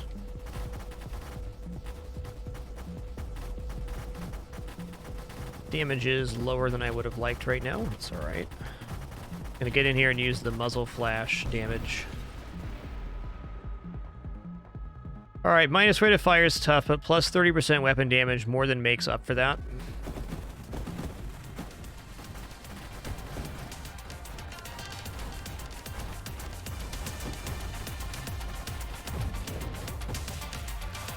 Fun fact about Railgun is it also takes into account the velocity of the ship, so if I'm thrusting towards an enemy, my railgun shots receive additional bonus damage.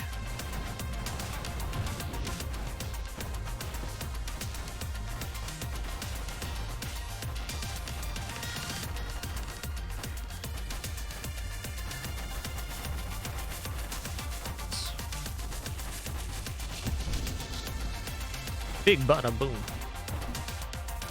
Alright, here's Essence Sap. Gonna grab that. This allows us to heal HP when we take damage, or when we deal damage, up to 5% per second based on a stored amount of damage, which dissipates pretty quickly. Anyways, Essence Sap is basically the entire defense on this build.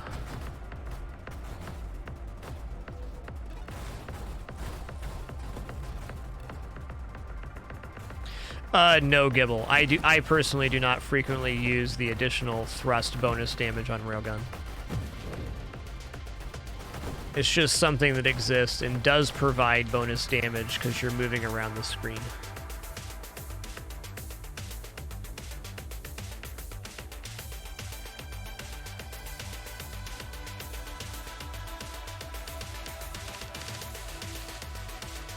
All right, let's go ahead. I think we take 1 Masochism for self-damage resist here. What are we at for self-damage resistance? 26%.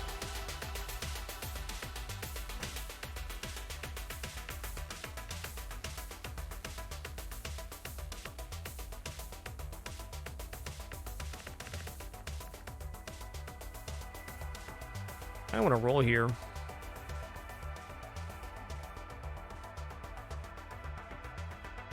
Because minus rate of fire and velocity. I don't think that equals the damage up in any way. You know what? I am going to take a Masochism here. If we get all the way on this build, we get into core shielding and siege weaponry, we have a very cool thing happening. Wow, another Defiance. I'm going to take adaptive armor because getting down to core shielding lets us take siege weaponry. When we have siege weaponry, we can start firing faster and faster the more projectiles we fire in a row. And with barrage, it's very easy to get up to a critical max very fast.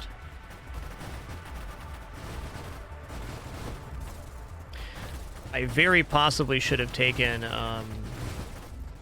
siege weaponry now just to increase my damage.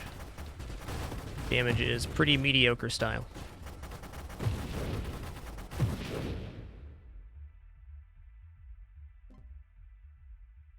Calibrate will be good after we have siege. I'm gonna roll again. Is snipe or siege weaponry better? Let's go ahead and take snipe. That's more damage the longer the projectile travels, and 20% velocity, which is 20% damage, with no downside. Okay, I'm going to take channeling. That works towards core shielding.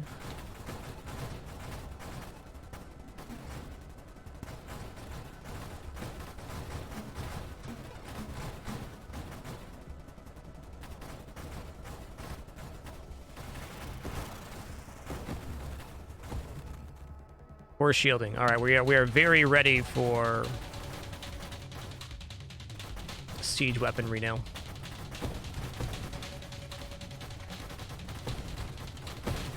It's gonna be a long fight, or maybe not.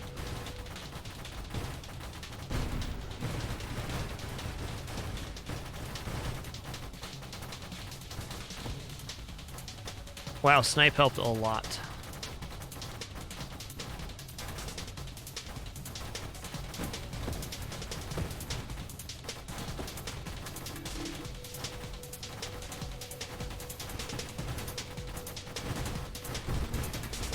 That sounds like a lot of fun, Rogue Mike. I like Barrage on the Corsair a lot with Warp Strike. It's a very excellent visual effect. And potent, too. Alright, now we're going to take Siege. So now the longer we hold down the button, the faster we fire. But also we start taking ramping self-hull damage. So we got to keep an eye on that. What this is good for is it lets us ramp up our single target damage a lot. For most wave clears, I'll just be hitting the throttle on the weapon, letting off, and hitting it again. But when we get into an enemy that we need to kill quickly or want to kill quickly, we have the option of putting that pedal to the metal. Revengeance, our purpose of taking the Firefly build is that it starts with 20% self-damage resistance, so it makes taking siege fire a lot less detrimental.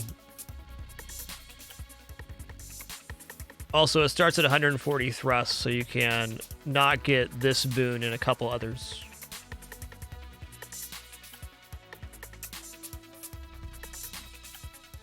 I have very recently started doing that. Oh, I want Calibrate pretty badly right now.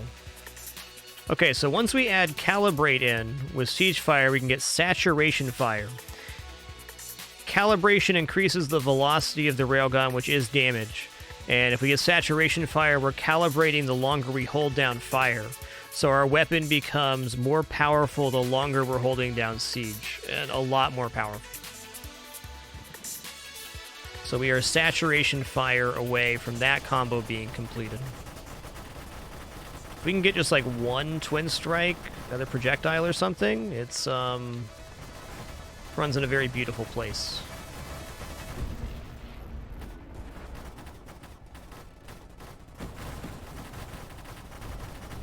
As beautiful as a glass cannon can get anyways.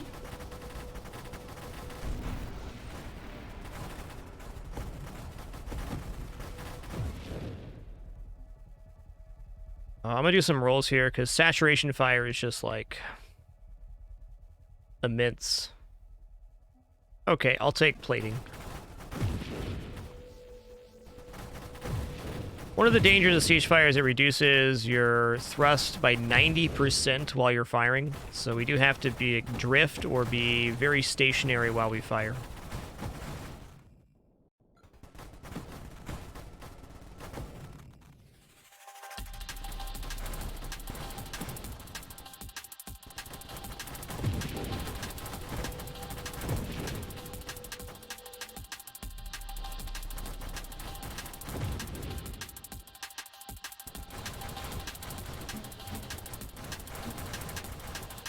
I feel like if I'm going to take Grandeur, I'm going big time in on Grandeur. I rarely take one, if that makes sense. So I've already reduced my size.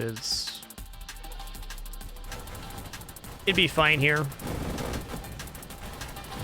I'm just not really built for it, I feel. There it is. Hell yeah. Now, we do take more damage because of this, but the damage increase we get from calibrating as we fire far outweighs the extra damage taken. We reach such a higher damage count so much earlier. Greetings, Wave 100. Let's see how this goes.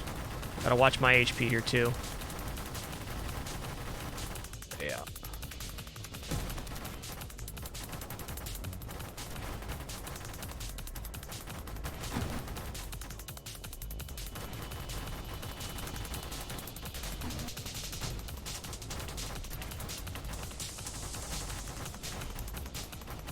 Gotta dodge that, got it.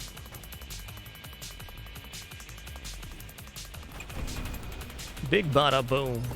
Almost one-cycled him.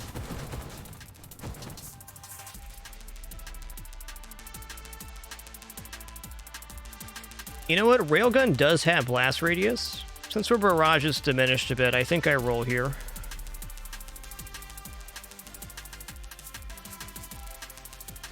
Splinter's looking like a decent option to increase our wave clear.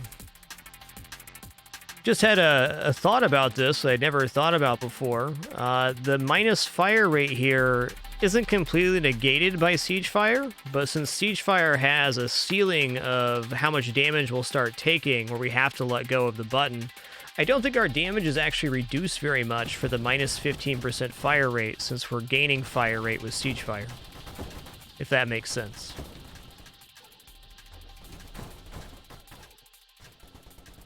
I just never really thought about siege weaponry in that way. Bit of a cure-all for fire rate. Don't feel like I articulated that very well. Let me see if I can make my point a little better. The reason that works is because the damage happens when you fire Siege Fire. So by slowing down the fire rate, we can still eventually reach the same maximum rate of fire. And the damage we gain from the splinters is calculated into that. I still feel like there's a better way to say that, but I'll have to let that one go.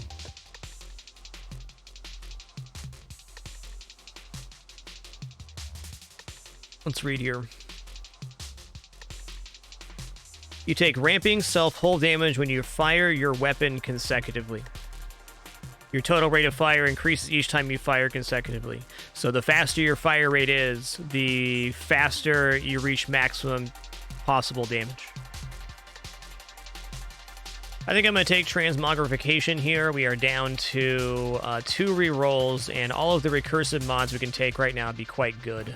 There's a large set of them, including Twin Strike, which is the one I wanted to see. We're at 4 projectiles right now, and now we're at 5. Beautiful.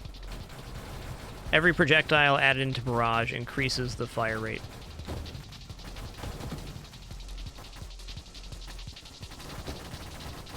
I don't think I take a second Twin Strike here, though. Oh my god, don't do that, man. See, here's the thing. I'm just a little fella.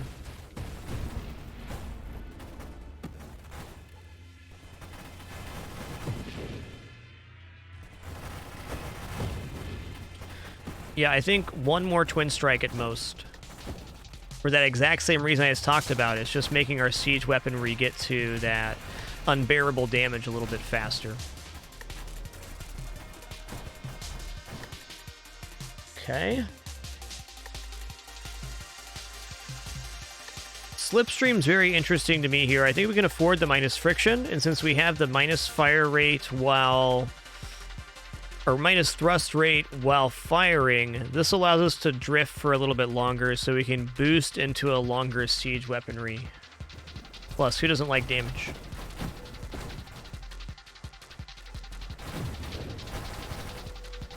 Oh, yikes. Into the mouth of madness. I will not be taking another slipstream, though. Just one.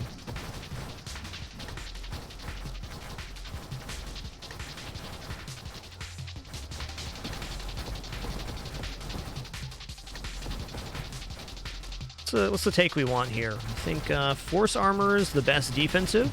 Juggernaut could also work very well here since we have not increased our size at all.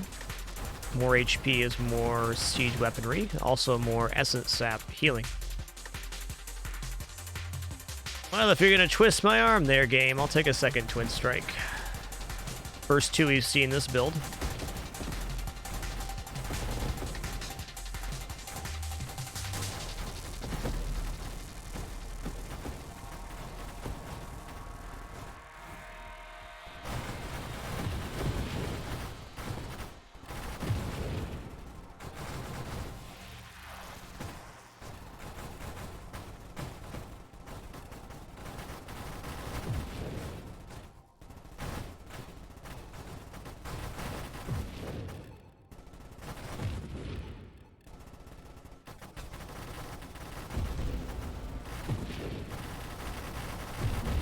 I love the look of this when the velocity starts increasing from the saturation fire.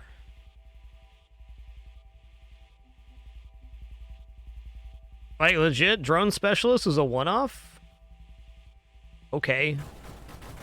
I guess the best thing showing there, and will also give us 2 drones, and we don't even have to take the drone tree for that. Just 2 little fellers helping out.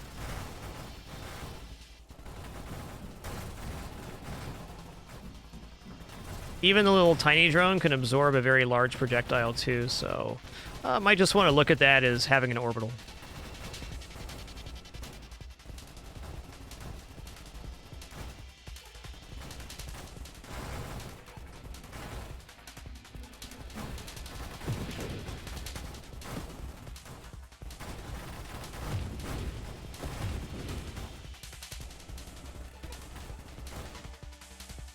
Force Armor, there it is. 10% hull damage resistance and crash knockback resistance. That's a big old yep.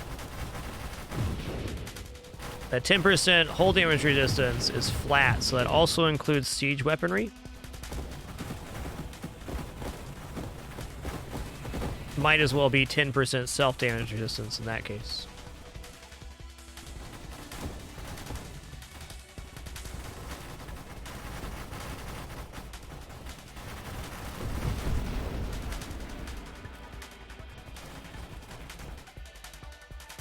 You know, that sounds pretty correct to me, Nomad Kane, that fast-firing weapons ramp up siege weapon damage slower, or at least do less per projectile fired. All siege weaponry builds will eventually reach that same point, though, where they can't hold down fire anymore. We got a pretty wicked volley on this ship.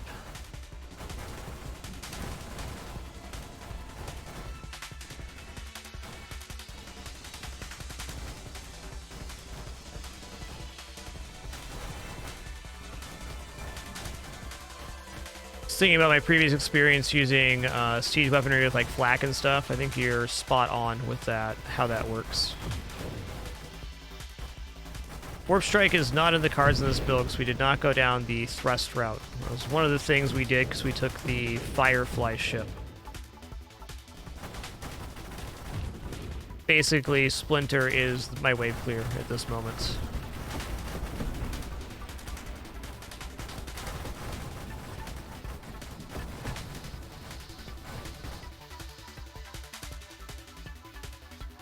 Well, with no rerolls here, I think double tap for just a 7% rate of fire isn't bad. Efficiency into Gemini Protocol is a good defensive upgrade. Let's do that.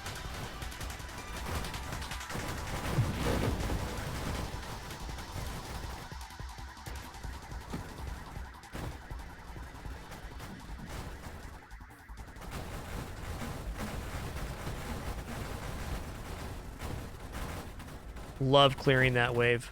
It's a good sign for the health of your build.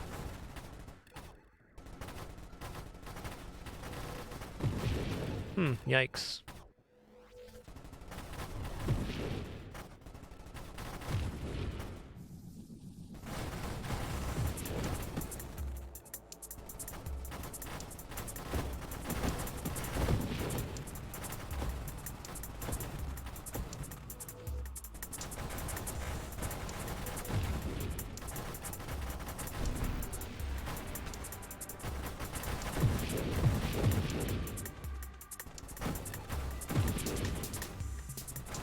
Dude, we're at wave 155. This build still has a couple levels left before we reach wave 200. It's exciting.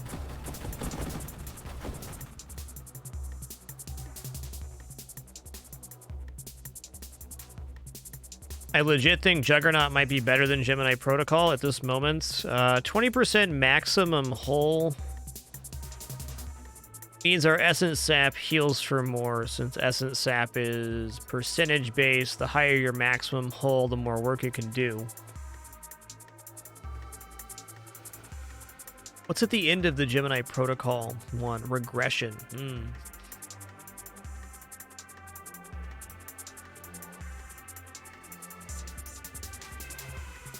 gonna take Gemini. Gemini will split damage between our hull and shields and let us get better maximum out of our total hull and shields by utilizing our plating every time we get hit. Oh, apparently siege weaponry also is being diffused into the shields. I like that because it's easy for me to recharge my shields on this build. 5.45 recharge, not bad. Bonk.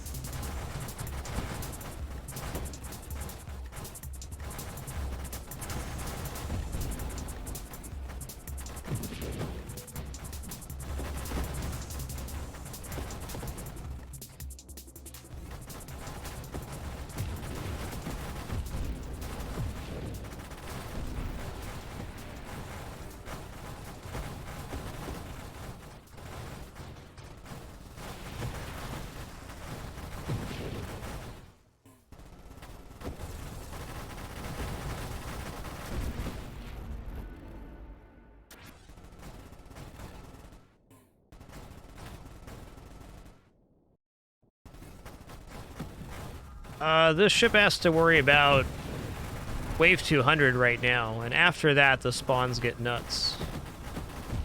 Our ship feels powerful, but anytime you're playing Nova Drift, you're one mistake away from dying, and this ship is not the most defensive ship we've ever built.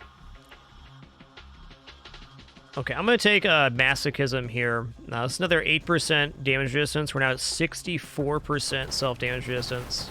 This also gives a small damage boost up to 8% for missing hull and shields. Some direct synergy with self-damage.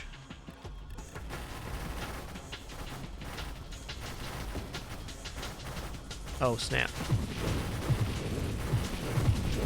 I did not mean to warp through there. I think this run is ahead on levels purely because we got so many generous waves. Not bad on cargo ships either. Sometimes you get the enemy waves, sometimes you don't. But crazy to me to be at level 43 with no bravado here. Okay.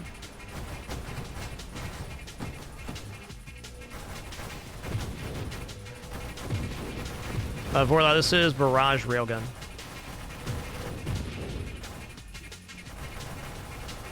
With Siege Fire. And Calibrate, and Saturation Fire, and a bunch of self-damage resist.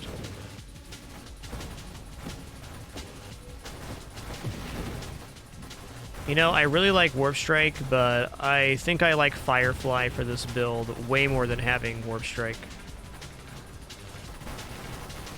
Self-damage resistance is awesome. I'm going to take a one-off here. I think it's Juggernaut. Another 8% self-damage resist would bring us to the self-damage resistance cap, however. If I take another Masochism, I think there's a chance when the Wave 200 happens, I can just park and hold down fire on the blue guy until he dies. Yo, Blotz Craig. Sorry for not seeing you sooner. Thanks for 15 months. As I always say and do very much mean, that we're late to or miss your notification, do sincerely apologize. Got a terrible case of that humanitis myself.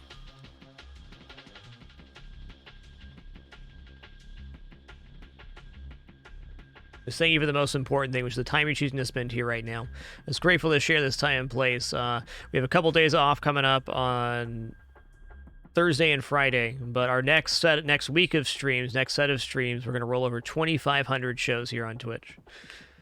Whether you've been watching since day one of the 2-year livestream challenge, or it's your first time tuning in today, thanks so much for sharing this time and place.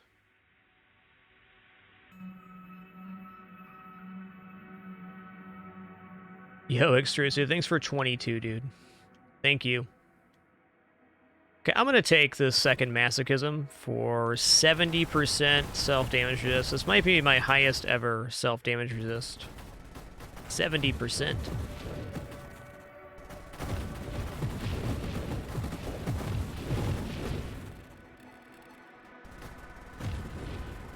Dangerous wave.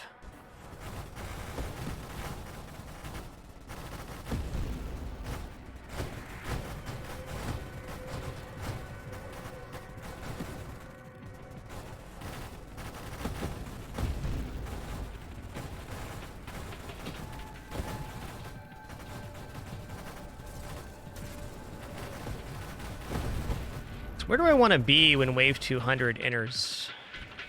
Probably in a corner and then warp to the other corner and just start unloading.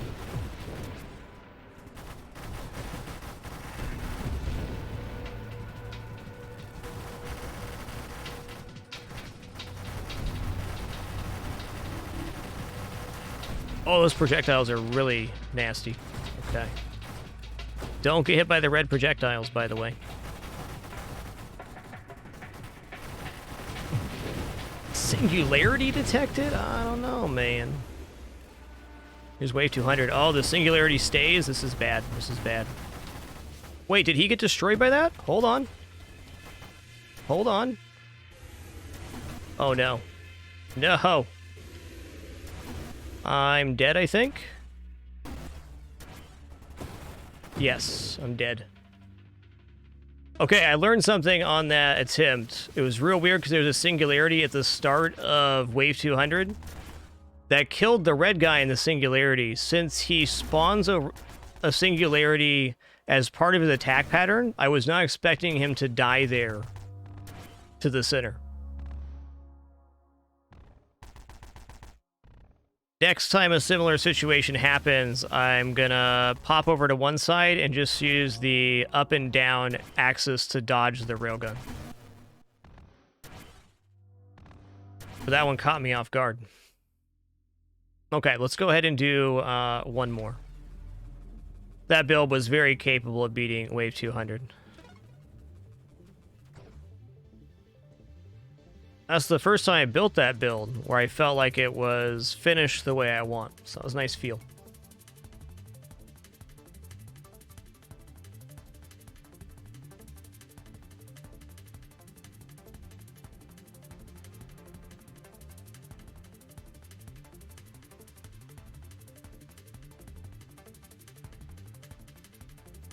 I think what it might be, Mr. Smee, is that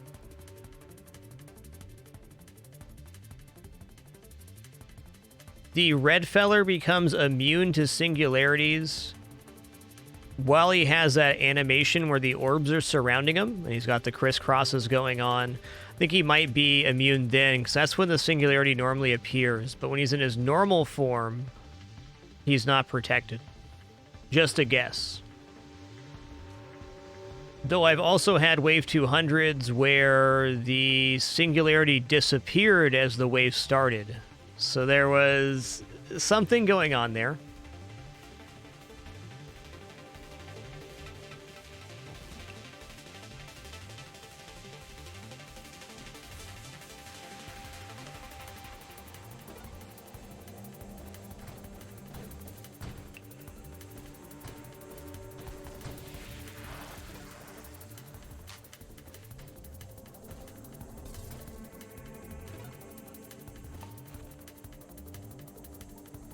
All right, I'm going to drop my shield on this darts build. So the question now is, what color do we want our darts to be? And I think the answer is purple for sure.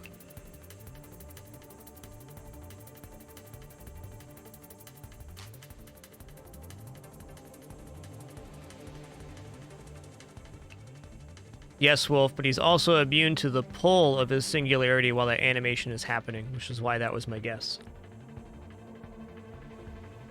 Let's do Courser here. We're going to go for Warp Strike on this one. And I'll just grab targeting right away, and then we're in savings mode. Oh man, those purple projectiles look awesome. Beautiful game.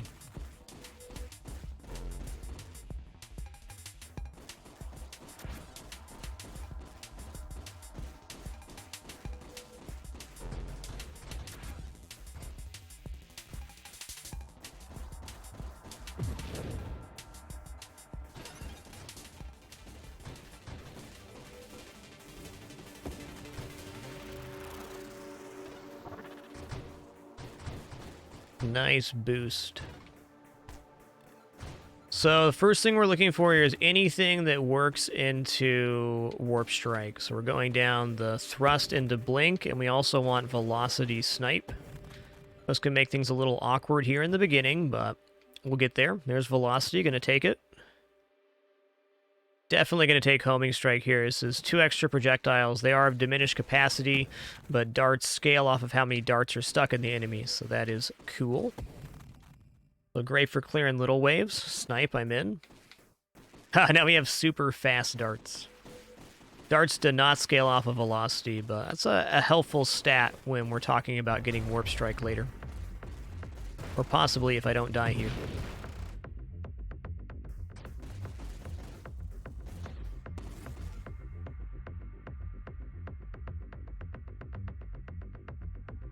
Okay, we're going for volley. More projectiles, more stuff.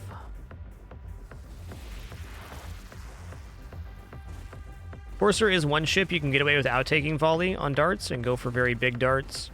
I did 2 builds like that last week, and they were quite effective.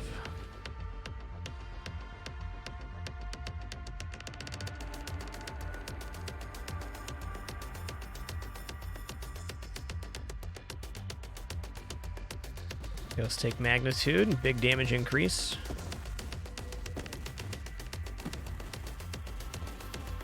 So we're going to go very glass cannon on this, and what we're going to hope happens is that we get Warp Strike early, and then we have insane wave clear and boss clear through about wave 100. Then we can figure out the rest of the build. We take on a lot of risk early doing that.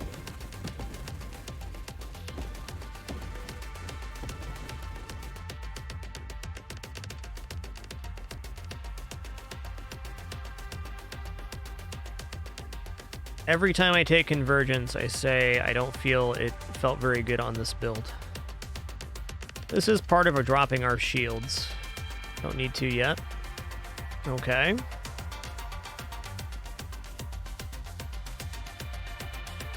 Let's take payload.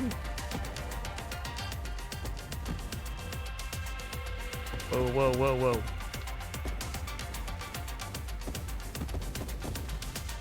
Fire rate isn't awesome, but the damage per dart is very good at this moment.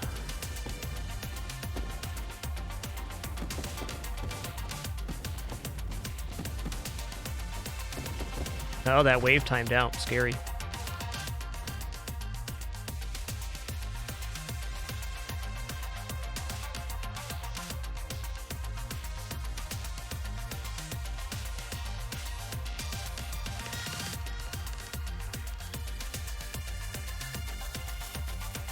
Take focus fire.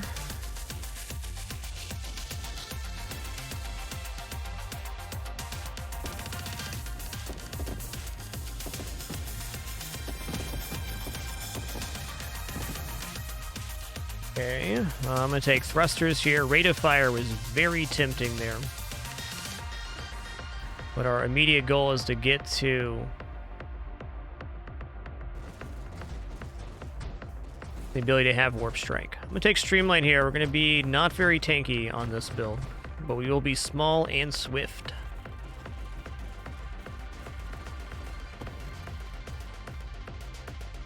Okay, blink. Warp Strike is officially in the pool. And we have the ability to teleport forward every 2 seconds.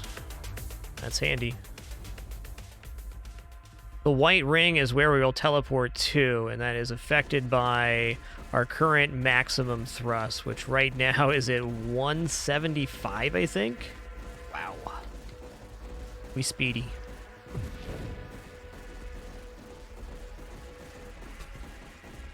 Huh. Here's the damage.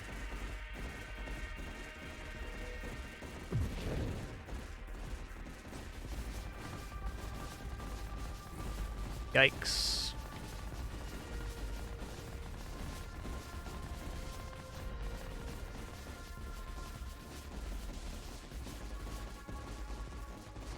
Get him. Big bada boom. Yo, there it is. Warp Strike. Your projectiles can screen wrap once, minus 30% total damage for projectiles that have wrapped. Minus 12% rate of fire, less projectile size and velocity. Also, when we screen wrap, we lose 10% of our maximum hull, plus 5 of hull and shield. That effect cannot kill us, but it can bring us to near death.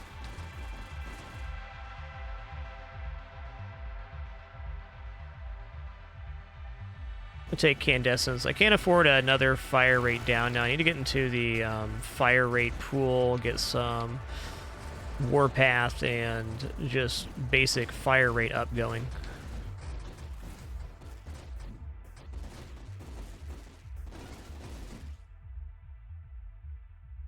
Corrosion's very excellent. This gives our darts a damage over time effect, or all damage we do a damage over time effect. And that includes the burn damage, which darts do. The most important part of this dot is that it is applied to nearby enemies when they explode. So segmented enemies in large clusters. Very good against.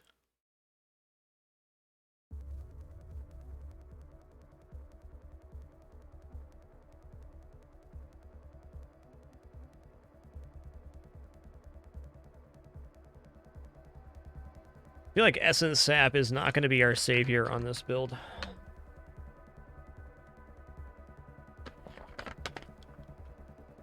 How about we take some maximum hull increase? That sounds good. That's how I initially read it too. Idle time.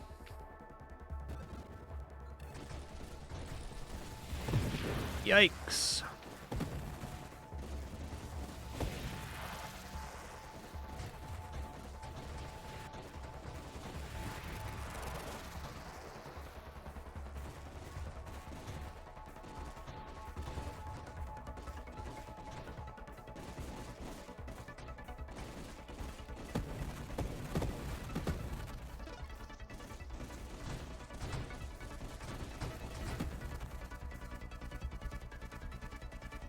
Okay, we're going to take Revelation here. I really want that fire rate, but the next wild mob we take is taken 3 times, and we're going to hope that's going to be a twin strike to just flat out add 3 projectiles to this system.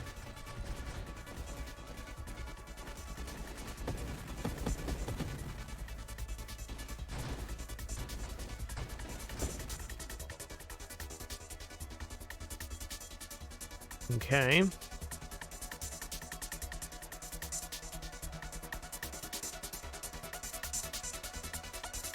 Oh, stabilization could be really good here, but let's roll.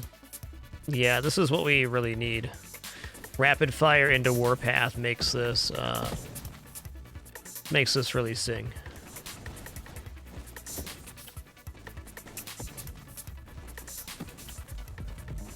Wave number 60. So what we'd like to do is get perpendicular to the boss so that both sides of our darts are entering the body. It's good. They're burning.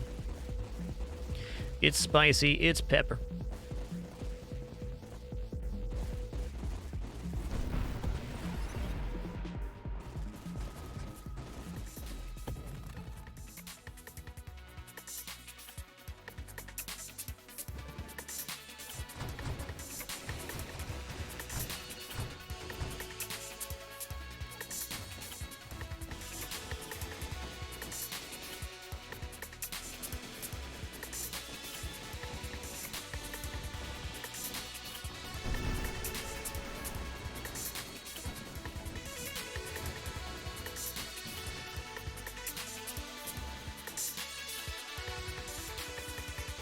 Okay.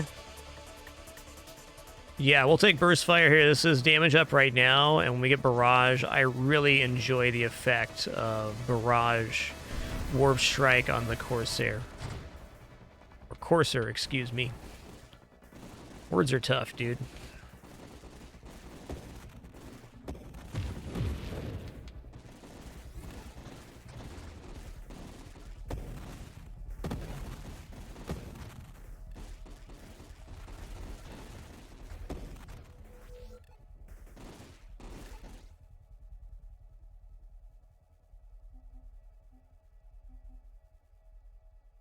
All right, reroll time. Splinter is looking kind of tempting. You know what? I am going to take Splinter right now. Let's do it. This is the offensive vessel. Now when an enemy dies with darts in it, which is going to be every enemy, they do a Splinter outward of darts. How many darts are generated are based on the size of the projectile, which is not very big here, but regardless, all projectiles will be producing more projectiles.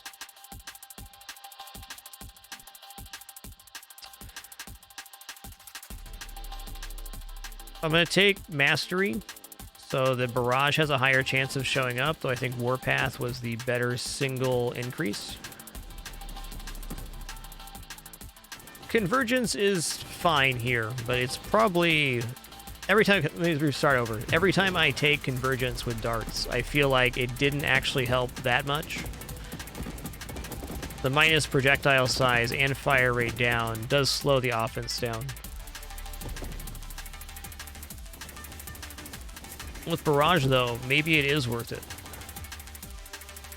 Now we're at 8 projectiles. That'd be 10. Might even give us an extra one for Barrage.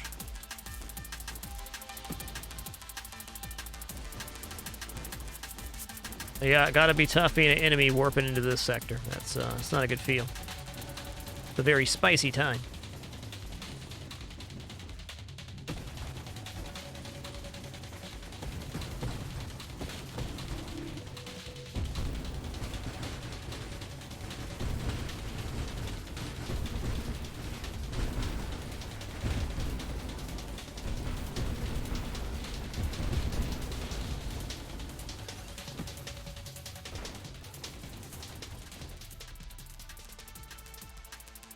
Fuselage only gives one extra projectile on Corsair. It's the base projectiles, which are then modified by the ship type. It's a very good question.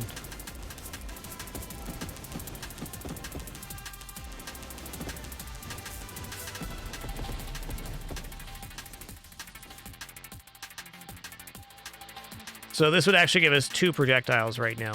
It would give double the base from 1 to 2 and then plus 1. This does not diminish fire rate. Maybe this is worth it since we have... Yeah. I'm not sold on that being awesome with the minus size and damage. I'm going to consider that for later, though. Projectiles are already pretty small. Okay, Leaf on the Wind, I'm in there. Minus size, and we gain global damage when we don't take damage. Which will be less and less frequent as the game goes on, but up to 50% global damage for not taking damage. I like to look at Leaf in the Wind as it's always adding some value of some sort.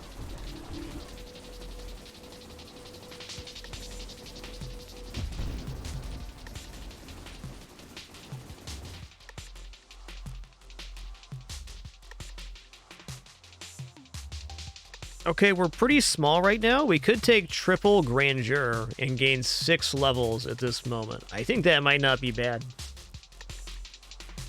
We have gone very heavy into offense on this build. I think this could be what gets us out of that.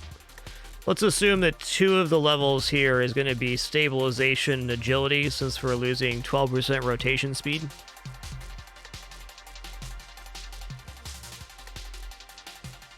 I would also like to lose some thrust, and that's it. Let's go. Okay, let's make sure we're in a decent spot to level up here. Force armor sounds cool.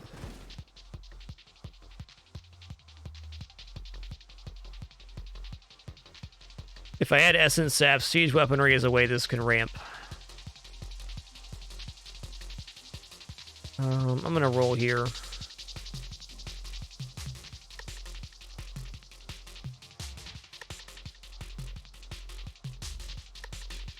Okay, let's take Adaptive Armor. Take Channeling. I think I actually take Orbs here. No, I can get away without Orbs. Let's take Core Shielding.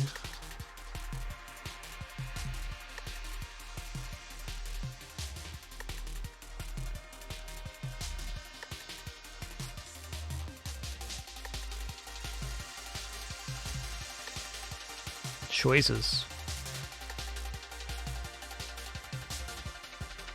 Have we taken any of the Essence Sap route yet? No, we haven't even taken Skirmish.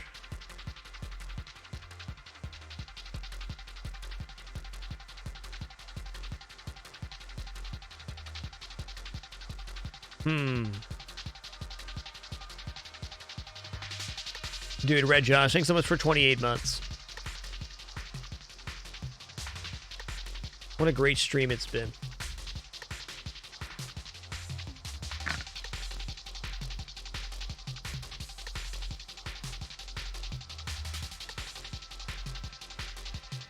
I'm gonna roll here.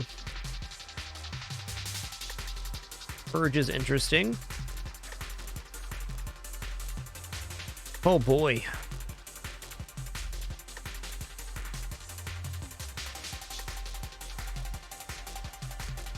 I'm gonna take Guidance. It's gonna help more projectiles get on target since we now only have 1 stream. This is not a very big damage down to allow our secondary set of darts to angle better. Yeah, the homing's a lot nicer now.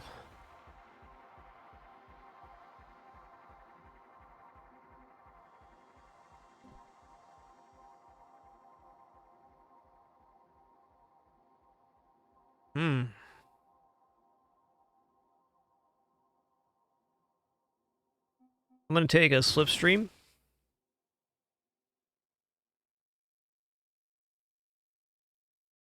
On a roll.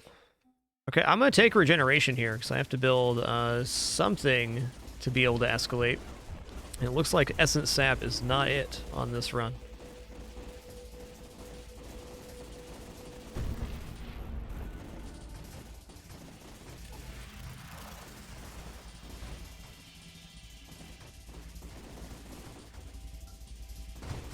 We are still pretty darn quick.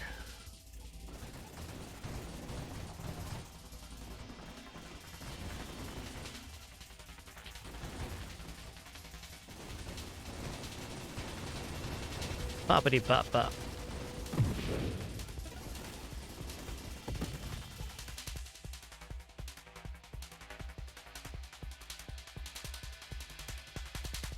This isn't actually a bad take. We get 7% global damage, an extra hull and shields for a constant added thrust power, which is not a high value. This does make parking our ship on the same plane as the enemy and firing at them quite difficult, though. And for that reason, I'm not going to take it.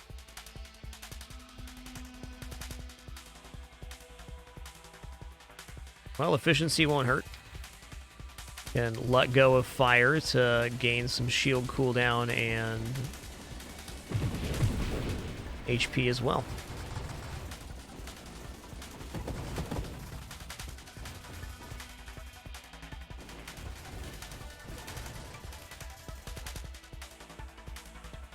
That ain't it. I think we're taking Juggernaut here. Okay, we went from being real small to real big.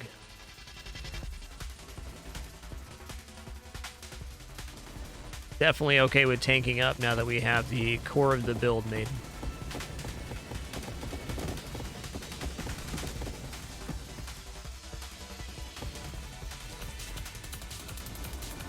Greetings!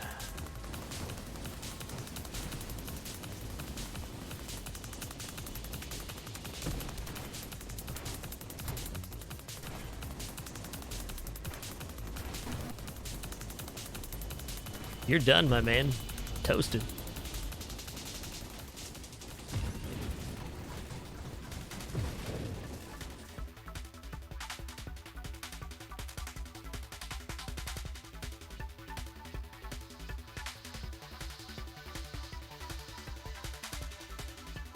This is madness, but I'm gonna do it. We're gonna be very slippery now.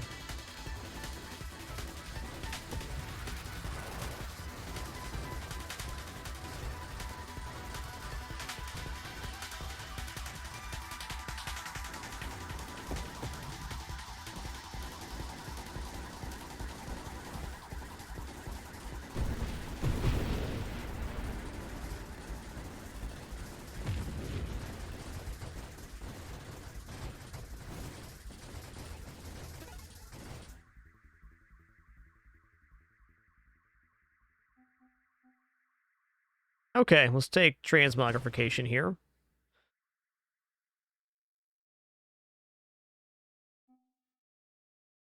Burst fire increasing fire rate is quite good for Barrage here. I think maybe taking a Defiance, though, seems pretty good. This turned out to be a really crazy build. It's wacky, and I like it. It's similar to some other stuff we built, but the defensive core is not what I intended it to be when I entered this build.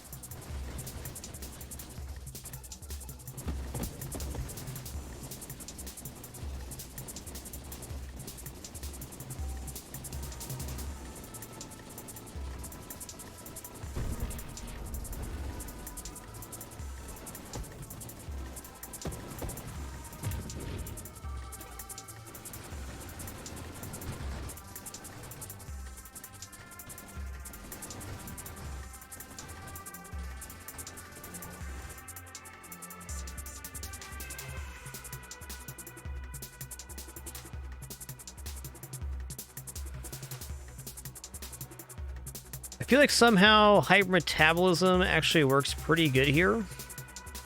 I need more regeneration.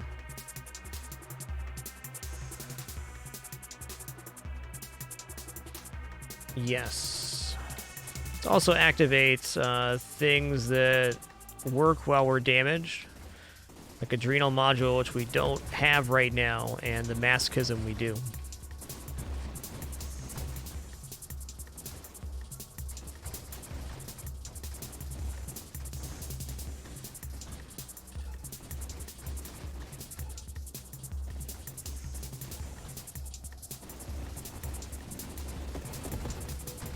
Regeneration while not firing is 6. That's not bad. That's not bad.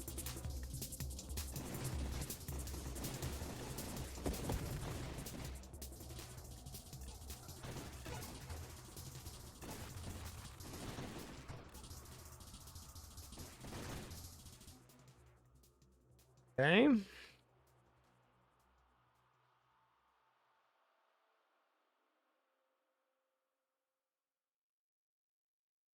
I'm going to try 3 slipstreams. I'm liking the float right now. It's definitely significant, and making sharp maneuvers is going to be a little bit weird. Well, that's what Blink is for.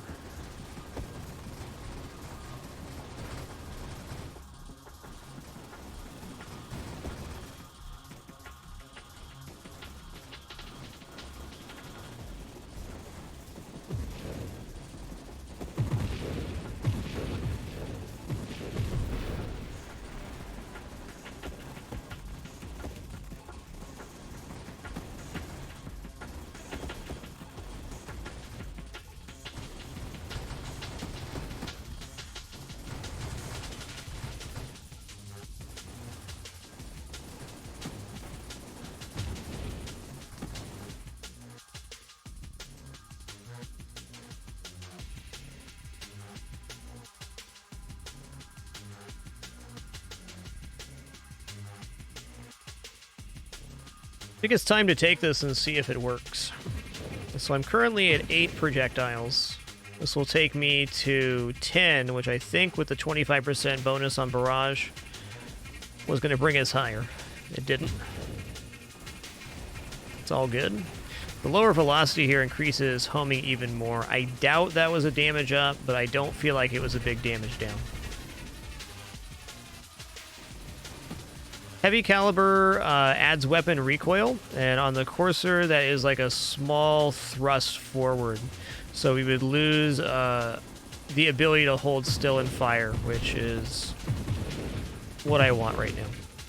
Heavy caliber is very often extremely good on darts because it increases weapon damage and weapon size, which are both damage.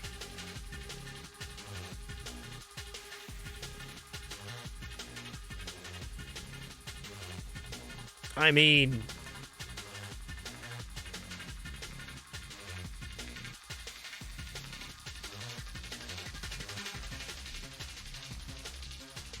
I think I might take the HP now. We haven't taken any shield mods yet. We have a Defiance from our Plating 2. Let's take this.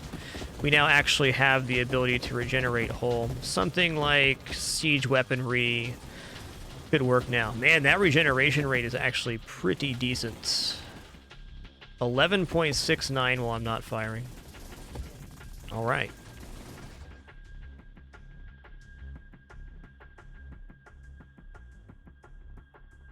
There it is. Yes. Now we start firing faster and faster the longer we hold down. And now being slippery has its advantage because we lose the ability to thrust while we are holding down fire. So we have to kind of pick and choose a little bit more. But we have a much higher maximum here.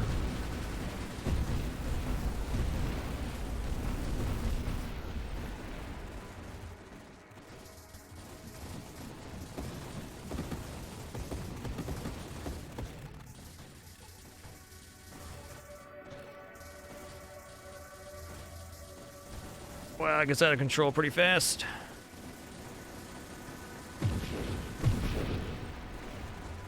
It's beautiful.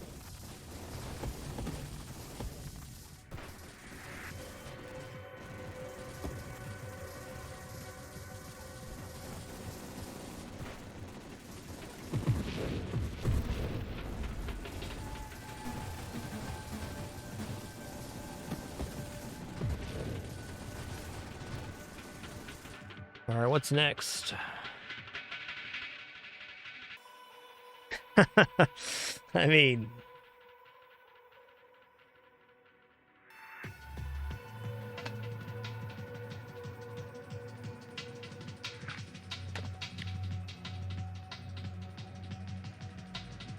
I think I'm just going to take Convergence now that we have the ability to escalate our fire rate. This will make most projectiles find a target. Let's see what happens when we take all of the projectile things. We're at 12 now. Yeah, we're going to stop at three slipstreams for now.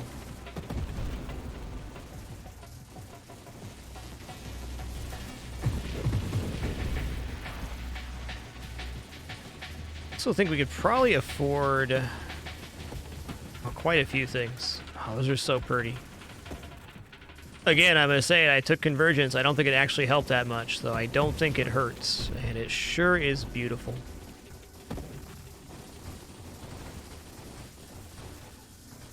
Oh, that's cool. This is a particle effect I enjoy.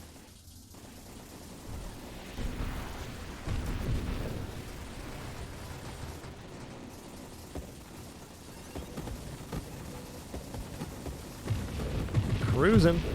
Spinning.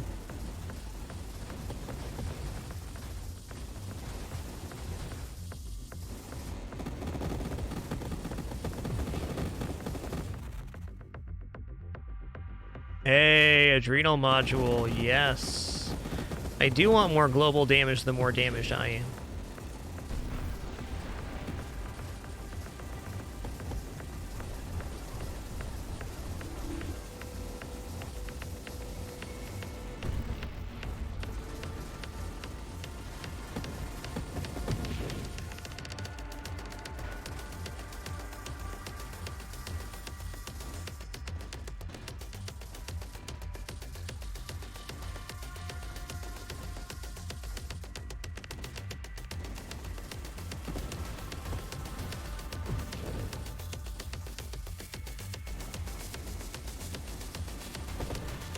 Ooh.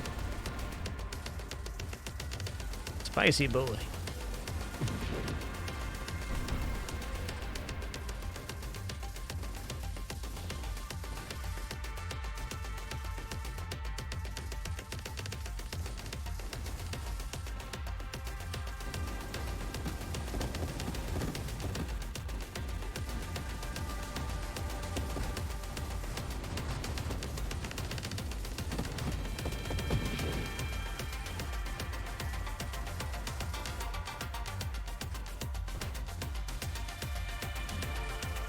This is one slippery ship. Okay, well, I'm gonna take another slipstream because I'm here and it's happening.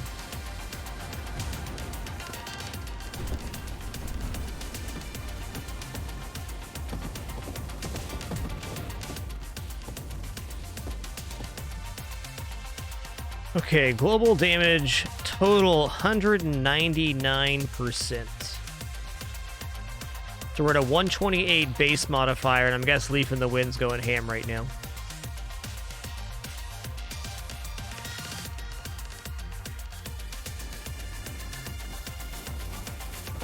Uh-oh.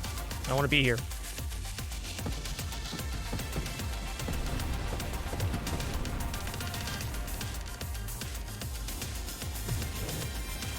That was a very scary situation.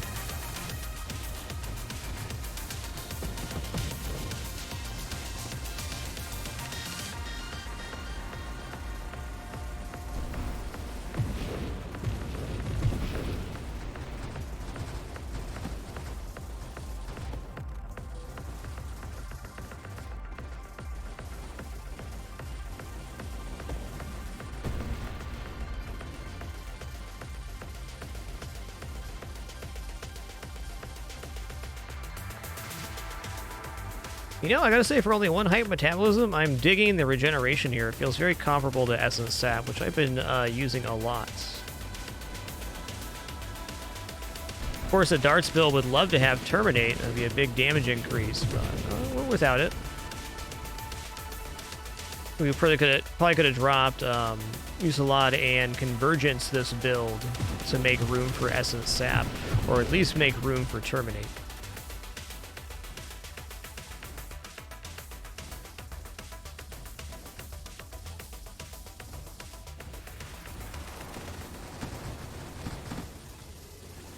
Oh, hey, what's up? I don't want to be in there.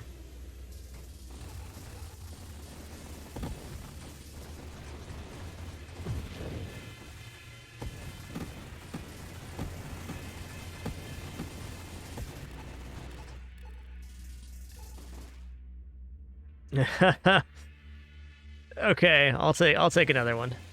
I will.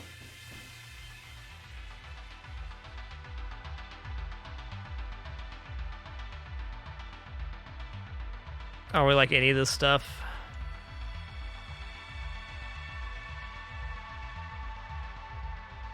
Incendiary Strike does not stack with itself. That's not worth it. You know what? Let's take Last Stand here. When you die, a massive explosion levels your enemies. You're reborn once with minus 75% total maximum hull and shields. Okay.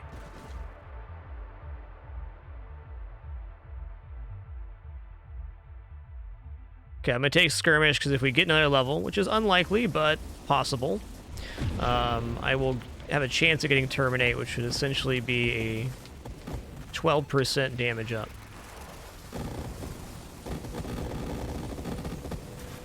Yikes. I'm so slippery.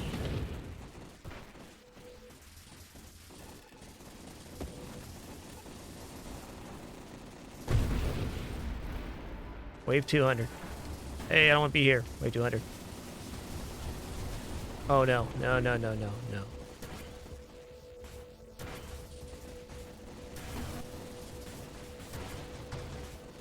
Okay, I'm dead. GG. Too slippery for my own good. Need a different strategy for looping around that with that low of friction.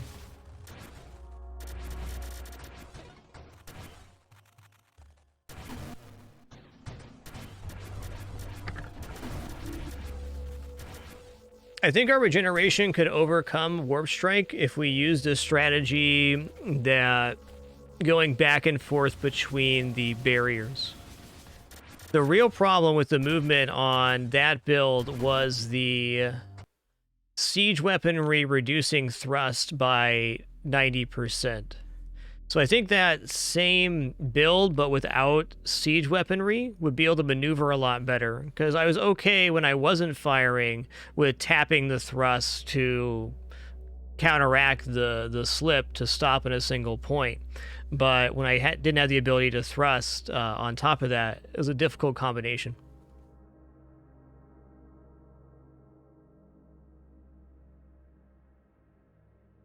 The next time I do Courser Barrage, gonna not do Convergence more than likely.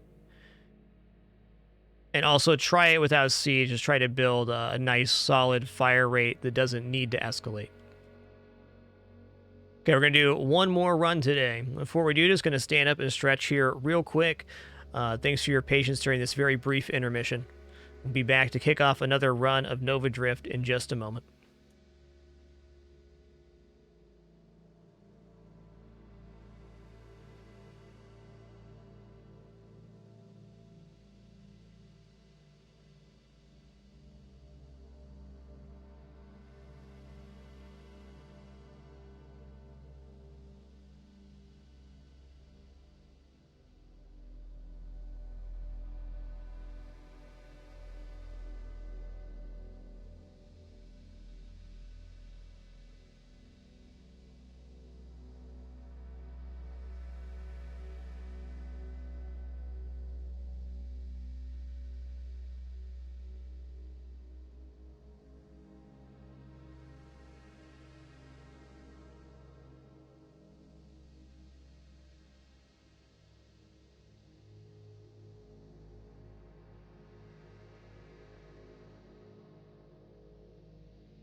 All right, we have returned. Thanks for your patience during that brief intermission during that run and right at the end there. Cleave the land. Thanks for 68 months. Hard to believe indeed. Thanks for being a part of the channel and community for so long.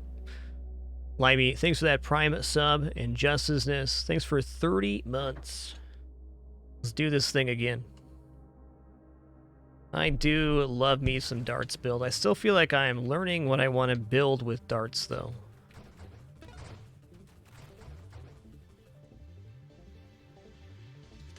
Do it again.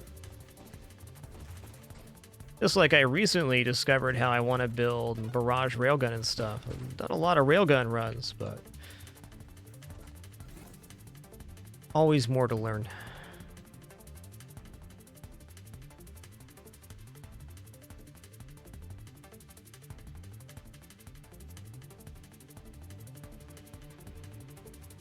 You know, I like the siphon color. I'm planning on dropping my shields here again. I think this is a very pleasant color dart.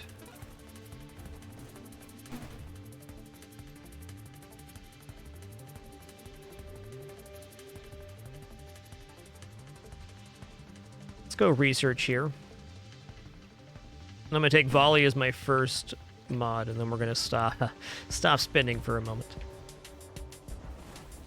Just volley is good enough for now. So research for each banish mod gains 1% base hull and shields.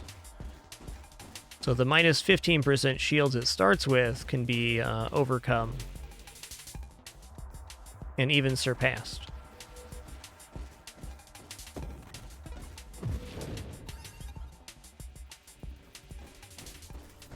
Man, how much bigger are these darts than the last run?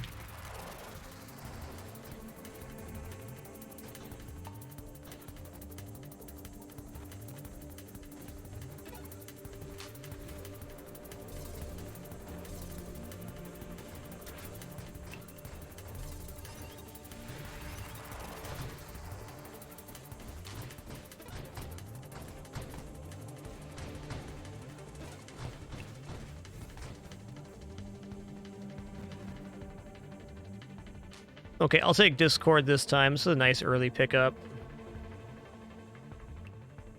I'll take Fire Rate. Ooh. I would have liked to see this before I took the Discord.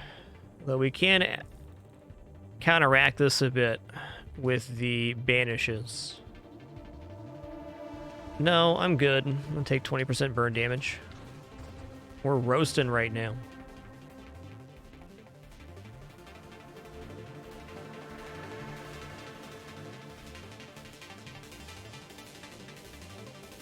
Okay, let's grab regeneration now, because we are going to drop our shield, but keep this really nice light green dart.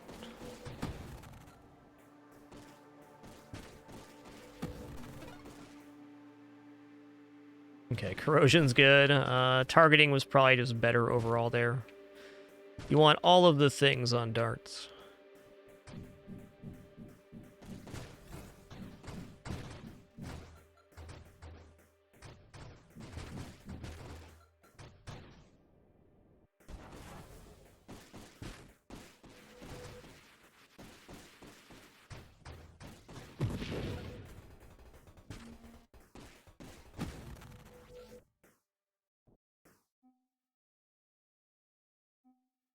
Okay, there it is. We're going to drop our shield now. We're definitely in a weakened state here with no shield, but we did gain a large maximum hull increase and plating, and pretty decent regeneration as we saw last round. Feeling okay. Okay, Purification also adds in some more regeneration for each burning enemy and increases our damage a lot. Yeah, I made it to 255 on that balloons run. That one got a little out of control, didn't it? Okay, orbs. No need to get me killed there.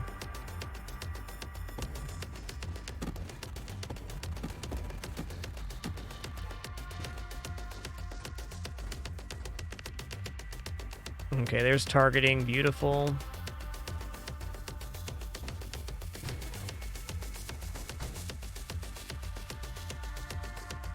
Yo, Valdemar, thanks for 50 months, dropping that half century. My man, thank you. Homing strike, I think, is very good here.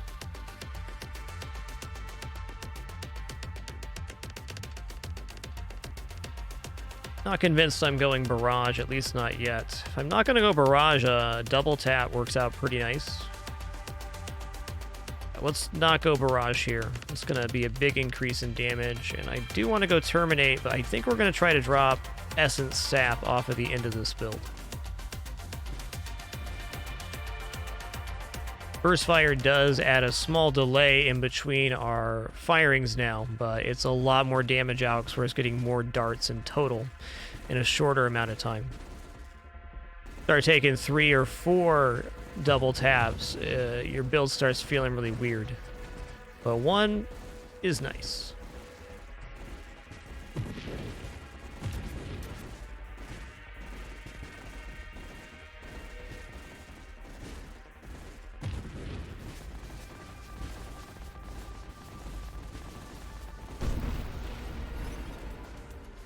Yo, Jeff has occurred. Thanks for a tier 3 48-month sub.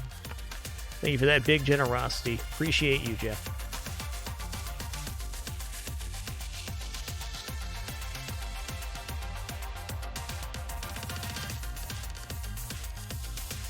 These are all really good.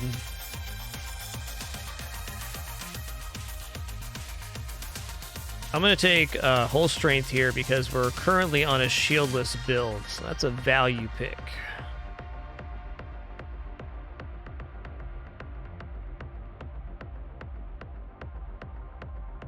Don't think we're going Warp Strike, but I do want Blink on this one.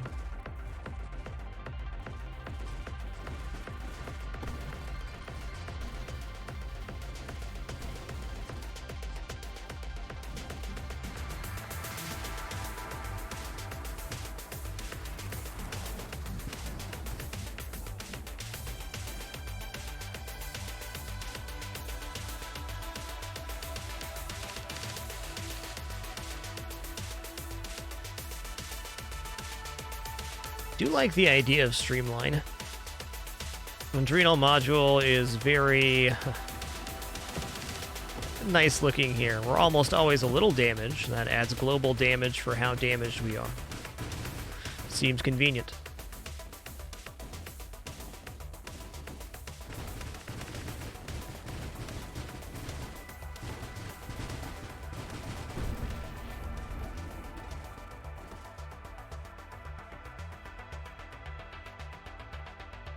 Okay, we're going to take the absorption here, +3 plating. Plating provides flat, full damage resistance for each hit that we take, or per hit.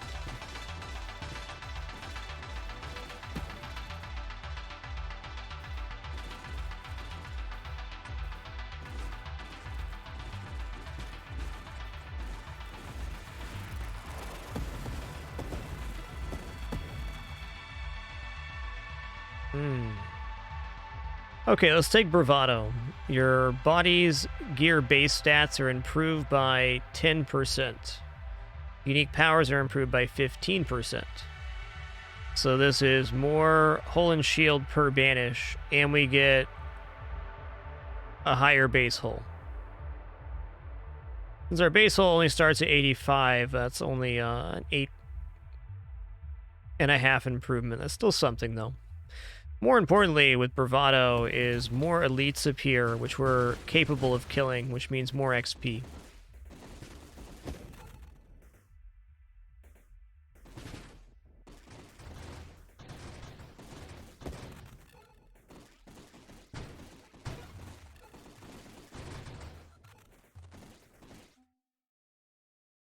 Hey, English Narwhal, thank you for 42 months. You have found yourself the answer indeed. Thank you, man. Thank you. Thank you for that kind message as well. Appreciate you typing that out.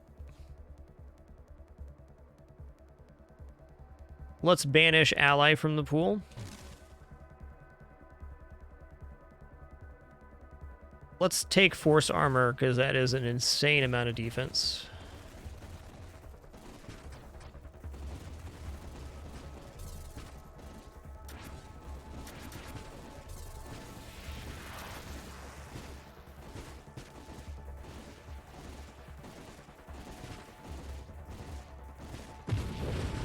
Definitely some magnitude and payload. I feel pretty good right about now.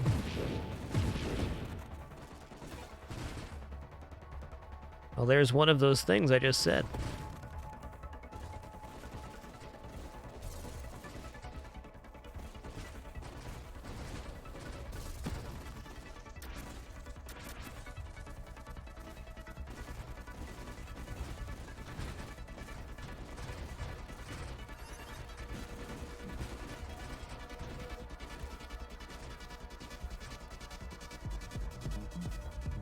Okay, 60, here we go. Whoa, my man got bippity bopsin'.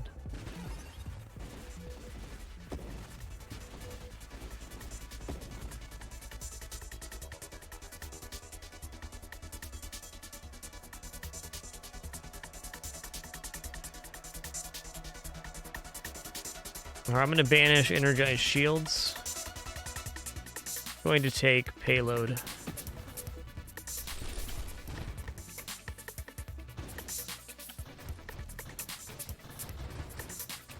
Payload increases the weapon damage and weapon size. It's about 40% total damage up per dart, while slowing your fire rate down a little bit. Big net gain. This is almost feeling like a charge shot dart build. See if it gets there.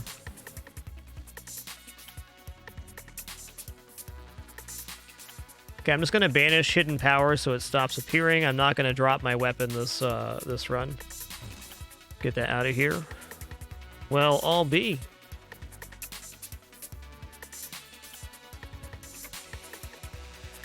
Winnow's really sick to take on this ship because it does count towards the hull and shields from banished mods, in addition to reducing your size. I feel like there's a lot of things here I might want, though.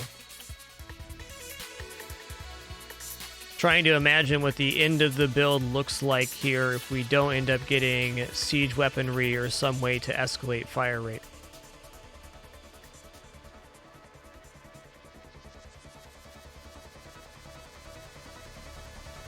Aegis could be very nice later, too. Let's banish propulsive munitions. It reemerges.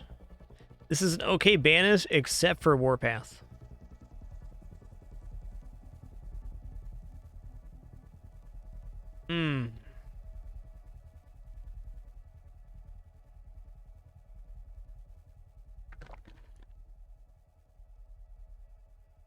Okay, no, I'm going to take Warpath, because Warpath was going to get in the way of us finding that and banishing something else.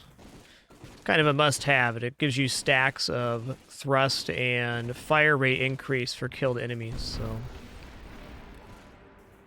extremely large damage increase.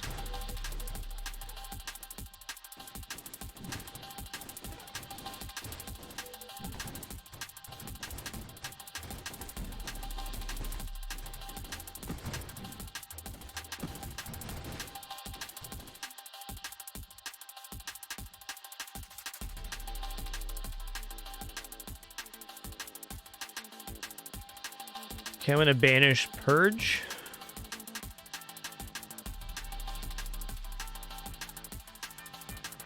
Okay, we have Adrenal Module. It's now time to take a Hypermetabolism. This reserves 15% of our total hull, which counts as damage for Adrenal Module, and brings our regeneration rate up to a pretty nice spot.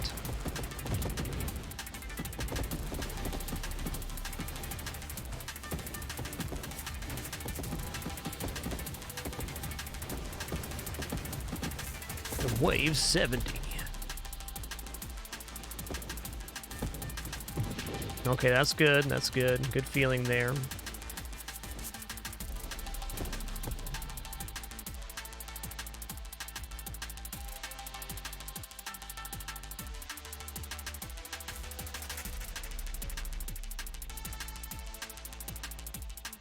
I don't know how Outrage Module would feel on this.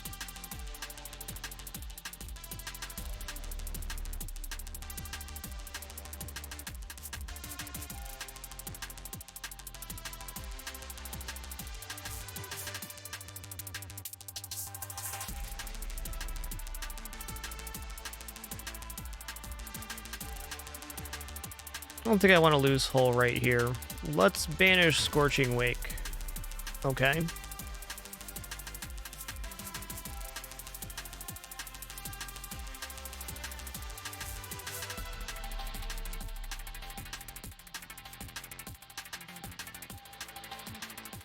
Okay, we're going to take Charge Shot now. Does complicate things a little bit in terms of firing the weapon, but in a single target situation, we have much larger upside. We can stack some really massive darts, which are big money damage. And even with just a very minimal charge, it's still a damage increase, but we have to take more control of when we're firing the weapon.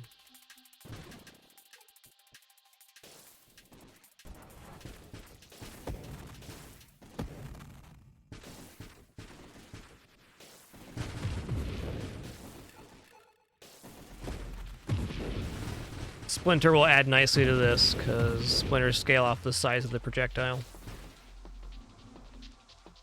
Well, there it is. How you doing? This will help our wave clear as well, which is definitely the main concern of this build.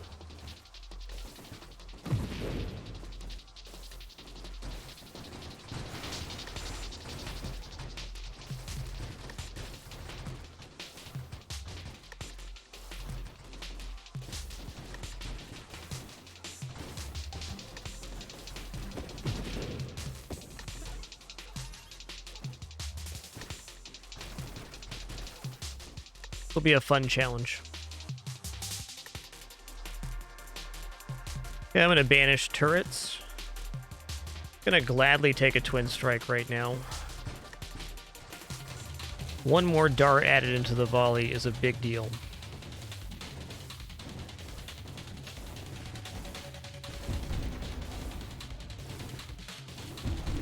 Get your core melted.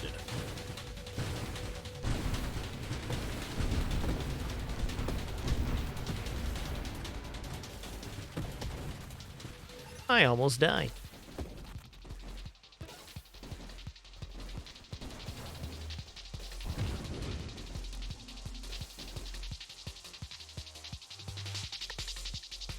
Terminate's looking pretty sweet. Enemies at 12% health or less, they get hit with a dart, die immediately.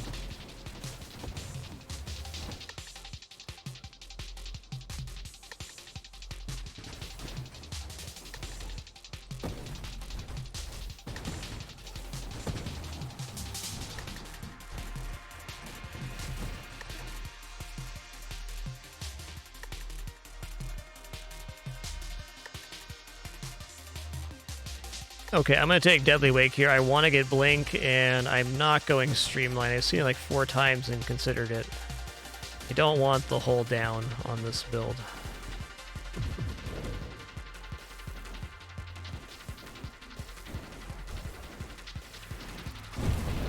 Woo! Line them up.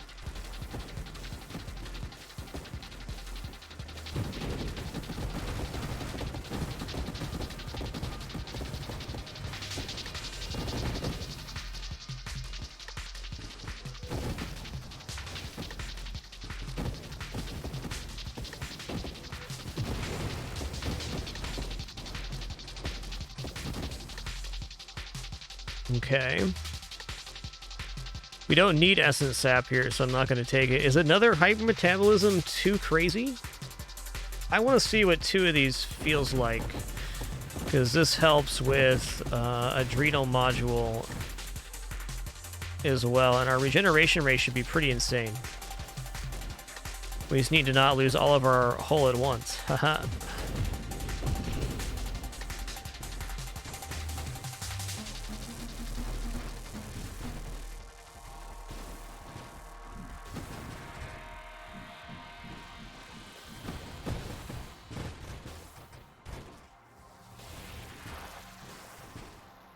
What boons are we currently looking for right now that we really want?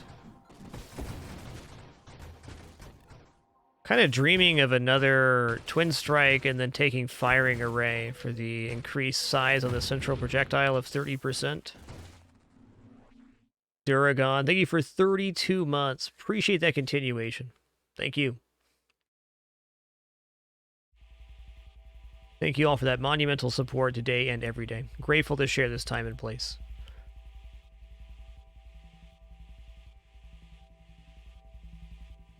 Link time.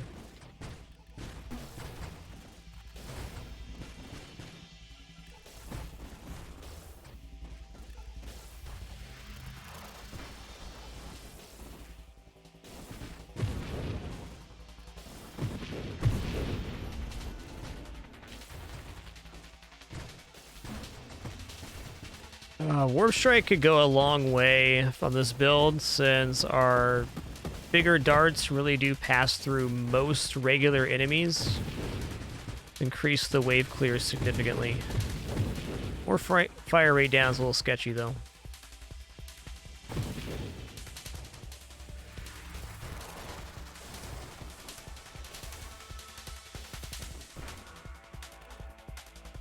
Okay.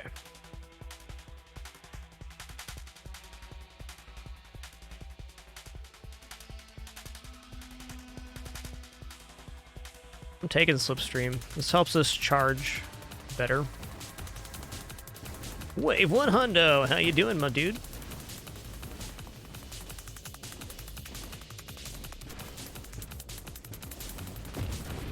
Wow. I got destroyed by that orb thing. Well, as I said, all we had to do was not lose all of our hull at once. Ain't that how it be?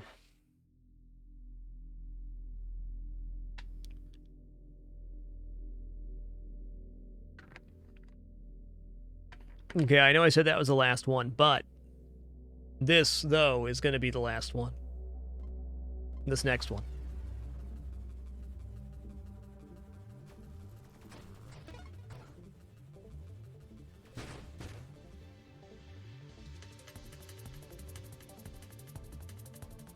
Alright, we've done railgun and darts. Let's do a salvo run here. Keep it pretty chill. Let me try some drone stuff again. Been really liking the shielded drone carrier. I've done that 6 or 7 times. Haven't had a super successful run with it, but it's a very cool effect. I think Siphon was my favorite iteration of that so far.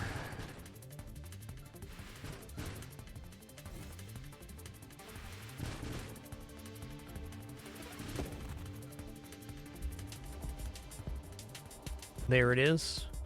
This is less rate of fire, but we generate swarm constructs, which can repair our shield while it's ours, and also damage enemies.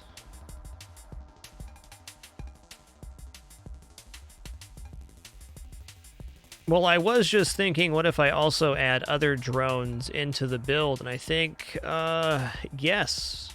I think I'm just going to take this, even if I don't go into drones, because this will, when I add discharge into the build, give me the ability to zap stuff up close with firing. Dude, that is a monster cargo ship.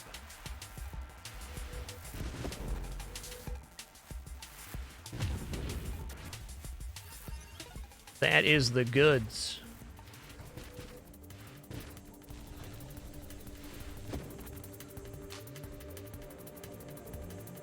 Okay, okay.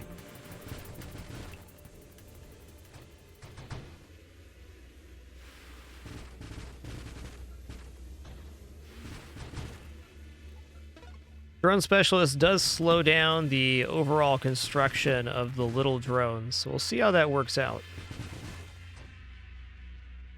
But I guess if you're going to do this game, let's just do it then.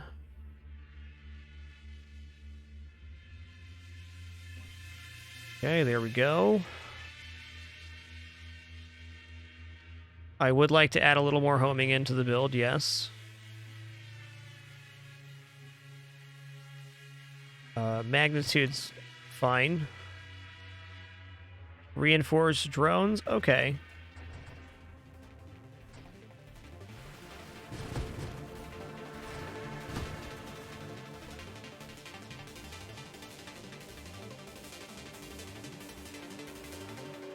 Elegant construction goes into the drones have your shield route, and that construction applies to both the little guys and the drones we picked up. That's a very Very nice thing.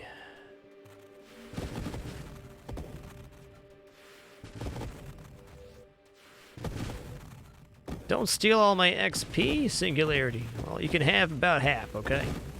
We'll share. Yikes.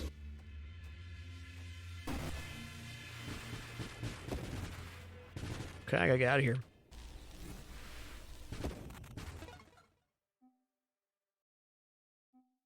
Okay, early twin strike here is exactly what I want to see. That's 15% missile stockpile rate. Excuse me. Something in my throat.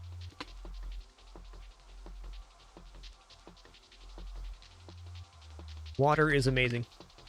Purple Pie 6, thanks for 32 months. Heck yeah. Glad you could share this time and place.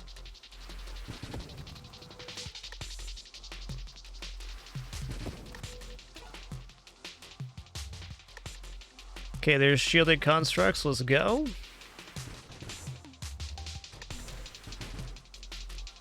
This should actually work quite well with reinforced drones. It's kind of like we have a shield.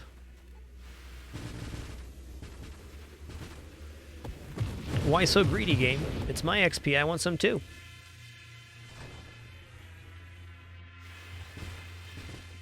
That's okay. That wave and a half is a very small amount of XP in the grand scheme of things.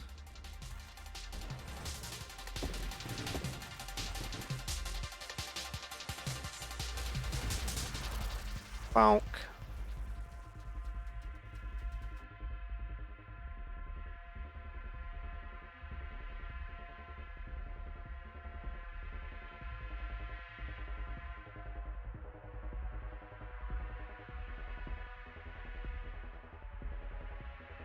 Efficiency is pretty good.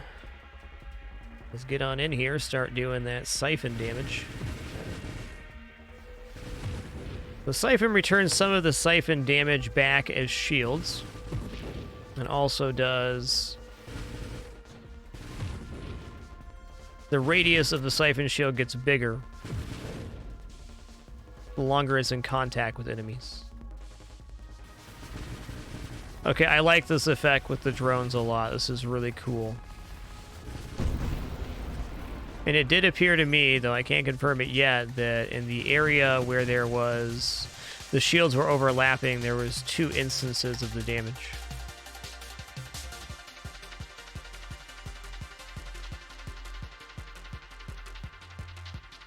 That sure does make shield effect radius sound like it'd look pretty cool. Let's give that a shot.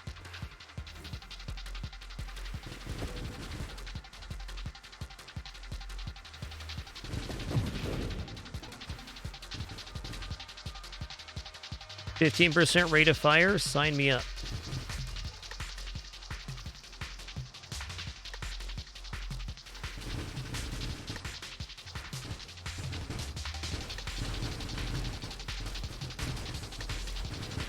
But drones! And there's the weakness of the build right there. When our shield goes down, we are vulnerable.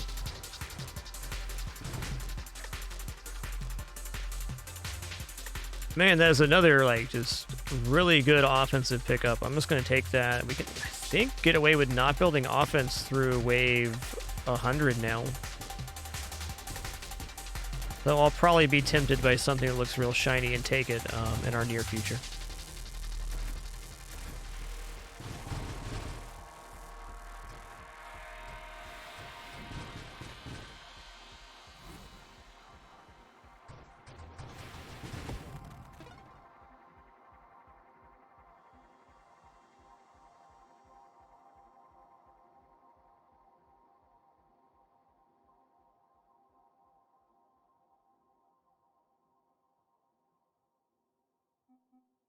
I think I take the passive regeneration rate here. Even just taking we can't take regenerative shields because our drones have our shields. So our shield is up, we would be unable to repair our hull properly. Unless we also went Essence Sap. That might be a combo we get later. I think with a salvo build, keeping Essence Sap going is a little bit tougher, though our drone's damage does count towards that calculation. Hey, Exclusive, congrats on that first Zoltan A victory. Very tough ship. Congratulations. Well, this is a wave.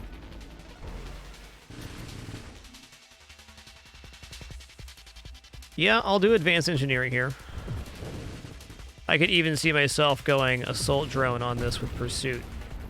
The combination of the swarmers and the assault drones with the shield sounds pretty cool.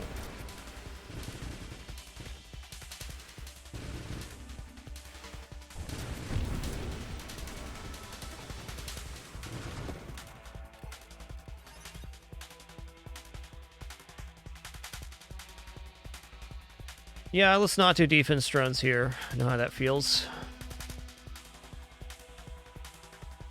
Think some rerolls are warranted.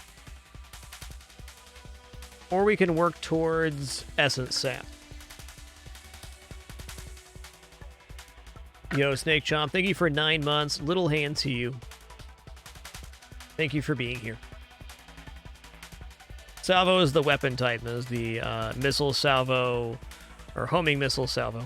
The longer we don't fire, the more missiles we charge. And that's the gist of it. Okay, here's assault drones. Let's go. Okay, that's the formation we didn't want. That's alright. I understand. Velocity, no need. May want to go Warp Strike eventually, but it's not right now. The more you stockpile missiles, the slower they stockpile. So there's not a true hard cap, but it does get very slow.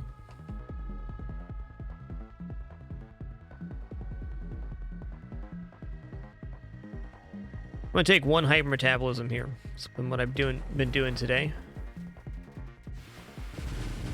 Been going Essence Sap very regularly, and I think that's more than anything because it's just a cheap way to get some regeneration.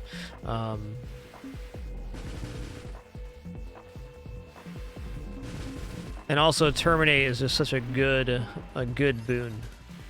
It's right on the way to Essence Sap. Oh man, once we get the Pursuit mod, we are in the business.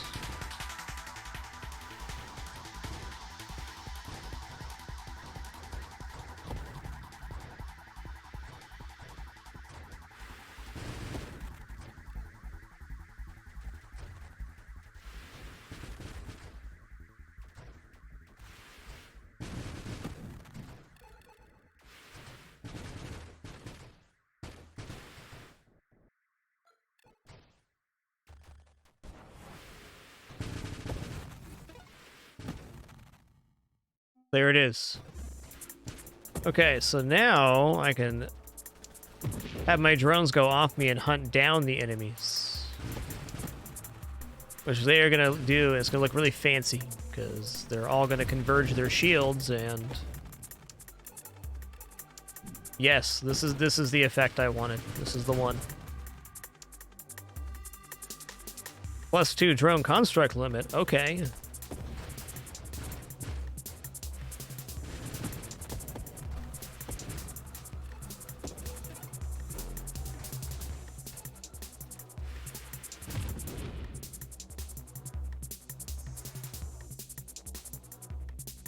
Orbs actually sound quite good here just for defending my ship from smaller enemies.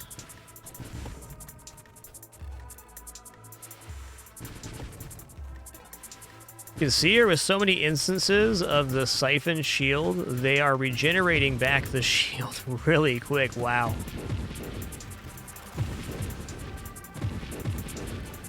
This is gonna not feel good when the shield goes down, though.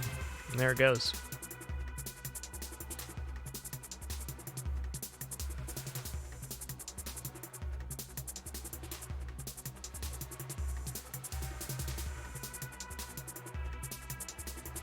Go ahead and grab improved thrusters right now. Let's keep it funky.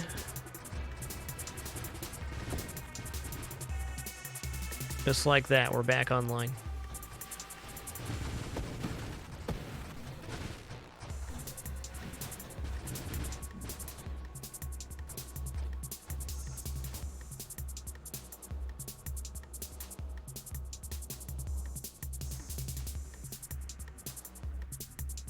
Gotta say, evolutionary niche is pretty interesting here, because this helps our constructs. I think it increases the rate advanced constructs can be built too. Just not time for that. Let's grab blast radius here, because the mod after blast radius, concentrated blast, is a 35% damage increase to missiles.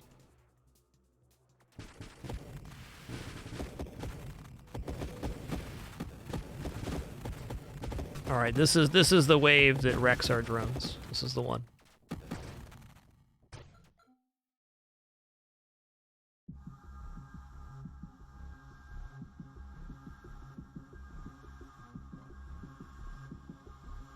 Oh, Gemini Protocol's a nightmare here.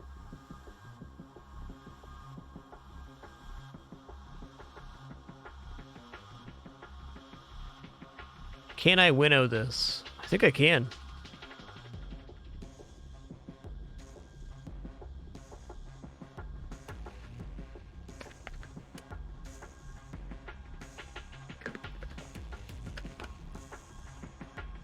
Self-destruct's okay. I don't know if it's good enough here. I might want to take Masochism. Double tap for rate of fire increase is okay too.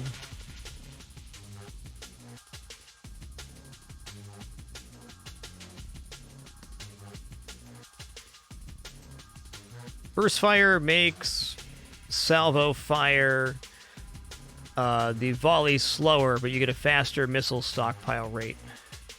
You know, actually, having just said this, getting volley right now is pretty good. I think I'm going to grab that. Gives us 30% faster rate of fire for a small damage down. Evens out and increases the homing capability of our missiles by removing velocity. All right, payload is yes.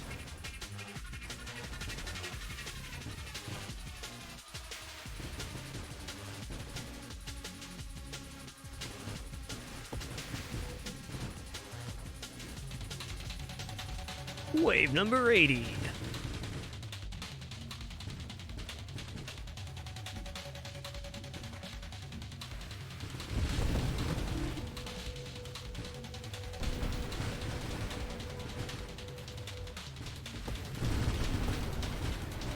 Whoa, whoa, whoa. That's it. Big bada boom. I got bumped by that mine.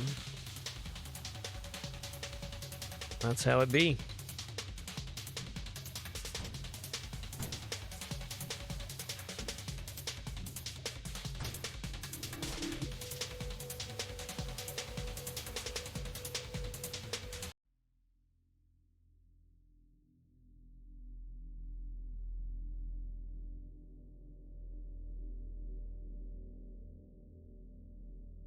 That was a pretty fun build. I never used the Swarmers and the Assault Drones in the same build like that. It seemed to sustain pretty well.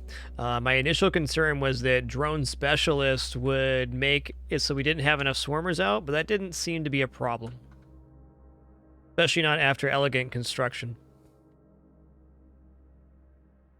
Well, everybody, thank you for another wonderful week of streams. We're going to resume on Saturday at 1 p.m. Pacific. Our next set of streams will round over 2,500 streams here on Twitch TV. Thanks for another great one. Had an awesome time today. Until next time, keep it dapper and be good to each other. As a reminder, I'm going to run 3 minutes worth of ads here on the way out. The only ads I play for the entire broadcast. Look at that pin up there. What a good kitty. Thanks, everybody. Have a great one. Welchmertz, Mizzouans, Revengeance, Maverick, Nate Doggan, Automation, Jeff, Duragon, and all the rest. Appreciate you.